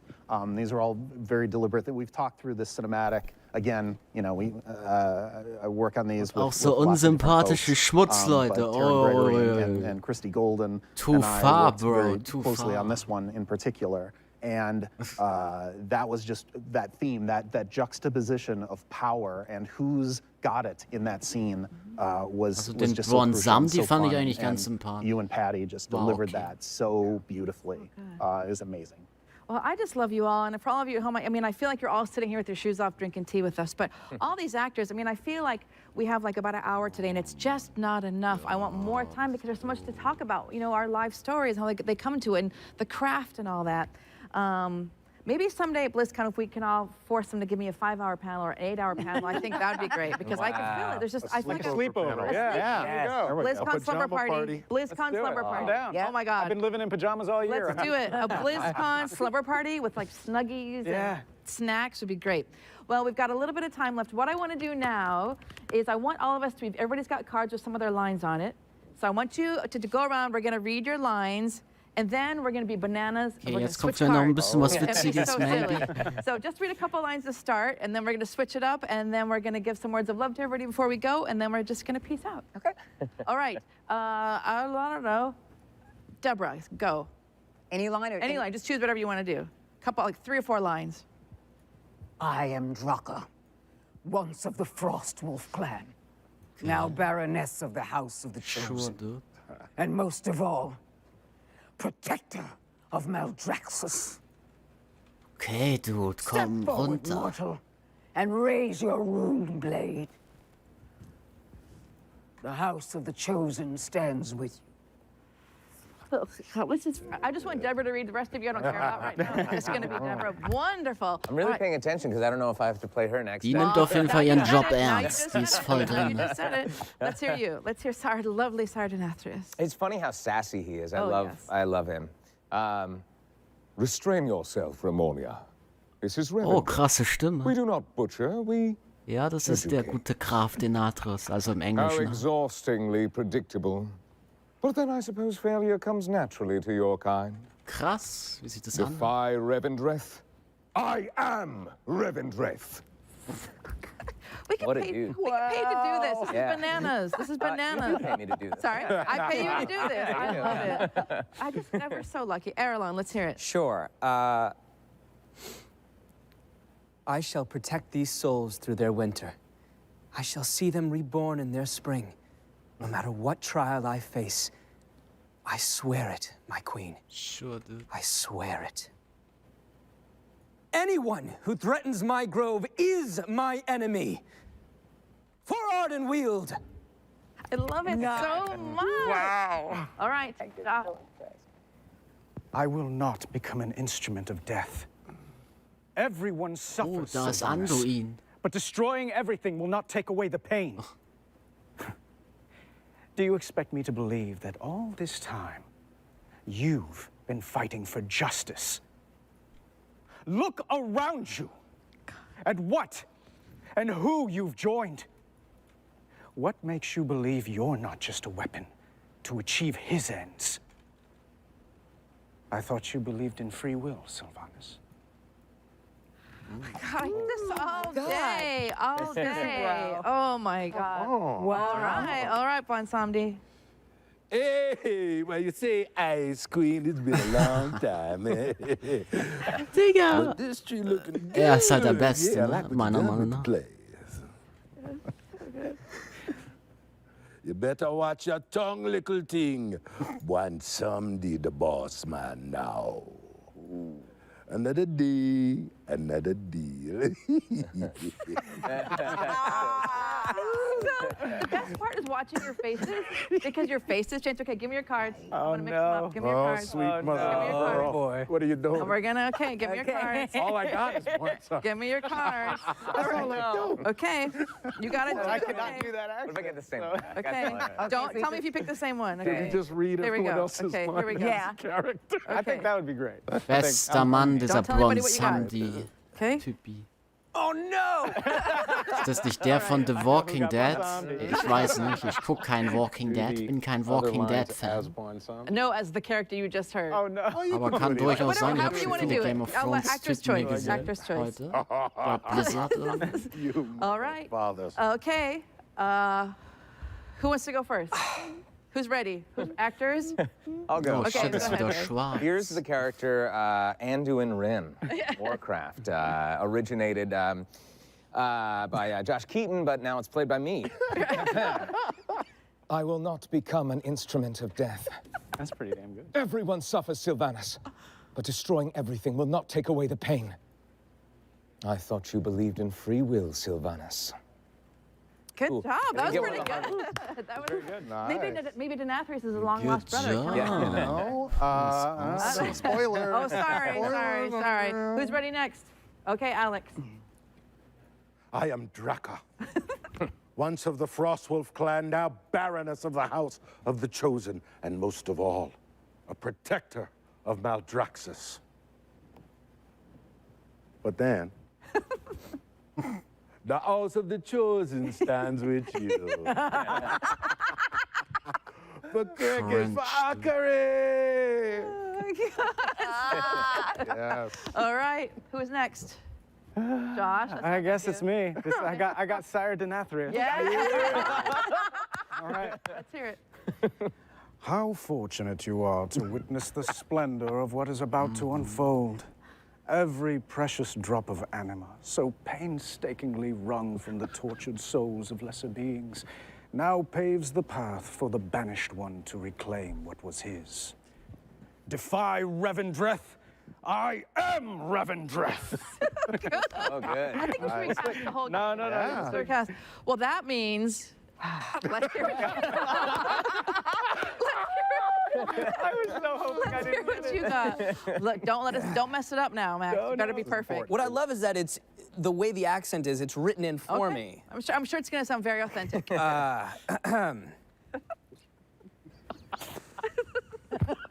I can do this, right? Okay, yes, totally. One somebody got altars under Larry praising me. Without the jailer, you just be a poor forgotten error. Wow. That's great, man. Okay, maybe we won't recast all of it. Hä, wie krieg ich das Tor hier auf? Ich bin lost. Oh my God! I love this clap. I love you guys. Let's everybody at home. Let's clap for our actors. Soll denn der Schmutz? I got so excited by your Bonsomni. I got so excited. Because that's how we should have ended it. Was hältst du vom Frostmatch für Theater der Schmerzen? Irgendwie sackt Feier dort richtig. I'm Max Middleman. Feier sackt dort eigentlich nicht, aber wie gesagt, kannst du auch Frostmatch spielen, wenn dir das mehr zusagt. I shall protect these souls through their winter. I shall see them reborn in their spring. No matter what trial I face, I swear it, my queen. I swear it. Anyone who threatens my grove is my Ich wollte mal enemy. demnächst ein Video machen, wo ich Frostmatch in Müde Schluss spiele. Um mal zu zeigen, wie gut Frostmatch eigentlich sein kann oder ist für mythisch Blizzard. Oh God, that's the way we were supposed to end it. Hey, I just have to say real quick, I grew up watching Deborah on TV. That is like such a huge honor for you to be doing my character in front of me. That blows my mind. Ich wollte halt schnell durchrushen und nichts groß töten, aber I guess hier geht's anscheinend nicht. Das ging letzte Woche besser. A little bit. Everybody else was amazing. Yeah. It's cool. I got to work on my dwarf. That's fine. That's fine. Well, we are basically almost out of time. So what I want to do is close with just, a reminder to our fans. We'll go around quickly and just our parting words to all of us out there. You guys can start. Steve, I don't know who wants to start. I love you all. Alex, you ready to start? Just a parting farewell to our lovely tribe. So grateful to be here. So grateful that you're here. Just remember, be good to you. And be good to those around you. Everything else will come together. Amen. Beautifully said. Steve? Thanks for being part of BlizzConline. Can't wait to be back with you in person again and share this magic, this energy. It will happen. Stay strong. Yes. All right. Thank you for being with us on this panel. Thank you for playing Shadowlands and World of Warcraft. And gerne. When things seem the darkest, the light is always with you. I don't know much. I will say, my grandma always told me she had this phrase, this too shall pass. Okay. And I know that even in the darkest of times, we will get through it. We'll get through it together. It's easy to lose sight of what we do have, so stay grateful, and that's how we can pull through. Yes, beautifully said. Hang in there, you guys. Keep playing World of Warcraft. It's a great way to get through this, and especially thank you to Blizzard for letting me take home that wonderful piece of art. It's so kind of that. So thank you, Blizzard. Really appreciate that. I always love to say this to people, and I mean it when I say it every single time. There isn't a time when it doesn't mean something to me, so I really hope it means something to you. Be blessed, be well, be happy, be healthy, but most importantly, be you, because you are beautiful. Oh my God, I love Gott, you war das guys, schlecht. and I'm just gonna say, I love you so much. Thank you for joining our World of Warcraft voice actor panel. We love you. We did it for you, and we're all gonna be okay. Take care. Till next time. Be well. Bye. Bye. Bye. Ja. It's like Zoom. Is it on mute? So is it cut? Is there a cut? And then it just ends.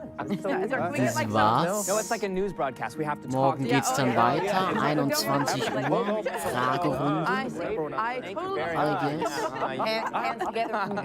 And we're out. Und was läuft sonst noch so hier? Ist schon over, ne? 안녕하세요, 마봉입니다. 전 세계에서 시청 중인 블리자드 팬 여러분. 오케이. 네. 오케이. 한국에서 블리자드 인기 정말 대단하다고 합니다. 네, 블리자드 30주년 정말 축하드립니다. 앞으로 블리자드 Okay, I guess wir hören uns die Nummer schnell an, während ich hier Torghast finische. 저희 음악과 함께 해주세요. 감사합니다. 네, 그럼 지금까지 아싸 마마마마무 마마무였습니다. 감사합니다. Schön, oder? Das war doch schön.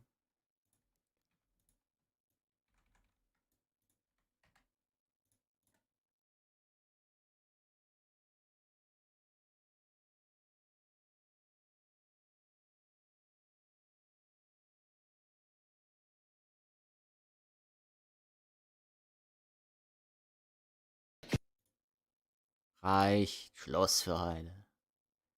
Zack. Weg da. So, wir sind jetzt hier in Torghast stehen geblieben. Und was wir jetzt hier noch machen, ist Folgendes. Wir rennen jetzt hier durch. Und versuchen bis zum Ende zu kommen. Versuchen erstmal das Ende zu finden. Okay, nach links anscheinend. Gehen wir hier lang. Da entlang.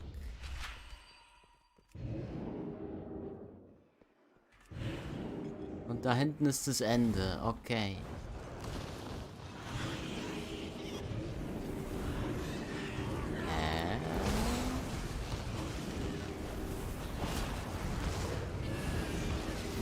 Strange. Verstehe nicht so ganz. Inwissen das Ganze hier.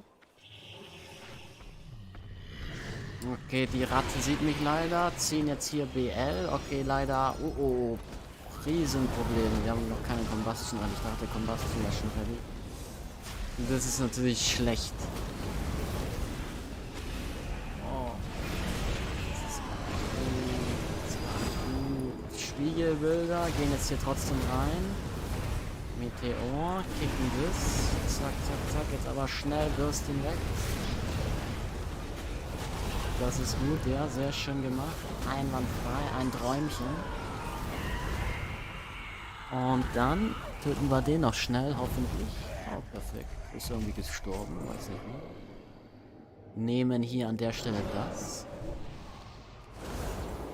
Guten Abend, ich danke dir für deine super Guide. Hat mich ein Riesenstück weitergebracht. Allerdings komme ich nicht ansatzweise auf deinen Chart, beziehungsweise Overall DPS. Da bin ich noch richtig lost.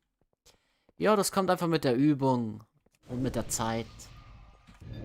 Am besten schaust du nochmal meinen Fire Mage Guide an. Guckst du nochmal genau die rote an, vergleichst nochmal, ob du noch was falsch machst. Ansonsten, wenn du Logs hast, mal die Seite WoW Analyzer hinzuziehen, dann den Wirkraft Logs Link dort einfügen, falls du halt Logs hast vom Raid. Und ja, ansonsten einfach Logs auswerten von deiner Performance und so. Falls du halt Logs hast, keine Ahnung, wie du da, wo du gerade so bist, ne? Aber dank dir auf jeden Fall für die netten Worte. Gönnen wir uns für das. Gönnen wir uns für das. Alles ist verhandelbar.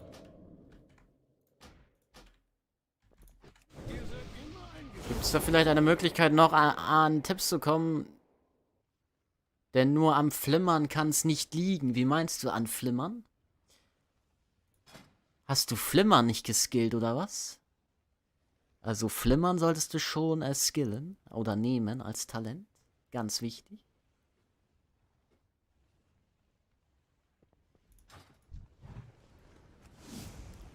So, mal gucken, wie groß mein Feuerball krittet. Das ist ja gar nichts. Naja, töten wir den mal schnell.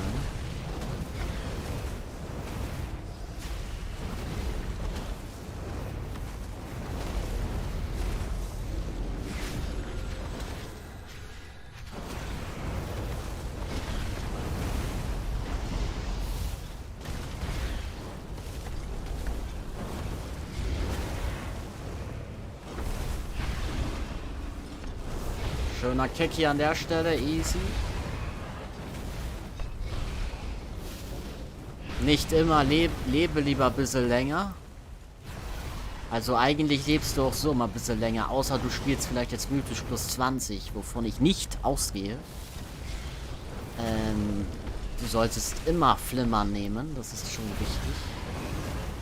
Weil ein bisschen verlierst du auch an DPS dadurch, weil du kannst halt hier Feuerball casten, dann Flimmer machen und dann weiter Feuerball casten, und das abbricht. Und da kannst du halt einfach Feuerbälle weiter casten, um dass du irgendwas abbrechen musst. Und halt noch rausblinken aus Mechaniken. Das ist schon wichtig, dass du Flimmern skillst. Außer, wie gesagt, du spielst im High-End-Bereich, wovon ich aber nicht ausgehe.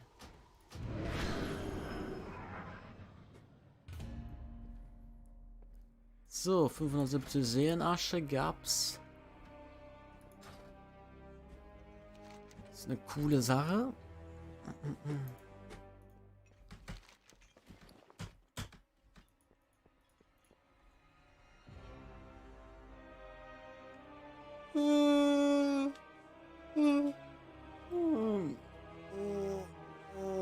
Wie viel Tempo ich habe, das ist unterschiedlich. Gerade habe ich 20%, das ist aber auch mein PvP-Gear.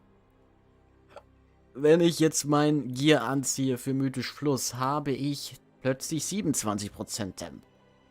Weil Tempo ist King für Mythisch Plus. Wenn ich jetzt Feuer PvE Single Target anziehe, habe ich plötzlich nur noch 21% Tempo. Also das variiert immer so ein bisschen. Aktuell spiele ich aber primär mit dieser Rüstung in PvE-Bereich beim 9. Boss. In Schloss Natria mythisch spiele ich tatsächlich, ja, mit diesem Gear-Set. Weil bei diesem Boss halt relativ viel AOE gefragt, und sobald viel AOE gefragt ist, ist halt Tempo King, und ja, habe ich 27% davon.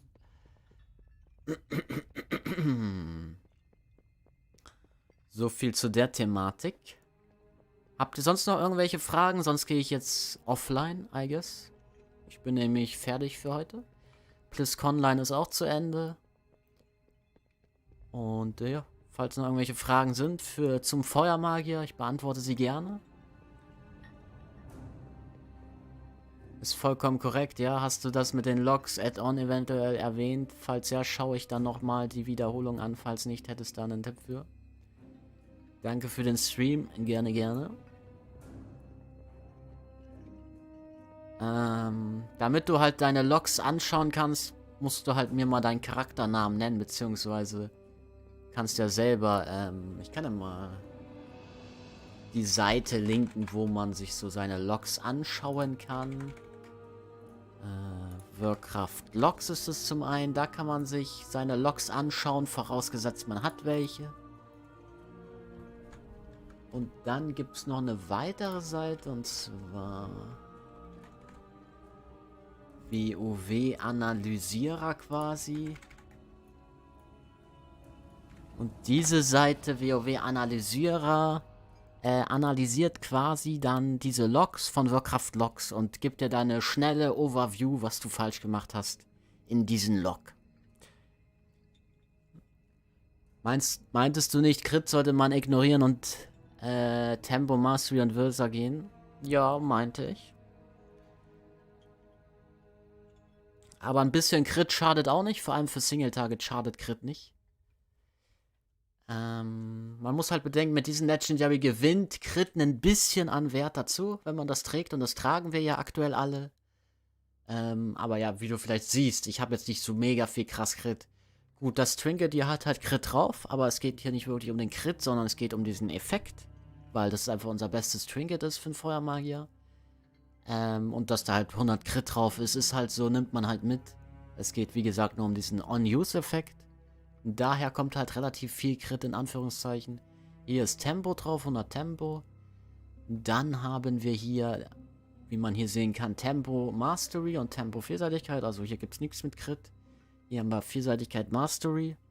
Hier haben wir Tempo Mastery. Hier haben wir dann Crit Vielseitigkeit, aber das ist halt einfach so passiert, weil ich habe keinen besseren Gürtel bis jetzt gefunden. Und wie gesagt, ein bisschen Crit schadet auch nicht. Also ein Mix aus allen quasi ist gut. Weil wenn man absolut 0 Crit hat, ist auch nicht so geil. Also ein bisschen Crit schadet halt nicht, wie gesagt. Aber ja, hier Tempo Vielseitigkeit wieder. Hier auch wieder Crit Vielseitigkeit. Das ist auch einfach so passiert. Bisher habe ich keine bessere Zweihandwaffe gefunden. Deswegen nehme ich halt die. Und dass hier halt Crit drauf ist, ist halt hier so. Ich hätte hier auch lieber Tempo drauf, aber da machst du nichts. So ist es halt. Auch hier ist wieder 24 Crit drauf und Vielseitigkeit.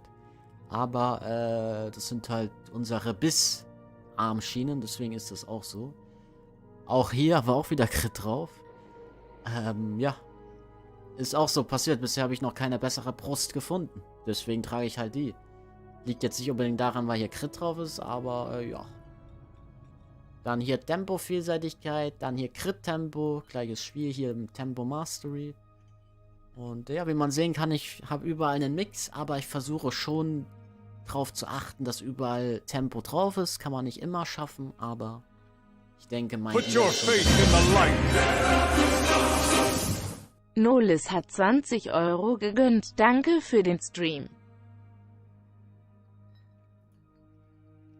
Yo, Nolis.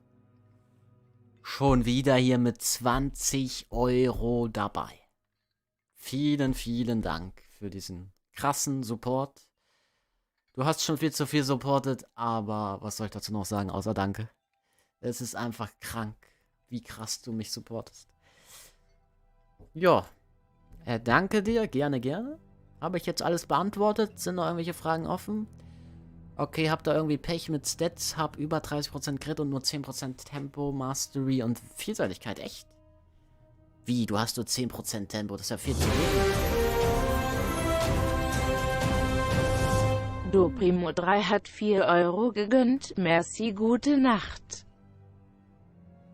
Jo, danke dir, merci. Nee, Do Primo, nicht merci, sorry. Do Primo, danke dir auch für die 4 Euronen. Vielen Dank. Okay, habt ihr irgendwie Pech mit Stats? Ja, bekomme nix oder kein Tempo. Ja gut, da hast du halt echt Unglück.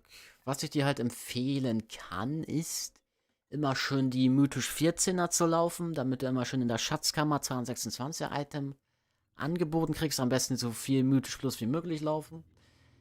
Ansonsten halt PvP spielen. Hier gibt es zumindest 100 Tempo von diesem Trinket.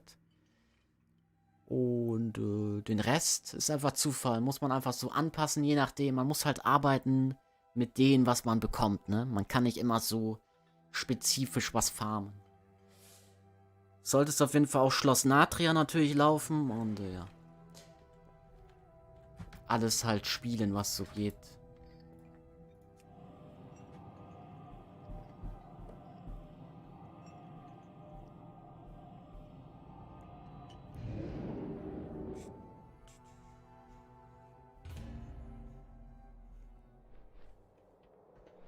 So, ja, dann habe ich ja alles beantwortet. Ich würde sagen, ich verabschiede mich für heute von euch.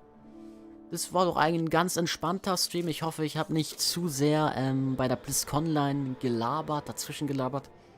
Aber ich denke mir halt so, wenn ich gar nichts sage, ist auch unnötig. Dann könnt ihr es auch gleich alleine gucken. Ich habe so versucht, gesundes Zwischenmaß zu finden. Ich habe sowas auch noch nie gemacht. Auf so Events zu reagieren oder das zu streamen. Ich hoffe trotzdem, dass es ganz cool war. Und ja, zum Glück hat nichts mehr groß geleckt. Wir hatten dann noch mal ein paar Lags. Aber lief dann doch noch recht flüssig zum Ende raus hin. Und jetzt nachts läuft es eh immer flüssig. Das fällt schon auf. Man merkt einfach am Tag oder am Abend ist einfach das deutsche Netz, das deutsche Internet brutalst überlastet. Und ja, deswegen soll ich anscheinend immer nachts streamen oder spät abends. Da läuft es wenigstens flüssig. Und ja, gut. War sehr unterhaltsam, danke. Okay. Dann würde ich sagen, jetzt gute Nacht, Freunde. Haut da rein. Danke fürs Zuschauen. Lasst doch gerne ein Like da, wenn ihr es noch nicht gemacht habt. Und dann sehen wir uns bestimmt demnächst wieder. Ciao, ciao. Gute Nacht.